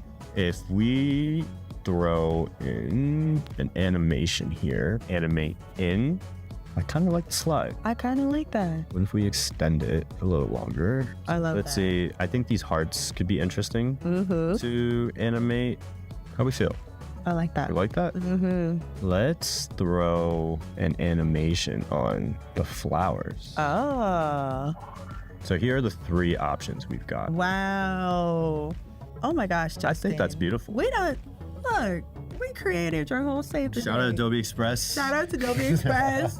Thank you so much, Justin, for just showing us how to create invitations through Adobe Express. Bye. Thank you so much. Subscribe to Adobe. Yes.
Hello and welcome back. My name is Emma Gustafson, and today I'm here with Justin Nguyen. Thank you so Welcome, much. Justin. Good to see you as always. It's great to be back. Our second stream together. No big deal. We're kind of friends now. It's what? When was the last time I was here? March? I think. I don't know. April? It was a while ago, but March? happy to be back in the studio together. And you're going to be designing on Express today. So tell us a little bit about what you do, and then maybe give us a brief explanation of your project today. For sure. So there's a little bit of background here. So Okay. we were talking a little bit out there. Yeah. I just moved to Austin like a couple months ago. Love it. Joined a soccer team. Fun. And on that soccer team, we've got a logo. Nice. so I to- love it. You so, have to. yes, Gotta yes. like fully kit yourself out. Of course. So today we're just going to be messing around with the logo a little bit, Awesome. with Adobe Express, as well as using some of their AI features to hopefully come up with a better logo. Oh, But I don't know. absolutely. It's a pretty nice logo that they've built. So Who designed it? Did you design it I did not. originally? No. Okay. Well, shout out to whoever designed your logo. I love that. That's so fun. That's kind of my wheelhouse. no, shout out I to love the, to. for sure. Shout out to the Zilker boys. Nice. But yeah, I want to get your designer eyes Okay. on this as well. Let's see what we can. Let's do it. I'm we can excited to create. see what you got. Yeah, let's jump into it. So, all right, so let me just pull this up real quick. So yeah, just a blank file ready Yep. in Express. Yes, blank file, and then so this is our current logo. Okay. What now, are those flowers? Okay, so I'm gonna quiz you a little bit. Oh, okay. I didn't know I was gonna be quizzed today. So I know you've got family in Texas. In Texas. Oh, the blue bonnets or bluebells? Blue bonnets. Blue bonnets. My Yes. parents actually went to see these in like huge fields. Yes. So in Austin, I think during the springtime, like summer, springtime, they come out and they're all over the place. Oh, okay. so So that's- we did kind of know what it Yes, was. there you go. There you go. So these are blue bonnets, the so pretty. Texas state flower, and that's like the kind of centerpiece of our logo. I like it. But now we've got a tricky thing, right? So Mm-hmm. my friends, Max, they sent over a PNG.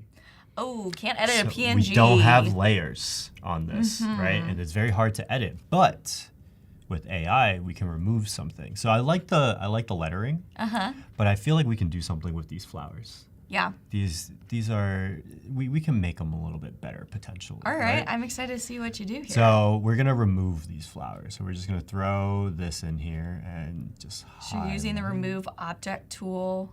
Yes. And this is probably similar to, I haven't played around with this in Express, but it's probably similar to like Gen Fill in Photoshop or Yes. in Lightroom, things Yep. like that in our pro products. Exactly. But again, the reason that I like it in Express is because let's just say you're in a quick pinch. Yeah. Right? And I know Phil was just talking about this earlier, right? Why is it called Adobe Express? Just to be able to do it super quick. Absolutely. So that took me, 10 seconds, 15 seconds that we were talking.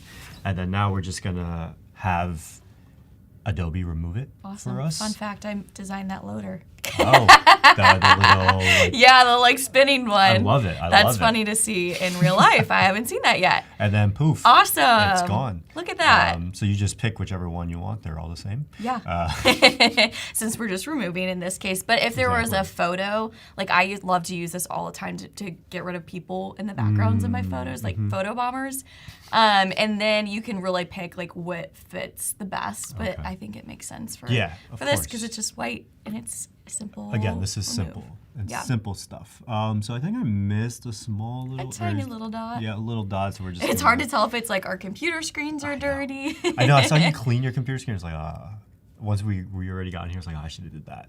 I probably should. That's all right. That's all right. No one on live can see. No, we're also, I love that you have it say football club. That's very European of you, or We have to. anywhere except for America. Like chat, I would love to know where you live. Do you call it soccer or football? Yes. Oh, I see Ray's from London. So. All right. I Okay, would that's assume definitely it's football over there. Yeah, our gaffer is he's actually British as well. So What is a gaffer? gaffer is like the British term for coach. Oh, that's Yeah, awesome. yeah. I watched Ted Lasso, but I don't think I knew that term. Yeah, so that's like a little hidden term. All right, I like it. But let's see what we can kind of generate. So I just hit, I'll go back real quick. I just hit insert object up here. Okay. This little Shiba Inu. Oh, that's what that love dog's called. Shibas. we actually want one day. Nice. So it'll inspire you while you're designing. Yeah, one day. So yeah, just gonna go again. My coloring skills are terrible, but as you will see, that doesn't matter one bit. Exactly, and thank God it doesn't matter because yes, it is in between the lines, but we are missing a lot. That's okay. So this is just to define the space where you want to generate something new. Exactly. Great. So we're just gonna type in fill with blue bonnets and see what comes up. All right. So we're gonna be doing two different logos today. So this one is kind of like an edited one. Mm-hmm. The next one's just going to be fully AI generated. Oh. So with that one, I've got a few. Oh, that's interesting. That's kind of fun. Yeah, I wonder what are those. Oh, that's like the little. I mean, you've seen them in real life. I've only seen photos. So Yeah. That's. I like some of the options we got. I'm curious about this bottom one. That's pretty. The circle is kind of neat too. Mm-hmm. Where it like fills this one right here, space. Right? Yeah. Yeah. So let's see what else it comes up with. Just did a few more over here. Might as well why not? Generate a bunch of results and see which one you like the best. Right. I like that the blue is starting to match a little bit better with like the circle you have on the outside where the text is. Mm-hmm. I think the flowers before were a little purple. These first ones, right? Yeah, and the original ones that you removed too were a little bit more purple. So, I mean, but blue and red do make purple. So either way, we can make an argument for it. But I do like some of the more blue colored flowers it's generating here. For sure. So these actually came out pretty well because when I was testing it out earlier, the stems weren't popping up. So I would have to actually type in bluebonnet stem. Interesting.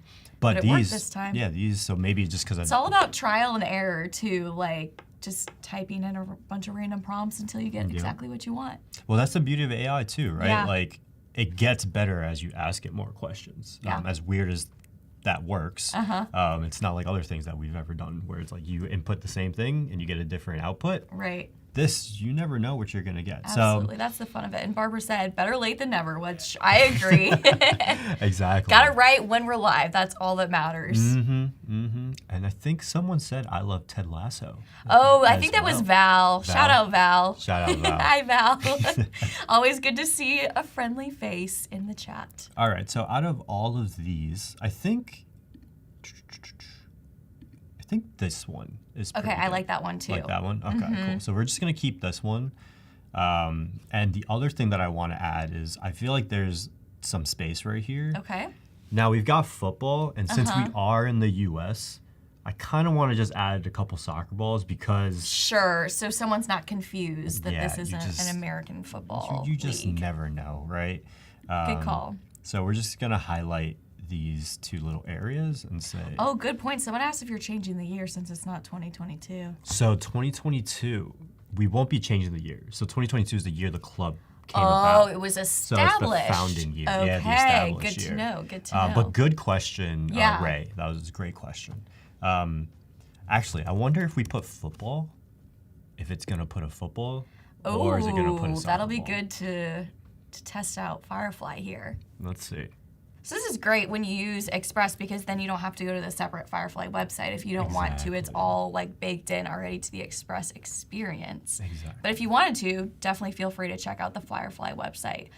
Sometimes you can have a little bit more control and specificity of what you want it to generate. But for what we're doing today, it's perfect. Mm-hmm. Okay, so what did it give you? I'm curious. So we've got it's this first one. tiny, This is so it's hard football. to see. Yeah. But surprisingly, we've got soccer balls here too. All right, I So like shout out. it. And then we've got some doubles. Those are fun. And then we've got soccer footballs. I've seen a commercial with my favorite football player, Patrick Mahomes. Okay. And he has a combination of a soccer ball and a football with a guy from Ted Lasso. So very on brand. Also, very interesting about that specific ad. Funny that you wrote. This is literally not planned at all. Okay. But I was watching a video about why that ad is taking place right now. Oh. It's because the World Cup is coming to the U.S. in 2026. So they're trying to like prime the audience to understand. To get soccer a little bit more. Exactly. That's cool. So we're gonna go with these. I mean, they're a little small, so I'm gonna go back and just type in soccer ball. Okay. Let's make this area a little bit bigger just to see if they give us something bigger. Sure. Yeah, it's a fine line. Like, you don't want it to overlap the red, but you don't want it to be super tiny. And again, my coloring skills are... I mean, that looked pretty perfect to me. I'm not staring at it super closely, but I mean, look. It's decent. Mm-hmm. I do love your animation, though. Thanks. Shout out Crystal. She's the animator I worked with. She also works here. Oh, there you go. We Shout out Crystal. partner on I illustrate and she animates, which is kind of fun. Oh, look at that. Boom. Much bigger, right? Yeah, those are looking, and they're pretty balanced in like the location too. Yep. Ooh, multiple soccer balls. Yeah. Your first generation was pretty good, honestly. I do like that that's first one. Pretty solid. Okay, so we're gonna keep this first one. Boom. All right, so this is logo number 1. I like it. That we've made. All right. What does Zilker have? What is that? So Zilker is the name of the park, like one of the big parks in Austin. In Austin, Yeah. okay. Nice. So if anyone who's listening or who's here has ever heard of like ACL Fest, the music festival, yeah, that's where it is. that takes place at Zilker. No way, that's awesome. I've always wanted to go to that music festival. It seems really cool. It's the same like weeks as Max. Oh, so you got to decide. Yes. Which, in that case, we always decide Adobe Max. Exactly. Yeah, it's in a couple weeks. Cool. So this is logo number 1. Love it. And then now, let's try number 2. All right. Are we making this one from scratch? Is that what you said? From scratch, like from AI. initially AI. Yeah, Okay. yeah. And we can add in some elements in there. here and there. We'll see what comes up. I think it'll do a pretty good job. I think so. I mean, that's the beauty, right? Yeah. So let's just do soccer or create. Ray asked you to explain the offsides rule in soccer. Okay. You don't have to. You don't have to. No. That's actually, I mean, that's a great While question. we're generating, we could get some soccer. Let me knowledge. generate this Yes. description, and then I will. Do you understand offsides? I think it's like the ball crosses a line before there's any players over there. Okay, I'll explain it. Kinda? You're kind of there. You're Or almost you there. Run to the other side before the ball is there. Kinda. You're getting closer. This is really embarrassing. Create a circular soccer logo that has. So another thing that a lot of people don't know about Austin is there's mountains. So instead of bluebonnets,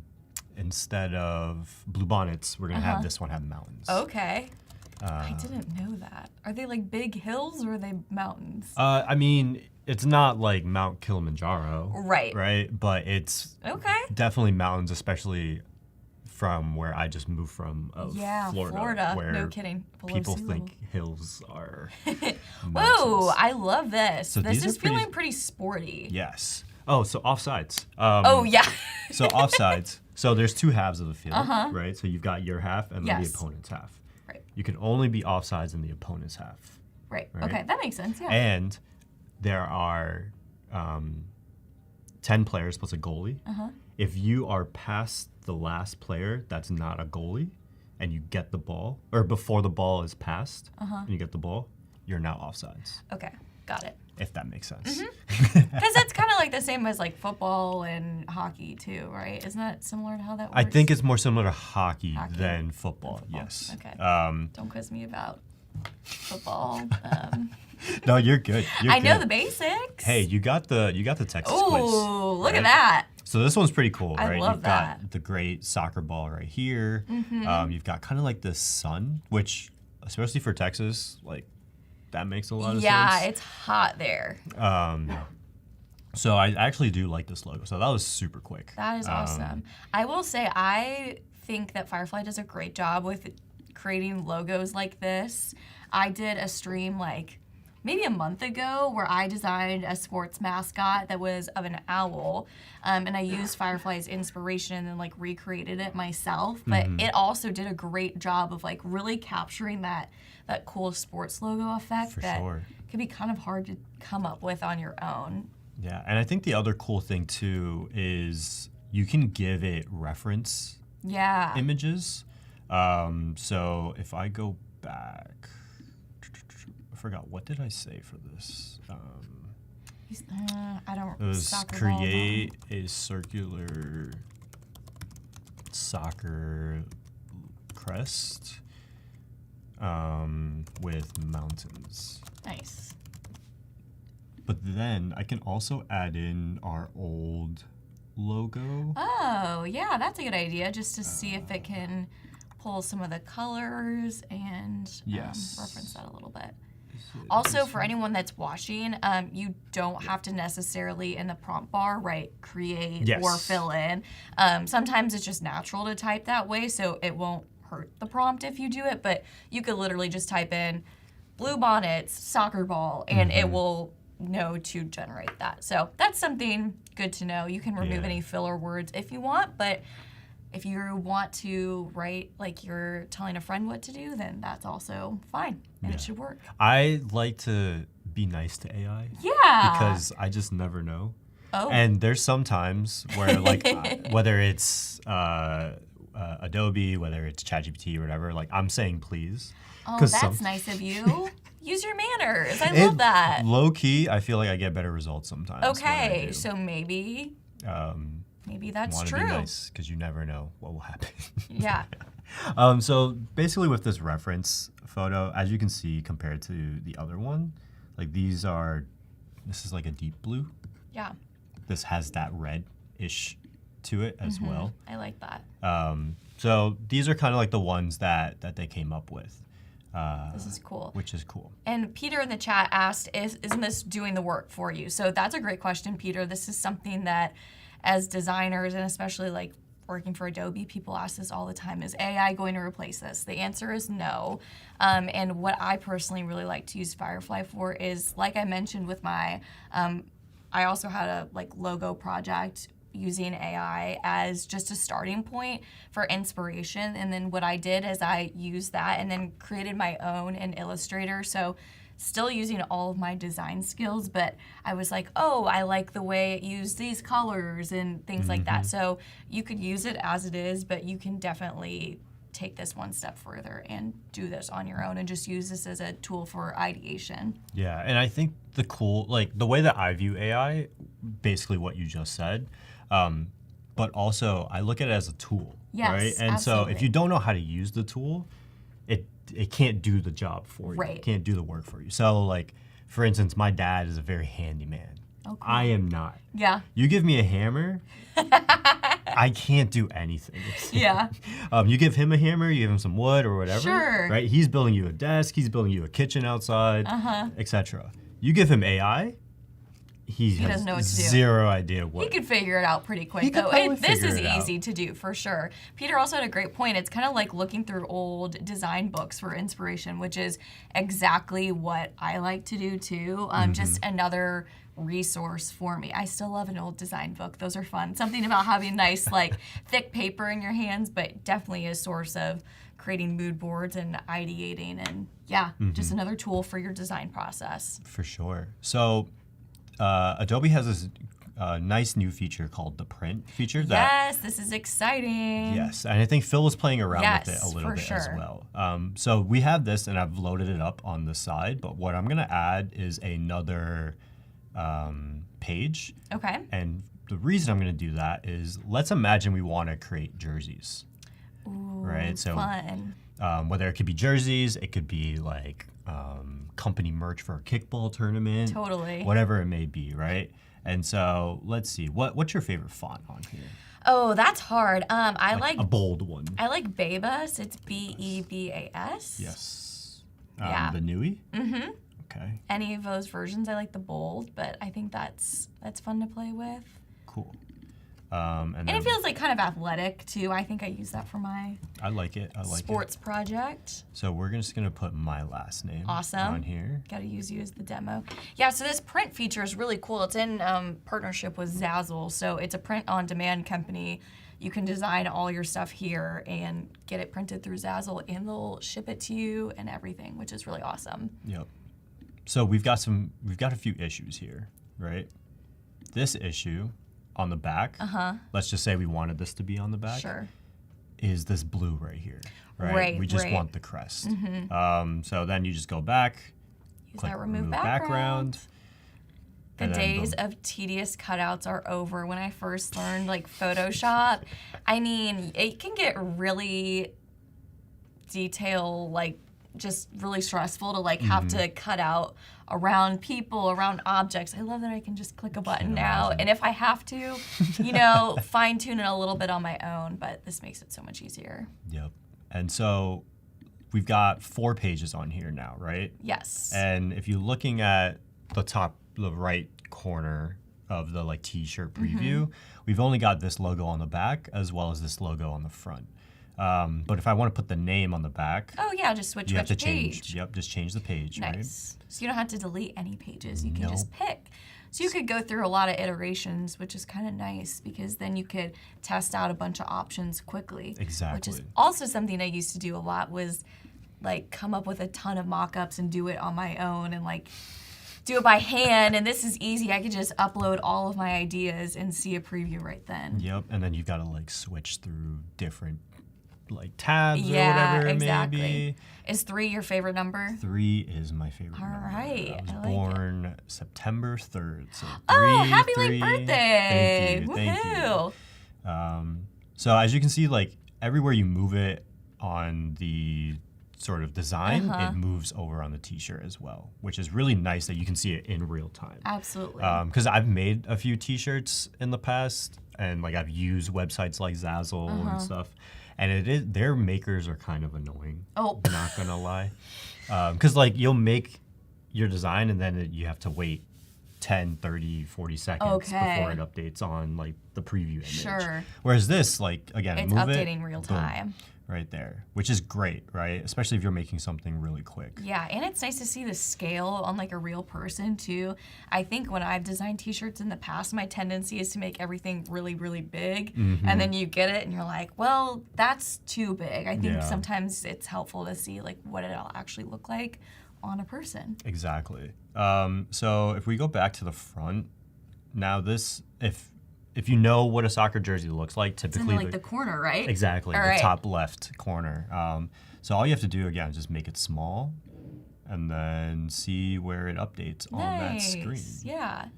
So I think that looks good. If you get some sponsors and get like, really famous, then you could put it on the center like some other soccer jerseys. I mean, Adobe sponsor Justin's soccer team. Adobe, if you want to, we've got a brand new Austin soccer team for you. Yeah, no kidding. But yeah, all you have to do, so let's just say we wanted this logo, right? This looks good. You add it to your cart. Nice. Give it a couple seconds. That's really pretty easy. And then you can pick like how many you want, right? Look at that. And you even get discounts if you order a lot. Oh my gosh, there's a discount on there? I love it. I guess Always so. get a discount code. So it's super easy to just pay, boom, and then you'll receive it, I would assume, in probably like a week or 2. Yeah, those companies are usually pretty fast. Yeah. And so let's say that looks cool, but I wanted one of the other logos. Again, super easy to change. Yeah. This is page 2, and this is page 3. So if I wanted page 3, again, if you look at this, like, Oh, blown that's so up, nice that you can blow it up even larger. but you see how like, again, most people wouldn't think that there's a background, but when you go to print it, you've got like that light gray Oh, yeah, right there. yeah. It's not a transparent. Yep. So we again Background. just got to make sure that that you're removing that background on both of them. Yeah, that's a good reminder. Yeah. That would be also kind of a waste of money because it'll probably charge you for like amount of ink and stuff that it Yeah. uses. So. Because I was, again, if let's just say you were printing on Ooh, a another red, color. Maybe that's a good idea too, just to test it out on a different color to make sure you have all those details really fine-tuned. So again, you want to make sure both backgrounds are transparent, or you'll end up with like a big white square. Yeah, you don't want that. So We're trying to again, look professional here. for sure. So let's just say we wanted that on that red shirt. Ooh, I kind of like that. The connection to you got little hints of red in this logo. It looks good. Looks good. And then the back, we'll just Yeah, like that's a re-edit the big white square. Yeah, that would not be good. I'm glad you honestly like made that mistake to like figure out, oh, this is actually something you should watch out for when we all are doing this at home. Well, I was again playing around with it the other day, and I was like, "Oh, the black shirt looks really nice." And I clicked on black. I was like, "Oh, Like, what's wrong here? that could have been so bad." Yeah. But so if we're looking at it right here, that's what we got.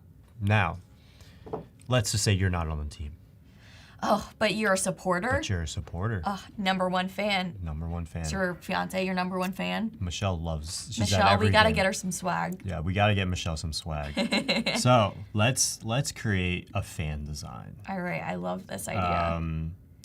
Get a fan club up and running.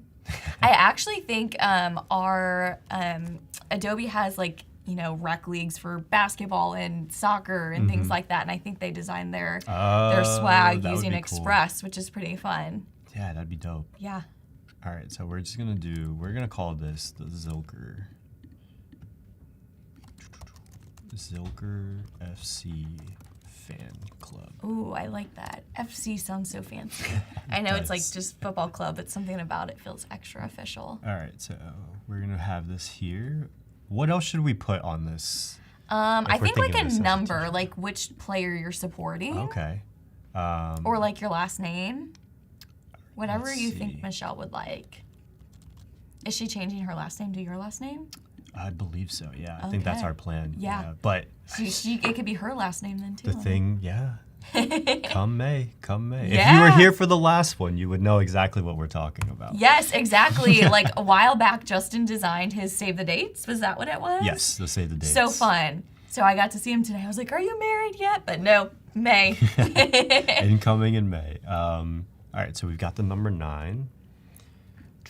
Let's see. I'm feeling that it's still a little like. Ooh, someone suggested you could put the number in the logo, which could be kind of fun. Interesting. Like, How could we? Let's see. Let's just play like around with layer the that. number on top of like one of the more plain logos. Okay, let's go. Just an idea. You don't have to, but We could I play around like with that. it. That's something We can you could play definitely around with play it. around with. So if we have our original logo, right? Yeah. Is there a way from your designer brain that we think we can get a number 9 in there? Oh. I mean, probably not without removing the Maybe blue if we bonnets. remove the blue bonnets, right? Yeah, we could do that same process Mm-hmm. again. Or if you used one of the AI generated ones with the mountains, like that had those dark colors. Yes. Like this one, yeah, maybe if you like put it on the bottom, like where is that water or the path? Like if you Right did a here. white or like a light colored number, that could be an option. Like on top? Mm-hmm. Oh, what if... Just spitballing. Can we... I've never tried this before. Can you... Oh, yeah, you can. You can make it a little opaque. What are you thinking? And if we throw... Yes, Adobe does sponsor a women's soccer team. I think it's, I know they US sponsor women's the team. league. yeah, maybe it's just the league. Because I see Adobe all the time. when I'm Yeah, watching it's their really games. fun. They do really cool stuff with those activations Yeah. too. I need to join that team. Yeah, I think you have to be professional, but maybe you are. Okay, that's kind of fun. Okay, so even if, let's say if we make that. Oh, that works too. Yeah. That's not terrible. It's not great though. It's not great. It's you know. Because this let's see, is what would it look like on a shirt? Let's see. Easy to just try it out. But that's the beauty of this stuff, right? Like, Right. You don't. It's not like we're printing a shirt every single time. And we're also not spending a ton of time on it, like Mm-hmm. quick iteration. And then you can see if it actually works before you spend too much time on fine tuning. That actually pops on the design. On the white, I kind of like it. It's subtle. Yeah, it actually. That's I didn't think it was low gonna on pop. the Yeah, shirt. we're gonna have to move that. So we wanna move it up. Yeah, Lorianne, thank you for that idea. They like Shout it. out to Lorianne. Yeah. All right. Let's see. How does that update? How many people are you anticipating joining this fan club? Most of the boys have a significant other. Okay, so all So the significant actually, others. and then a lot of family actually come out to these. No games. way, really? So That's fun. we could get actually a solid amount. That's great. I want to say teams 20. Oh, you have 20 people on your team? Yeah. Whoa, So okay, probably that's like a pretty around large. 50 or so. Yeah. I mean, if you even had one per person, that's Yeah, 20 yeah. people. I wasn't thinking it was that big. Zazzle's No about offense to to get it. you all, but Zazzle's getting a big order. That's all we're yeah, gonna I say. love it. I'm not sure. Okay, there it goes. I was like, why is it not popping up? Oh, it's because I think you have it like still like There looks you like go. it's editing. Nice. Okay. Boom. Oh, Multiple. there you go. Are you gonna put fan club on the bottom here? Yeah, I'm again just playing around with some Yeah, designs, playing out with the right? layout. What if we throw this down here? Maybe a little higher, but This is fun. So what are you doing in Austin these days? Are you still running Declassified? yeah. So still running Declassified. Okay. We're still traveling to different schools, Awesome. creating a lot of content around like college and career. But Austin's been great because Brian, who's our talent, he's based out of Houston, so Oh, we nice. get So to you're see in each other Texas. a Yeah. lot more. We're doing a lot of work with like UT Austin and stuff, Awesome. which has been fun because Horns down. Sorry. oof.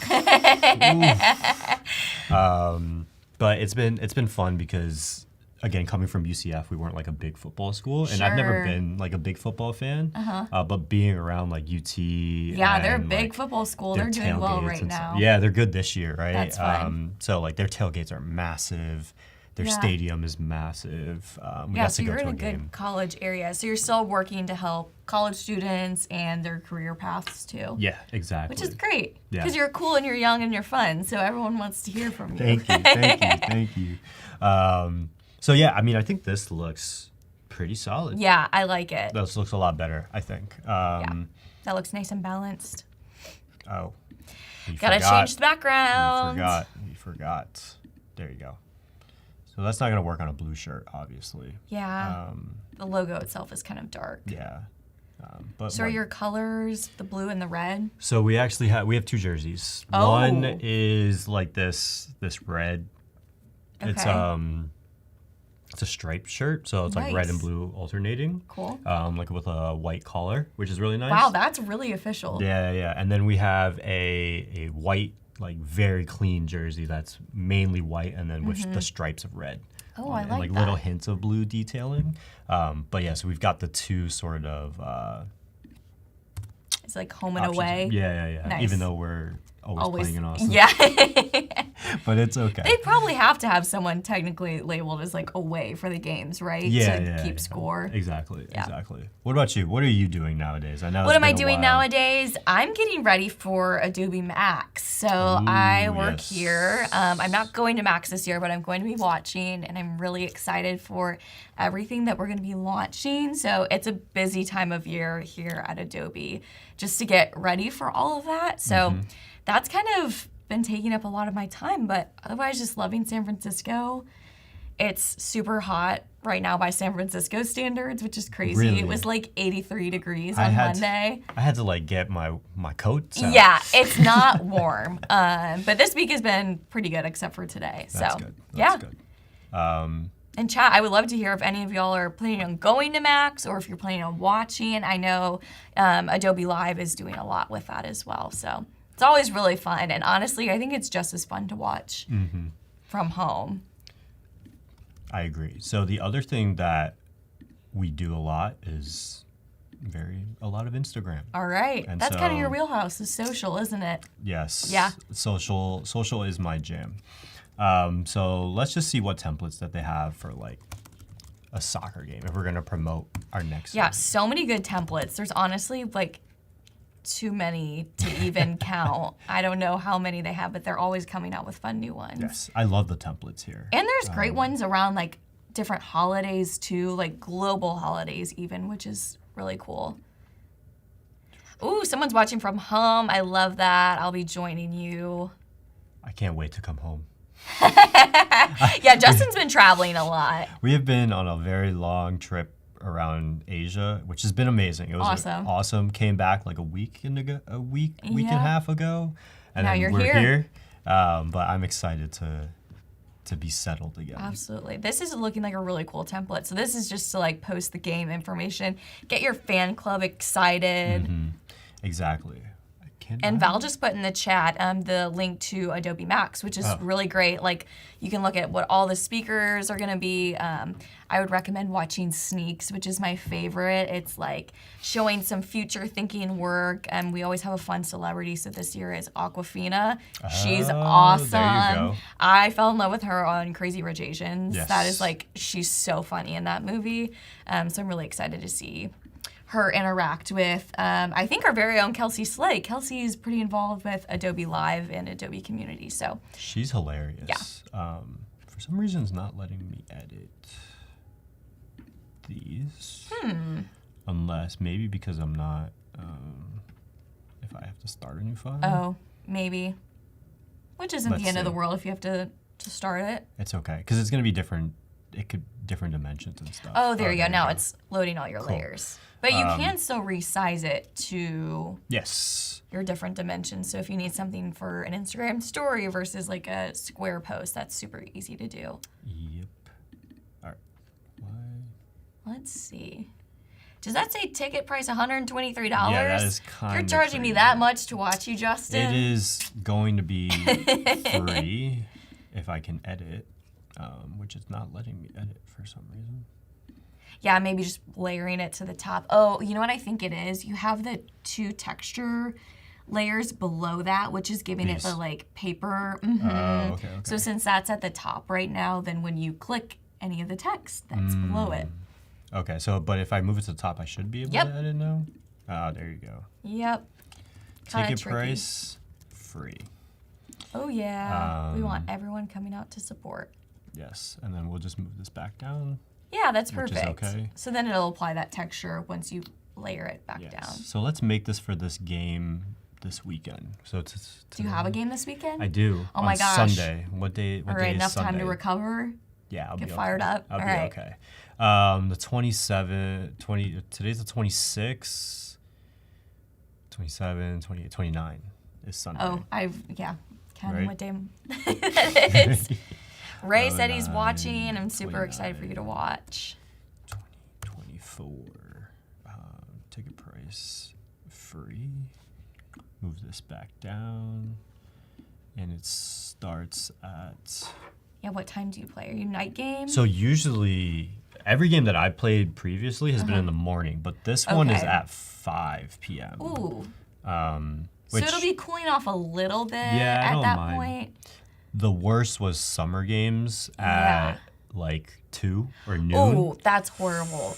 For those of you that have never been, Texas is super, super hot. Yeah. Like 100 degrees consistently, maybe higher some days. So This summer was, I mean, I think the summer wasn't terrible, but it's still like 100 degrees. yeah, It's like, I'm so not used to it when I go to Texas to visit my family because like San Francisco is relatively cold for summer. mm-hmm.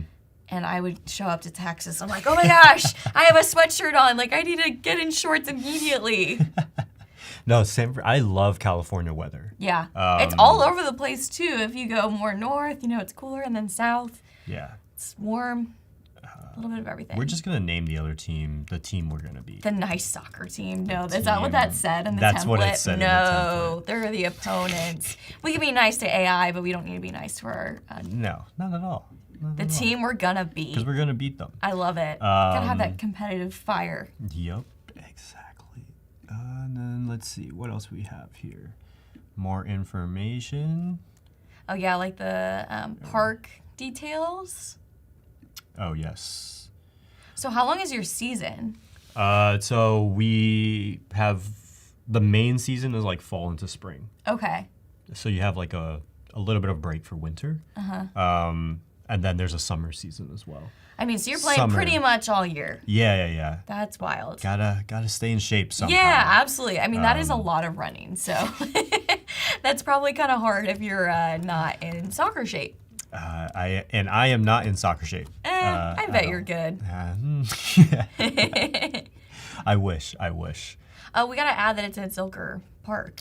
It's. Or is it not at Zilker? It's technically not in Zilker. Oh, okay. It's Never mind. like never mind. the subset. All right. But we'll just put Austin, Texas Okay, for that's fine. just in case anyone from Austin's watching, they'll be like, That's not right.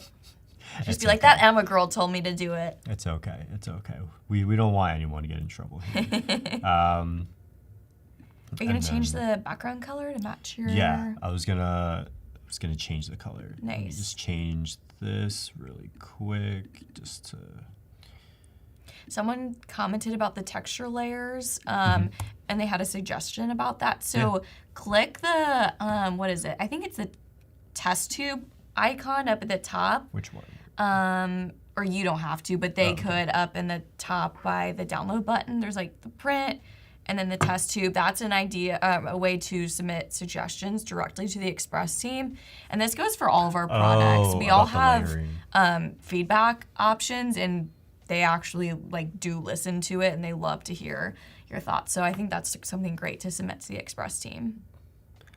I see what you're talking about. Yeah. The feedback. Yeah, submit feedback. Exactly. See, I never really messed around with the textured stuff. I've always been in awe whenever it gets added to a template. Yeah, it's something I usually add last when I create some from scratch. So it is a little tricky when it's already on top of everything, but that's easy to see on the layers panel, and Express is very straightforward, which I appreciate. The images are really big because sometimes in Photoshop I'm squinting, trying to remember what my layer was named or what's in it. So this is pretty easy. All right, so what are we doing here? We're adding this to. I'm trying to get the color code. Ooh, okay, so a little eyedropper. And I've lost it. I literally just saw it. Theme, perhaps. Theme. Or background color. That's what it is. With the eyedropper. And then now we can grab it. All right. Yeah, I think if you click into the color you have selected, or custom maybe. Yeah, there. And then copy the hex code. Thank you. Yep. That way we can have consistent color throughout. Exactly. Keep your branding consistent. And I'm I knew it was there somewhere. Boom. Ooh. So we got that. I like that. That adds kind of some drama to it too, with the red. I feel like it's a little fiery. Yeah, a little blood, sweat, and tears going into this. So I think that looks really good, right? So Yeah. now we've got our flyer, we've got our fan jerseys, we've got our regular jerseys. You've done it all. We've got pretty much everything. The last thing that we do need to add is a goalie jersey. Oh, yeah, because those are always fun colors. Yes. What's the reason behind that? Just so it's easy to identify who the goalie is? So typically, right, the team's colors are usually different, right? So usually a blue doesn't play against a blue. Right. Or a red doesn't play against a red. That's why you'll have two different colors. Right. The goalie's jersey is supposed to be just something different, so that just in case the other, when everyone's in the box for a corner kick or something, you can easily tell who's allowed to hit the ball with their hand. Sure. Okay. Right? Because if you've got, let's just say you've got a red team versus a blue team, which they're different, but your goalie is a maroon. Yeah, that's hard for the players probably too. For the players, tell. right? Yeah, for the exactly. refs, everyone involved. So it's oh, great. So let's see. What color are you going to make your goalie jersey? I think if we were to make a jersey, let's see, our team is red. I've seen some highlighter yellow color. Let's go crazy with neon pink. Ones. Your favorite color is pink, right? I So mean, let's go who with could have pink. guessed? Let's go with pink. So we've got pink here. Do you have a favorite color code of pink? No, not off the top of my head. So pick whatever's speaking to you. Pick what's close to my shirt. I think this matches your shirt, kind of, right? If you move over. There you go. Oh, I think a little more red. That way? To the right. Right. That's pretty close. Yep, that's pretty good. All right. All right, there we go. We'll take it. I'm like a real life color swatch. So we're going to go with pink. On this jersey, let's change up the font on this one. Okay, might as well. It's already different. Can make it a little more fun. Let's see. Any other bold fonts that you like? Like super bold. Impact. Impact, okay. Is similar to Babas, but bolder. No. No. I think that's like an old default font. I don't know. Let's scroll through and see if anything is speaking to you. That might have been like Impact, I think, is like an old Microsoft Word kind of font. That is just like my dad's all-time favorite. Dad, if you're watching this, I know you want to use Impact right now. I think I turned him on to Babas, though. So let's modernize this a little bit more. Zilker FC. Nice. Ooh, that looks good with like the pink and white. Very punchy. Zilker I'm into it. FC. And then we're just going to put goalkeeper. Nice. Do you have 2 goalkeepers on your team? We do, actually. Okay. We have one. His name is TJ. TJ? Yes. And then the other one, I am blanking. Not important. Just kidding. I know his son's name. Oh. Sebi.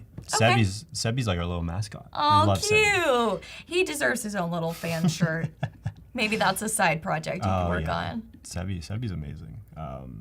And then goalies are typically, do you know what goalie number is? I'll test you again. 0? Close. 1? 1. Oh, okay. Number 1. I don't like that font number 1. Yeah, that does kind of look like a 7. Sometimes these fonts are good when it's like multiple like numbers or letters next to each other, but that is kind of tricky. So the cool thing though is they've got this recommended feature, right? Ooh, wait. I like that one with like This all right that. here? That kind of feels like a real soccer jersey, like a doesn't real it? Soccer jersey, yeah. Someone uses that. That looks cool. I've seen that before. I like that. And it kind of is a nod to your striped jerseys. So maybe like while you're wearing your striped jerseys, your goalkeeper could wear that. There you go. Boom. Love that. Love it. A space wizard is never late. Oh yeah. Just reading the fun comments. I love it. Justin's getting distracted over here. Shout out to General Kenobi. Are you looking at the Lorraine Denny? Lorianne? Lorianne. Yeah. Sorry, Lorianne. Color yellow for the border or orange. The border of what? That might have been a previous comment. I'm not 100% sure. Maybe you could add yellow or orange to this. I think that's like a pretty sunset Let's see. color combination. Why not? We've got like a few more minutes. Yeah, so might let's as just play around with well. some things, right? Little pizzazz to it. Maybe your goalie too. Ooh, that's a good idea. Let's see what we can do. Your goalie could get some cool colored gloves too. Ooh. Like some neon orange or something. That would be nice. Yeah, Val is living for the Star Wars content in the chat. That's the perfect person to talk to about that. What if you did orange? Can I just see it? Yeah, why not? Let's see. I feel like it might pop a little bit better. We going darker orange? Yeah, I feel like that works pretty well. Ooh, not was brown. Not good. That's not bad. Yeah, because then you have enough contrast between like the white text and then the pink background as well. This is like giving very retro, retro-y vibes. Yeah. Which our team is very retro-y. Ooh, do you have any football scarves? No, we don't have any scarves. That would be fun. Ooh, I do like those. That's very That would be not nice. American, but I love the I fun love the scarves they scarves. have. Yeah. That would be a really cool merch idea. Especially like all the scarves typically have like who's playing who on that day. Oh, really? Yeah, oh my gosh, yeah. I didn't know they were like custom for each Yeah, game. so like I've gone to London to a couple games, and so Awesome. like they'll sell the scarves where it's like the game that I went to was like Chelsea versus AC Milan. Nice. And it has like the date on it, so it's like a cool like, memory too. Oh, that is an awesome souvenir. Yeah. Stylish too. Yeah. All right, so we've got a jersey, we got goalie, we've got fan, I love it. we've got a new logo. You've covered all your bases. I think we've covered pretty much everything Yeah. here. I'm trying to think what else a soccer team needs right now. Socks, cleats, Let's see, like what a templates do we have? If we just type in sports. sports. Sure. Let's look at a template, like a hype video. Oh, let's make a quick. How much time we got? We have 5 minutes ish. Yeah. Right. Let's make a quick thumbnail for an Instagram reel. Oh, there you go. Great idea. So Instagram reel 1080 by 1920. It's so nice that you don't have to memorize those dimensions for I all the know. different platforms. It's already on there based off of what social channel you want to post to. Yep, exactly. Also, there are really good add-ons in Express if you ever want to look around. They're all generated by the community usually, and there's one that I know they recently came out with where it's like bulk content creation and like editing. So you could create like, let's say this Instagram reel thumbnail and also format it for a bunch of different outlets like Instagram story and then like Facebook or LinkedIn. Yep, So yeah. it like fits all those different dimensions for you. So definitely try out those add-ons. There's some cool little hidden gems in there that make your work go faster. Oh, yeah. And you can also have you ever done Generate Template? I have not. It's kind of fun. So you can basically, instead of picking a pre-selected template, it works just like Firefly. Really? But yeah, and it'll have like editable text for Let's see. you. I've I also actually created never- this animation. Oh, this one. Really? with Talk my, about mad scientists. with my friend. right? Yeah. Yeah, so it takes a little bit, but this is another fun thing to explore. No, this is cool. I didn't know that this was a feature. Yeah. Okay, these are Ooh, cool. wait, I kind of like that second one. Second one. Yeah. This is interesting because Austin FC, which is Austin's soccer team, they're green. Oh, it's like kind it of was like meant this green. to be. Yeah. I love it. Yeah, and then it's really easy to just like change all these colors Yep. that you already Let's see, have. Do I have it still saved? No. No.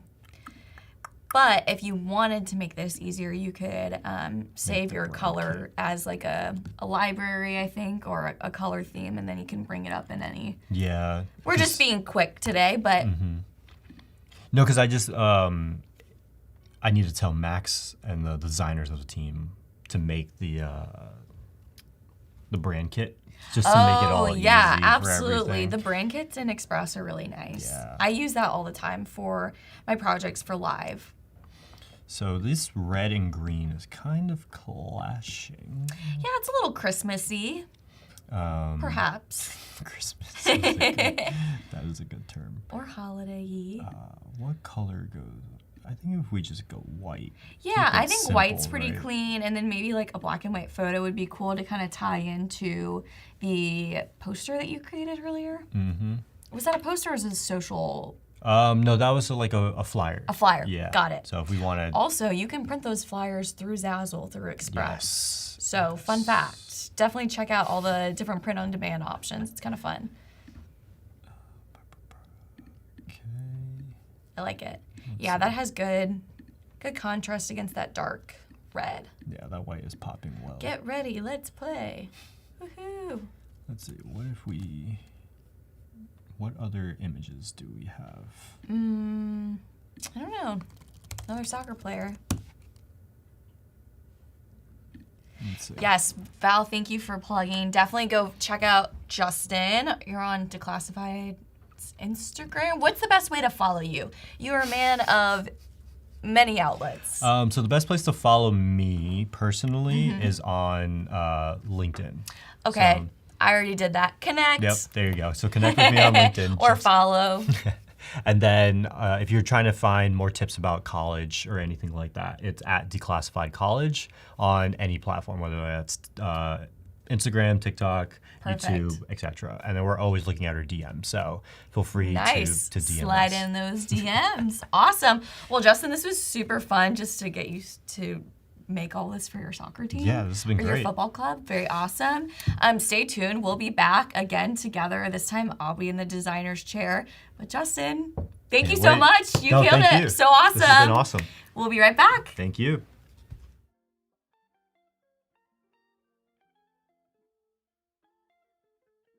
So I was thinking we could come up with some fun branding for this like fake music festival. I went ahead and kind of came up with this really rough pencil sketch. Okay. The first thing I want to do is get this rounded text. I'm going to use good old text and a path tool, coastline. So I'm just gonna line these points to make sure I can get everything centered. To kind of create the 3D look, I'm gonna create outlines for this, and then I'm going to go to the Pathfinder tool and merge all this. Now I'm gonna go to Object Path, Offset Path. Ooh, yeah, there you go. Let's do 0.15. I'm gonna merge this too and just change the color.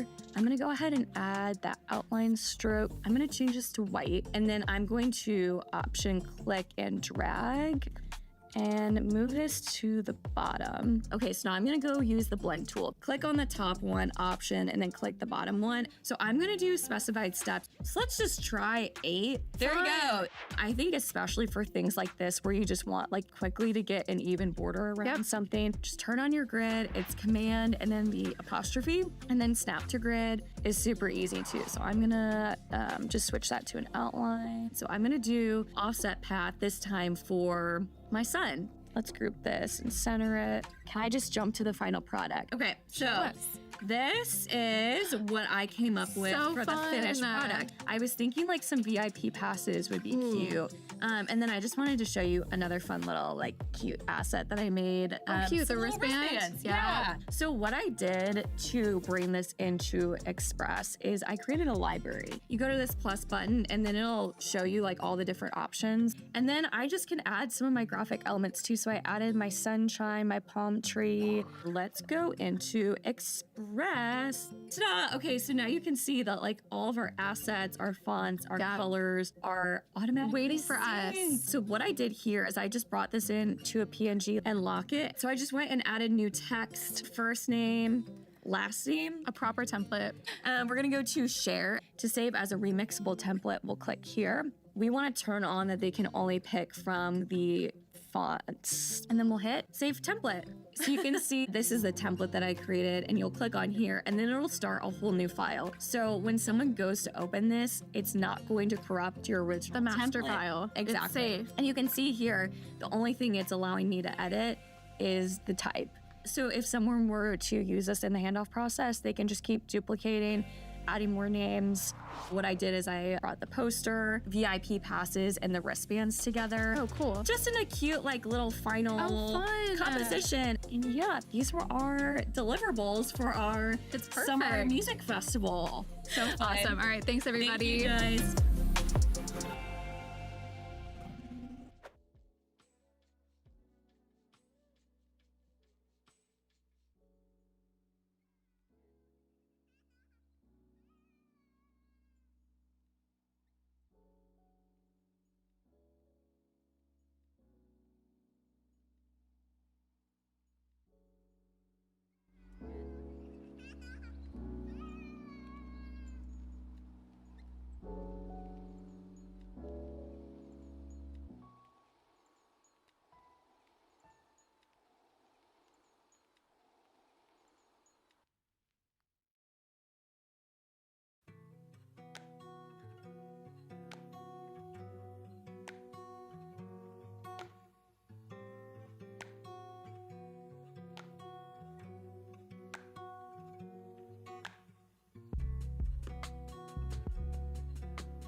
What is going on, everyone? We are back on Adobe Live right now, and I'm Justin Nguyen, and I'm here with Emma Gustafson. Yes, so good to see you all again. Can't wait to dive into everything that we're doing today. Yeah. I was just on the hot seat. Yeah, you were designing. Now pressure's on me, huh? And now roles have switched. So what are we going to get into today? Yeah, so we just did some awesome soccer branding. So we're going to switch gears today. And I'm going to show you how I created a cookbook with all my family recipes. Okay. So this was a super fun project I did for myself back in 2020. So heat of the pandemic, I started cooking with my mom more. And she kept all of her recipes in this overflowing binder of magazine snippets and old handwritten recipe cards. And it was really just kind of a mess to navigate through. And so I kind of took it upon myself to make this my summer design project and also as a gift for my family. So I actually have it for you today. I brought my cookbook, which is really cute. Oh, here, I'll put it right back here. So you can see this is the cover, and I got this printed, and this is the original illustration I did, quote illustration, when I was little. So this was the cover of her binder. And then I just put all these recipe books together, but you can see sometimes changes need to be made. And it's kind of hard to add pages to something that's already printed. So what I want to do today is a few things. I want to show you how I laid out all the recipes in this, because this is something that could be great to start doing for yourself, maybe even before the holiday season gets crazy. I think it's a really fun gift. I want to redesign the cover because this is 2020. I was a sophomore in college, and so I think my design skills are a little bit better now. And then we're also going to show you how you can create a digital copy of this to share with friends and family, which is great because then as I get more recipes, I can add it in. Exactly. So physical copy is always fun and cute, but it's nice to have a digital evergreen file. So I want to start with redesigning the cover. I think that just kind of gets our design juices flowing, which is fun. So I'm going to jump into Illustrator here. And so this is just a little snippet of some scans of my mom's old recipes. You can see it's kind of fun and cute to look at. She had, this was from my grandma's, but then her notes were a little cryptic, so my mom's handwriting is everywhere. She got some old recipe cards. This is just on loose leaf. So this is really fun and aesthetic to look at, but also not super practical when you're just wanting to make dinner. And I wanted my own recipes of hers because I was, living on my own for the first time and wanted to make some of these dishes. So the first thing I did that you all can do at home is get Adobe Scan on your phone. Yes. It's so awesome. I love it. You don't need an old school copy machine. Literally just get this app on your phone and then scan all of your recipes. So I'll show you what that looks like. I have it open in Acrobat. So I went through and scanned every single recipe. So I'll just scroll through. You can see the variety of pages she had. I mean, there's really old Food Network magazines, again, some of those handwritten things. So I had hundreds and hundreds of scans that I had to go through. The next thing that I did was I typed them out. So if it wasn't already typed, I wanted to go through on a separate document and make sure you get all the ingredients right. Spell check is really important. That's something else that I kind of messed up. In this copy, I realized some of those measurements are off, which is a problem because then your recipe is not going to be correct. Yeah. So my recommendation would first be to scan all your recipes and then in a separate document file, type it out. So then it's all you have to do is design. That's the fun part, but just having your content in one place is key. No, so, Adobe Scan is a lifesaver. It's so great. I use it in school all the time. Yep. It's really nice. You can really polish up your scans way more than I've done here. But it's you never need a physical copy machine ever again, which is awesome. So let's redesign this cover. You saw what I have currently, but I want to kind of give this a volume 2 special edition flair. On the cover, I currently have a donut, which I think is really, really cute. It's a nod to my mom. She just reminds me of a donut. I don't know. She loves donuts. That's her family thing. Okay.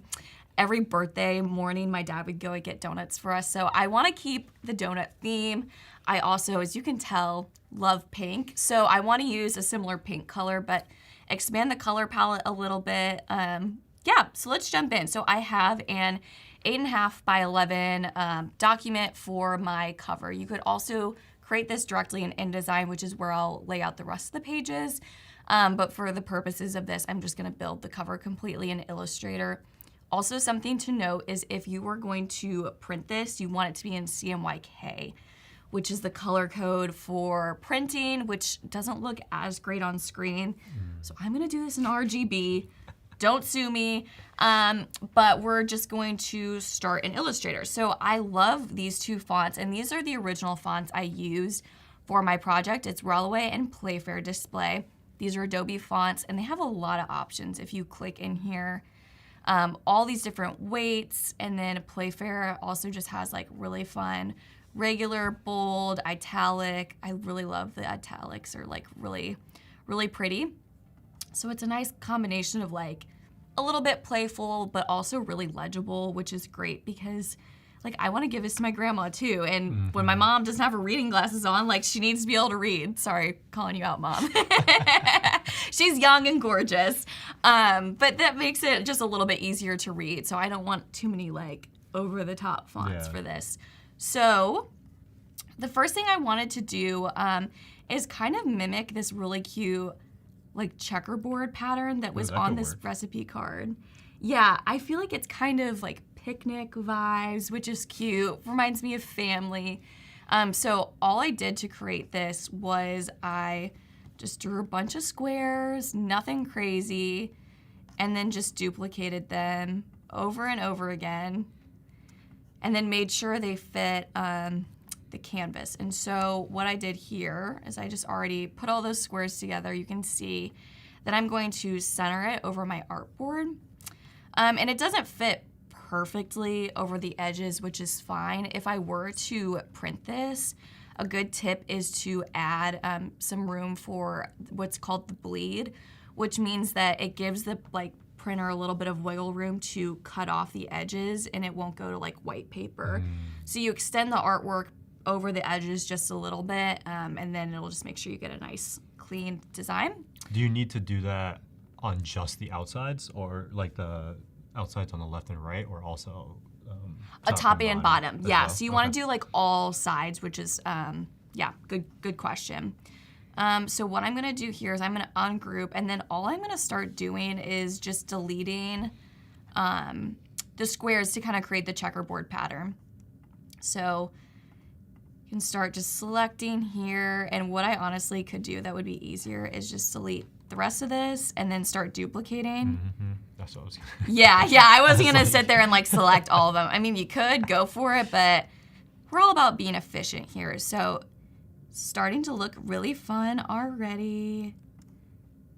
All right, perfect. And then since this doesn't fit perfectly on the edge, I just wanna make sure this snaps here.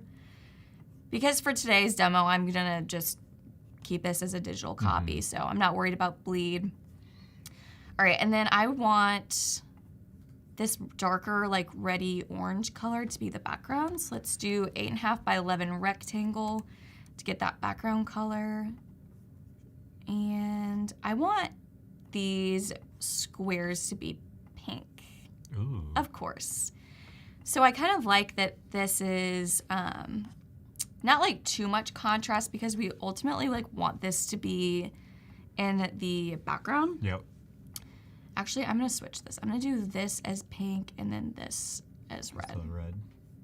Doesn't make a huge difference, but for me, I want to. And then another thing that I wanted to add on the cover was kind of like a scalloped border shape in the center, because I felt like it would kind of look like the bite marks that I had here in the donut. They're really, really small. But so I thought, okay, I could create a cute little pattern that is kind of like reminiscent of a bite mark, but a little more cutesy. So to create that, I did almost the same exact method, but with circles, which is kind of silly and easy, but you'll see how beautiful this actually can be. Yeah, this looks like it could be. So all I did was go to the ellipse tool and hold down Shift always, please, please, please, For squares, circles, hold down shift. It'll make sure everything is proportional and perfectly circular. So all you want to do is hold down shift, create that circle, and then option click and drag to duplicate. So to create this shape, I want there to be a little bit of overlap, and I think it's important here. I'm gonna do, this is Command Y, is outline mode, which is kind of nice. You can see all of this as strokes essentially, so you can see how things are lining up. So I want to make sure that this overlap space here is the same. Well, actually, I guess you don't have to do it the same, but if you wanted to check it, my gosh, rotate. There we go. If I wanted to make sure that this was the same, I would grab this circle and drag it over. Actually, I want it this way. It's like, that wasn't looking right. But that way, there's like equidistant, both horizontally and vertically. But it looks like for this, for some reason I didn't. That might have been an optical thing. We'll check. So what I'm gonna do here to create this shape that I was talking about, because I don't really want all these like negative diamond shapes. Oh, okay. I'll select all these circles and then go to the Pathfinder tool and hit Unite, which combines it all into one shape. And then to get rid of those diamonds, you see when I start to double click into what's called a compound path here, Yeah. I can remove the diamonds. So I'll just copy this and hit escape to get out of the compound path So view. now you just got like the outline. Yeah, and so it just creates that nice like big form. So we went from a ton of circles, a ton of squares, into something like so cute. Oh, that's awesome. Isn't that so fun? And that's like really, really simple. I think the colors do a lot here. And you know what's crazy too about this? It's literally just circles and squares. Yeah, that's literally how I design. Circles, squares, and lines. And it's really fun to just see what you can do with that. And you can do a lot. Yeah. Maeve in the chat asked what the measurements are for the front cover. I did 8.5 inches by 11 inches, which is a standard piece of copy paper. I would recommend, if you want this to be printed, find your print-on-demand printer of choice. I believe I used Mixum for this book here, and they often have like templates you can use to build out your covers and specific design requirements, just to make sure it prints perfectly according to their print specs. So I think 8.5 by 11 is usually pretty standard, but you can always check. Sometimes they're a little bit different. Okay, now I want to bring in the donuts. So I was thinking we could have donuts here in the corner and then cut out like a little bit here so it looks like bites have been taken out of it. Oh, okay. So I want a donut here and a donut here. So I want to do, I think, a chocolate donut. Ooh. And which donut do you have? You have like a strawberry one on the current one, Yeah, right? I have, it's just kind of like a pink fake donut. We'll go with a strawberry donut. It reminds me, I used to work at Universal, so it reminds me of the Simpson donut. Oh, I've never seen that. Oh, they have like the huge Simpsons Oh, donut. that's really funny.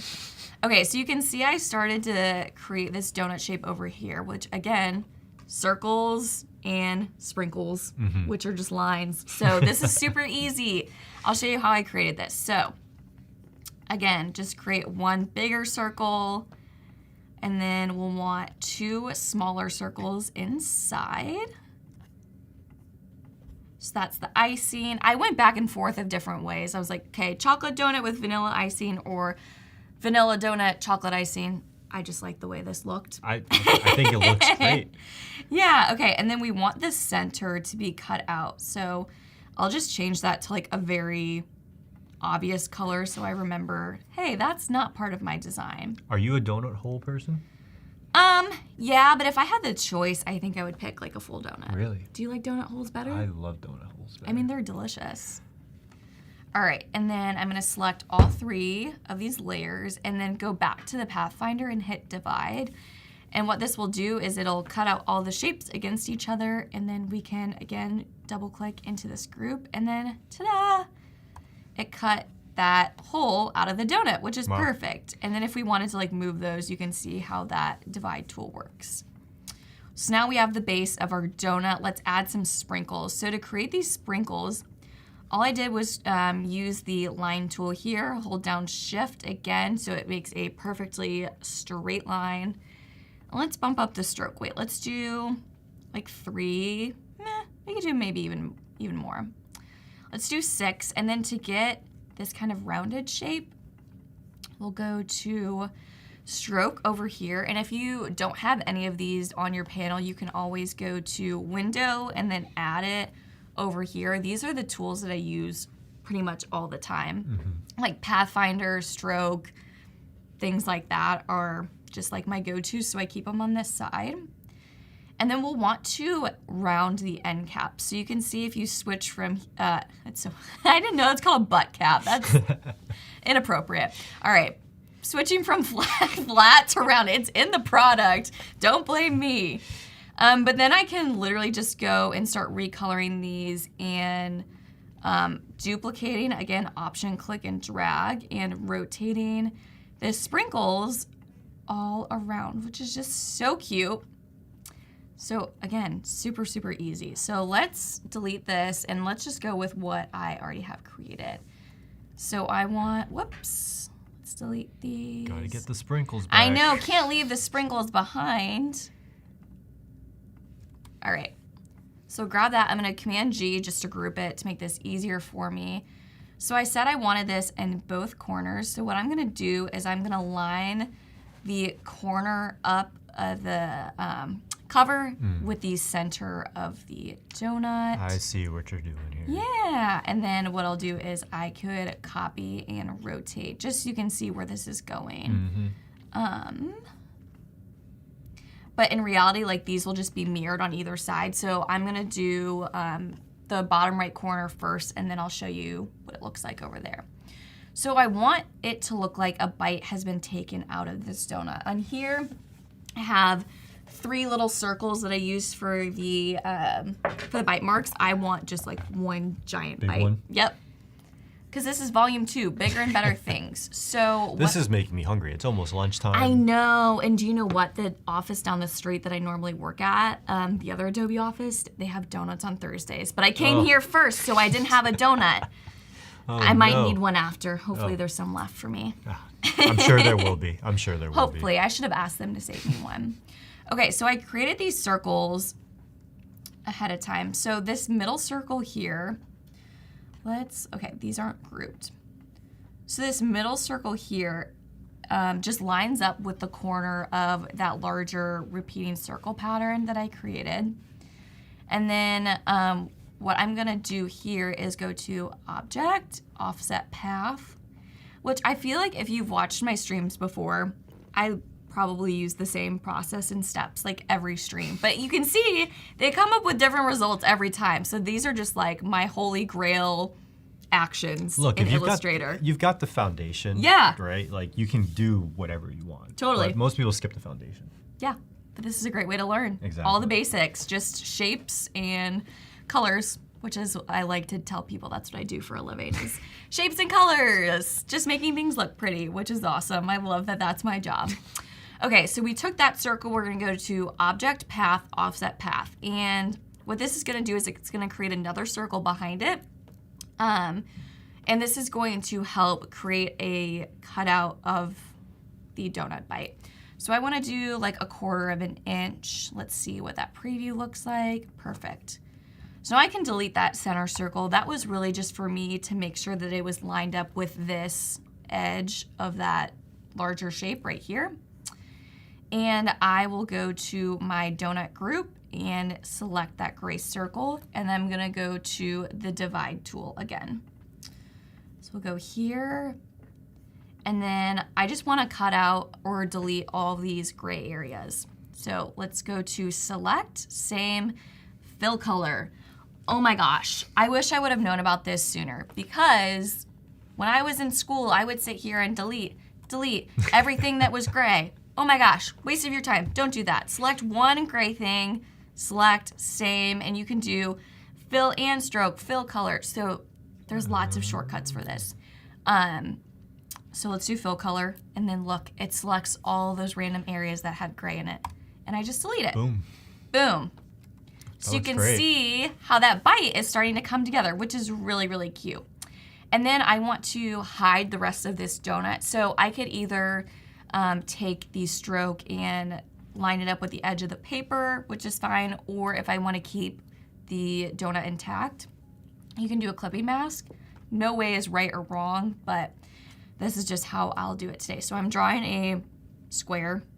Let's align this to the bottom and right side of the page. And then make sure all of my donut pieces are selected. Make sure the square is on top. We'll select both and right click and click make clipping mask. So you'll see if I then go back in, the rest of my donut is still there. So if I wanted to like move it around a little bit, I still could. I didn't like alter the original shape. All right, so now that I have that done on my bottom, let's do it on the top left as well. Ta-da! How cute is that? So funny. I love this. Actually. Yeah, I love. Someone said these are really well-aligned teeth. I'm like, yeah, this person's had Invisalign and braces. Maybe it's a nod to my mom for paying for Invisalign for me. Thank you, Mom, and Dad, of course. All right, now what I want to clean up a little bit is this checkerboard background. Because some of this is like kind of peeking through the donut a little bit weird. So this is just like a little fine tuning idea. We'll see how this looks, but I'm gonna double click into here so I can just see the pattern. And I think I just wanna make this whole square orange because then it won't like have any weird lines of like pink too. So let's delete these and let's just see how this goes. Let's do it like this, like that. Oh, a lot better. So it provides a little extra contrast for the donut to be visible and less like harsh lines that are randomly, because it's not like perfectly aligned there. And for me with like my OCD, that would bug me. Yeah, oh, for sure. It's all about the details here. And then I'll just copy this onto the bottom as well. Yeah. And I honestly, like now after like preparing for this, I really want to get the book reprinted because I do use this in my everyday life. And I like this cover a lot better. What is your favorite recipe in that book? Oh, that's tough. Probably my mom's famous ice cream cake. I just made it for my boyfriend's birthday. It's another birthday tradition along with the donuts. It's literally so easy good. And it's so incredible. I mean, people always have it and they're like, oh my gosh, what'd you do? I'm like, lots of butter, lots of ice cream, lots of chocolate. It's delicious. Yeah. So maybe I can post the recipe. Actually, I think I have that recipe page on here, so I could give it to you all as a freebie if you want to try it. There we go. Lastly, let's add the text. So I have this book. It's called Made by Mom, which I think is cute. So I want to do... We're keeping the same title? Yes. Okay. Might as well. Yeah. I could maybe do like volume 2 if I wanted to, but I think that was as creative as I was going to get in this moment. Let's make this bigger, and I want this to say Mom. And you'll see on my recipe pages that I also like have the tracking out a little bit wider. It feels elegant. So I like to do 100 or 200. For the cover, let's do 100. And here's a little tip. Something that's like, if you want to make this chef's kiss, no pun intended. That was really bad. I want the text to be the same height as my squares, because then it'll line up super nice, especially since Railway or Railway, however you want to say it, this font is very geometric. So I think if we can like make everything pretty aligned perfectly, that will be great. So I'll left align this and then I'll line it up here. And then you can see there's a nice like little horizontal line. And for the sake of time, let's show you the finished cover. Drum roll, please. Oh, I forgot I didn't use a dark colored donut. I used a yellow donut. But the brown comes that through. Works because of fall. Yeah. A cider donut. Ooh, or a cake donut, I think is kind of like that color too. So I love this. Isn't that so cute? That looks great. I love it. I'm like, okay, this is like first edition, second edition of Made by Mom, which I love, love, love. I think it's so cute. And I like this updated color palette. It's kind of fun. All right, you time for recipes? Yes. You thought that was easy, right? Because now we're gonna get nitty gritty. Let's see. Now What we you have got? to lay out all the recipes, which is pretty a labor of love, I think is what someone said. But you could do this with just like a few recipes. Someone said mustard donut. I was just gonna. Let's not do that. Okay, so let's give you a sneak peek of what these recipe pages are gonna look like. Can we get the overhead cam going? And I just wanna show you what this looks like. Okay. Beer cheese so, soup. yeah, I don't know. I just flipped to a random page, but what you can see here is who the recipe is by, the recipe name, the ingredients, the steps, and then at the end too, we'll make sure we include, this is called a folio, which is like the category and then the page number. There's really easy way to do page number in InDesign, and then also for fun, we'll include a like table of contents page. So this section is all about soups, and then I have all the recipes listed that are in this category, which is really fun. So we'll do table of contents page, and I'll show you how to lay out one of these recipes. So let's jump into InDesign now, which is included That's in what Maeve was gonna ask if you're in Yeah, InDesign. yeah, absolutely.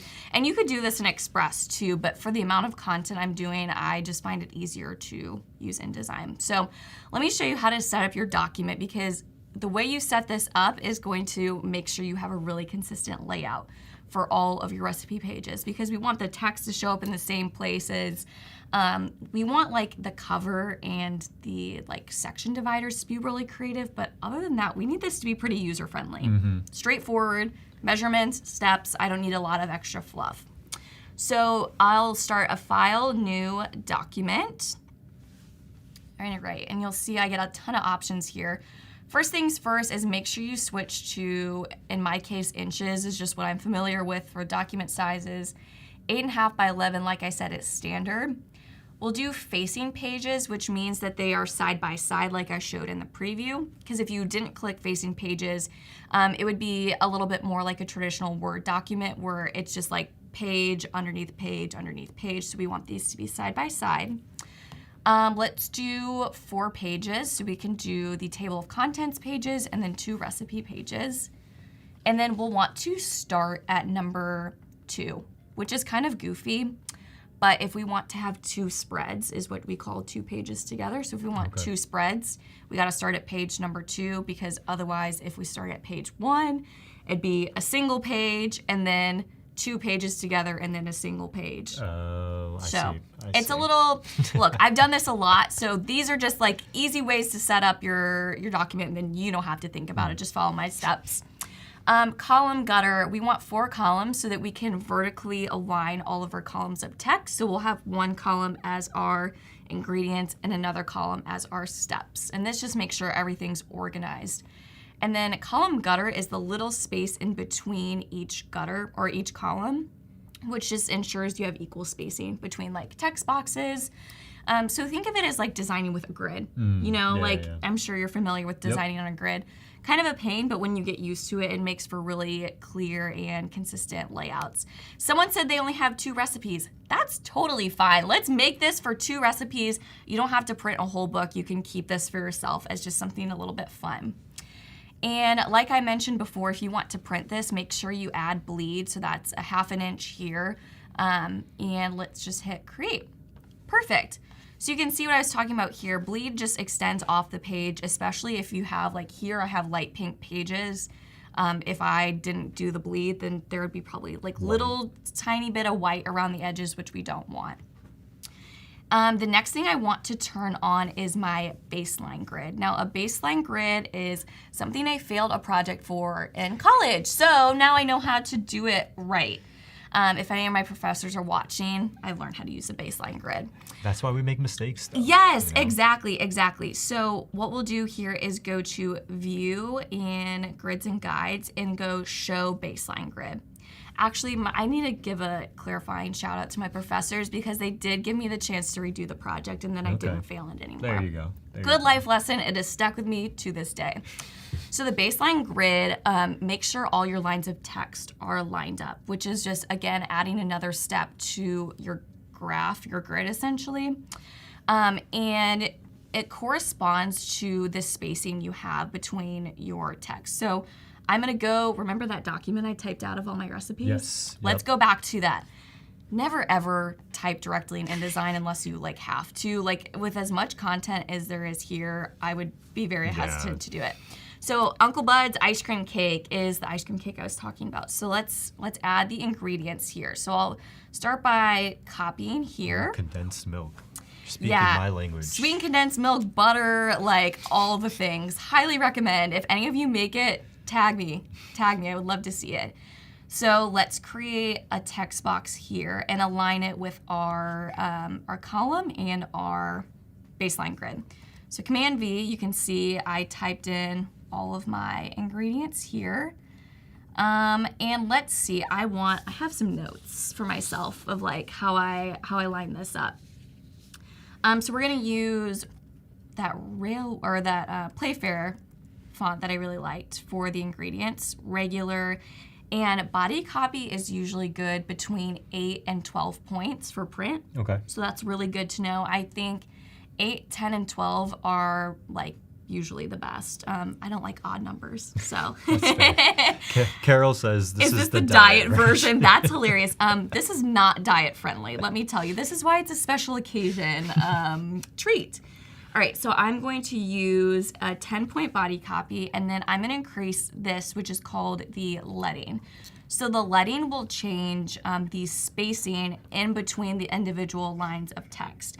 So my baseline grid is set to 12 point, which means it'll snap automatically super well to fonts that use 12-point leading. So right here I have it at 12, but I want to space it out, the ingredients, a little bit more. So I'm going to do a multiple of 12.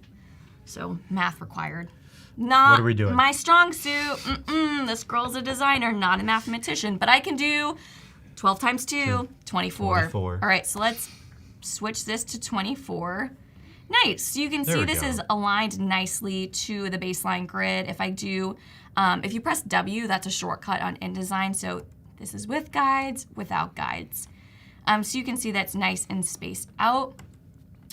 And now I want to do my step-by-step instructions. And then we're gonna do some little tweaks here and there to make this a little bit more fun. But again, just getting all the copy in here is just one of the hardest parts. But the nice thing is I'll show you that once you have this done for one page, it's really easy to just copy and paste for all the other pages. Like we said, once you build that foundation. Yeah, absolutely. It becomes a lot easier. Absolutely. Okay, so I'm gonna switch this back to 12 points, and then now I wanna use the, how do we think this is pronounced? Railway? Railway?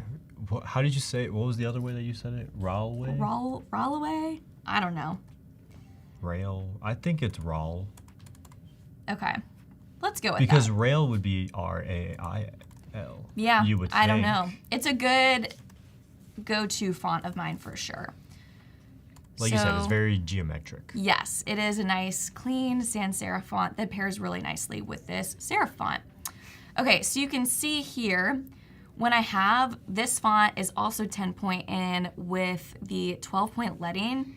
If you get really close, you'll see that these baselines sit, actually not quite. This is gonna be super nitpicky. Do you wanna see me like nerd out a little bit? Yes. Yeah, okay. Because it would bother me. So the baseline of a font is where a lowercase letter sits. Or uppercase letter, but where the letter sits. So you can see the baseline is here for the R. So we wanna look at a shape or a letter with a flat bottom. Okay. And I'm gonna just drag this over. And so to have the same baseline, this would need to be moved down a little bit, because then it establishes like that same nice clean line. Okay, so you don't align to like the bottom of the P or the bottom of Correct. The Y. Right, so the baseline is where like the flat part is. This bottom of the P is called a descender. Okay. So it goes below the baseline. Gotcha. And then like, let's say a capital T, where was that? Capital T has an ascender, or I don't know if a T has an ascender. a D, capital D has an A center, so it goes above the X height. We're getting really in the weeds with like type design here, but these are just tricks to make this look really clean. So instead of like having to manually move this down, what I can do is select all my ingredients, and then I can go to this tiny little button right here, which will shift the baseline of the text. So I just move it down 1 point, and then boom, it lines up perfectly, really making the most of that baseline grid, which is great. Let's see. I accidentally had 2 copies of that. All right, so now we have that, and I want to, whoops. Sorry, I'm in the habit of... saving. Yeah. Save on my computer, sure, save. I'm like Command S crazy. Yeah. Now I want to add the title of the recipe. So let's do caps, ice cream. Where did that go? That's great, I lost it. All right. Draw the text box, all caps, ice cream cake. Command A to select all of that. And I want to mimic the font I used for Mom on the cover. Yep. I liked that it was the railway, what did we say? Rawlway. Light. We're going to go with Rawlway. Sure. Let's just stick with that for sure. And then this will be 24 points. And we can just leave the auto letting, it doesn't matter for this. Let's center it, and then let's change the tracking to 100. I think that looks nice. And you said that matches the font from the cover. Yes, right? And it's also the same as this font, just all caps, and then the letters are spaced out a little bit more. All right, I want to make sure that the recipe titles are lined up in the same page or same place on every page. So I'm going to bring down a guide. All you have to do is make sure your rulers are visible and drag down from the ruler this horizontal guide. And you can see there's a tiny little measurement that says Y, and I want it to be at 2.5 inches down. So let's bring this down, and you can see it's this like teal line right here. Yep. And I want it to be like 3 baseline little sections down from the top, or from this line, and then this will be 3 above. And then we'll make sure this is centered on the page. And then let's just draw a line to divide the title from the ingredients in the recipe. It just a cute little decorative element, but also looks pretty nice. There you go. Boom. All right, and now I want to add who this recipe is from. Like I said, this is Family Recipes. So my mom's Uncle Bud. Shout out Uncle Bud. Always got to give the shout outs. Yeah. Always. He definitely does not watch this. We'll just use the same font that we had from the ingredients, and we'll put that top and center. And I'm going to have this line up with the baseline as well. All right, nice. Love so this that. is looking pretty good. There's some tweaks that I want to make. Okay. Again, we're going to make this look professional. So like full send, let's make this look really good. All right, what you got? So I don't know if you've noticed, but these numbers almost look lowercase. Yes. Isn't that kind of weird to you? Yeah. So those are called old style numbers. Okay. Old style is literally when the numbers look lowercase. So we want this to be called a lining number, which means that they're like basically what you think of a normal number is. So I want to just go through and select these fonts or these numbers one by one. And you can see this pops up. And these are called glyphs, which a lot of fonts that come from Adobe fonts in particular have these glyphs, which are basically just like alternatives to different letters and numbers. So if I just select and click that, look, the 1 looks a lot better, and it's just easier to read. Like I said, this is really about legibility. If you can't read it, you're gonna screw up the recipe. Something I also really like is for these fractions, it has fraction glyphs. Okay. And that looks so pretty, right? Yes, that looks a lot cleaner. Yeah, so it's just like small little tweaks like that that make such a big difference. And I also want to go through and just add numbers to each of these steps.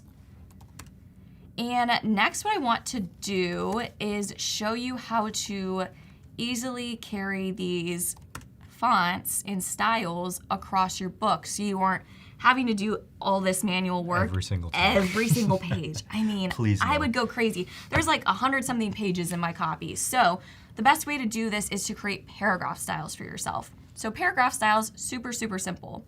What you'll do is you'll go to the, oh, that actually reminded me. That was not what I wanted, but I'm gonna show you how to format this paragraph to make it look a little bit prettier. Okay. And that's through the justification. I wanna remove hyphenation. This is something I do for all of my text in pretty much any design. It just makes it look a lot cleaner. So hyphenation, you know, it's when like these words are like cutting off here. I want to turn off hyphenation so it automatically moves the text to the next line.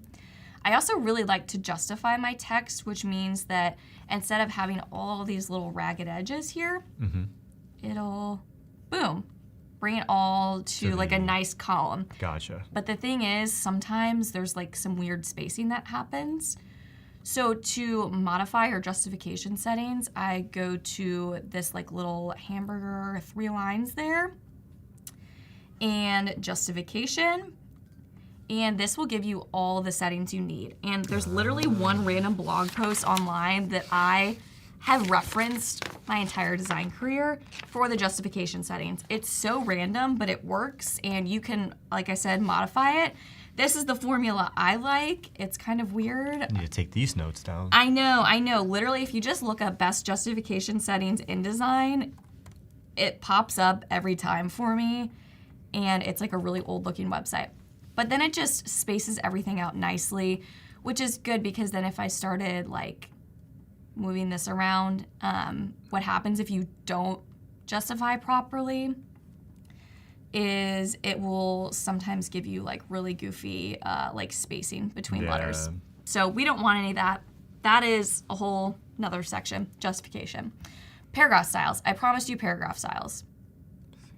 I clicked Command S again instead of Command A. Whoops. All right, select my text, go to paragraph styles, and then click this plus button. And then what this will do here is we'll call this instructions. And hit OK. So anytime I want to start a new paragraph with instructions, I click that and test, do this thing first. And that has every setting that we applied here into this paragraph style. So go ahead and do that for yourself for the ingredients, for the instructions, and also for the title. Just will make your life so much easier. Yes, exactly, especially when you have a book with so much content in it.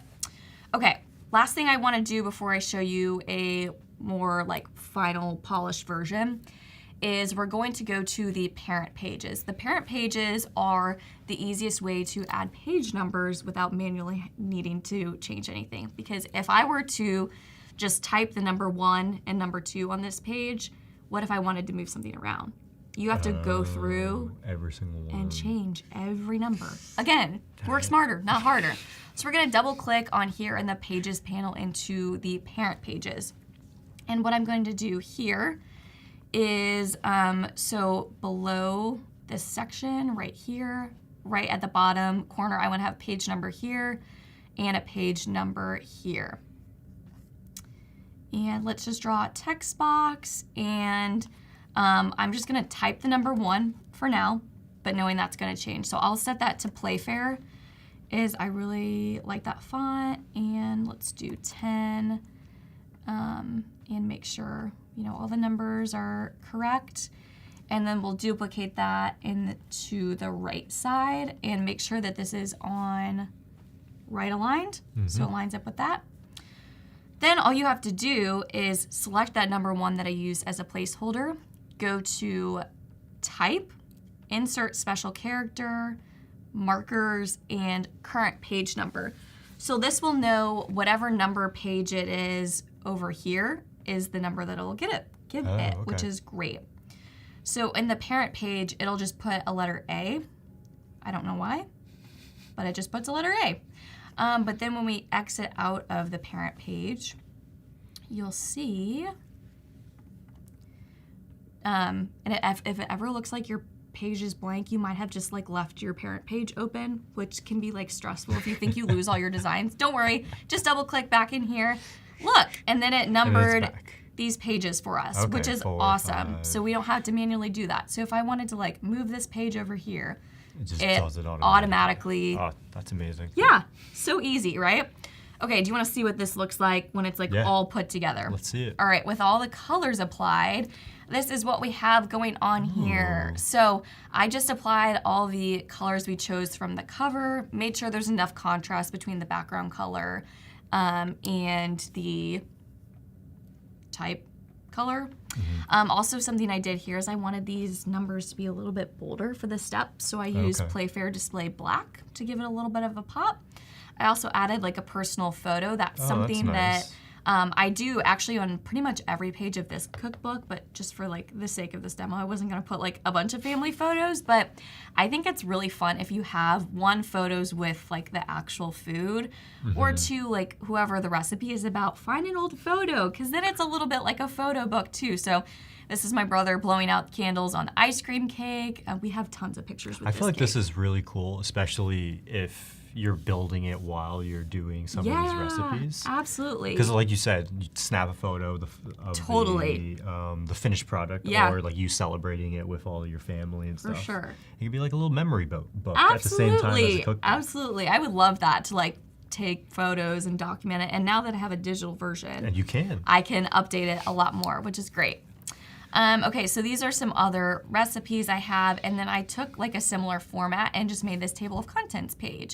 So that's my mom putting on an apron, and just used all the same fonts and repurposed them. And now I want to show you how we can bring this into Express to share this with friends and family, because what if I don't want to drop a bunch of money and buy a book for them? That's okay. They can still have the recipes. So what I did is I went ahead and exported all of this as PDF. So I would go to File, Adobe PDF Presets, High Quality Print, and then you would also export as a PDF for the cover from Illustrator. If I wanted to bring the cover into InDesign, I could. Sometimes printers request everything in one PDF, so that's super easy. So I'll show you in Acrobat. Ta-da! There is our cover with all of our pages. Looks great. Yes, it's so great. And the thing I like about putting it in Acrobat specifically, I can search. So if I'm searching like, ooh, Command F, ice cream, like I know I have an ice cream cake recipe somewhere, instead of like flipping through my book. Especially let's if you've search. got 100-something pages in there. Yeah. Exactly. I know I have a recipe for something, or search ingredients you have in your pantry that you don't know what to make. Yep. You could just use that as a great option. So that's really nice about having a digital version, is being able to search within Acrobat itself. Also, if you have separate files, remember you can always go to File, Combined Files, or Combine. Am I saying Combine that? files. Combine files, yes. So that's a way to merge, like if you have a bunch of different PDFs with a bunch of different recipes, super easy. So let's switch gears in the last few minutes here into Express, which is what Justin was working on. I'm still creating. It keeps asking me if I'm here. So this is where I uploaded my PDF, my final product, into Express. And it's really great because I can create a shareable link where they can't edit anything, but they can view it. So like I can send this out to my aunts and my grandma and anyone maybe that's like mentioned in the book, which would be really fun. And you also want to make sure they have the right permissions.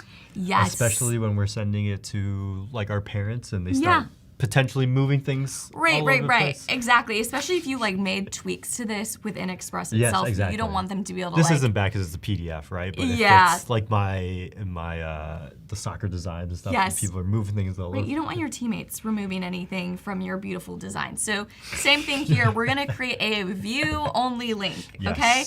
And that's super easy because they can access it on their phones too. So you can see what pages I have in there, which is all of them, which is awesome. So let's hit create link. It'll take a few minutes to load. It'll generate a link that I can then copy and paste and share with my family, which is great. Also too, like if you have a big social following, you could like share this out with your followers too as another way to like publish it for people. If you want to like share some recipes. And again, you don't have to have as many recipes as I do. You can do a couple, but copy the link, and then let's paste it into my browser here. And boom. Boom. The view-only version, which is great, so they can still see everything, see all their credits. Looks like some of it kind of exported funky, but you get the point. And then, do you want to take it one step further? What else can we do? I mean, do you ever go on like restaurant websites, like food blog websites to get recipes? Yes, all the time. Yes, they're such a headache. Yeah. So many ads. And you have to scroll all the way down to the bottom. And you get pop-up ads and pop-up ads and pop-up ads. How about this? Create your own web page for your recipe for yourself or for your friends to share with friends and family that doesn't have all those ads. So in Express, this is something I didn't really realize you could do. It's kind of under the hood. You can go to create, and then I want to create a web page. Which is really, really cool. We do this a lot internally at Adobe, but you can see there's all these really cool options. You can build your portfolio site here or personal or whatever floats your boat. I like to create from scratch because then I can kind of apply my branding.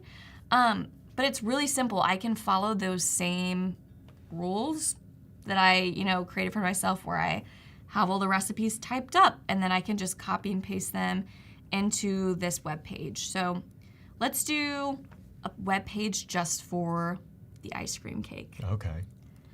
I need this ice cream cake now. Yeah, I mean, just screenshot some point in this stream. I'll also post a little picture of the finals over on my Instagram. So if you want to look at my Instagram. Where can they find that? At Egus Design, EGUS, and then Design on Instagram. Check it out. I post all my stuff from live on there, which is kind of fun. And let's put Made by Mom on here. And then let's just add some text. And, oh, I forgot. This is kind of goofy. So maybe this is something I should request, but I found that the easiest way to not have this all spread out, I think it's fine once you publish it, is put all the ingredients in a bulleted list. So it's not perfect, but once you get going, there you go. Just so it's closer together. Yeah, so it's a little bit spaced nicer. And then I'll do one other text section. And let's do the last thing before we wrap up, which time flies when you're having fun. Okay, that didn't work. But I want to show you the little web page I created. So this is Bud's ice cream cake, and there's a really cute photo there at the bottom. Is that Bud? No, that's my brother. No, I don't have a photo of him. He's a character.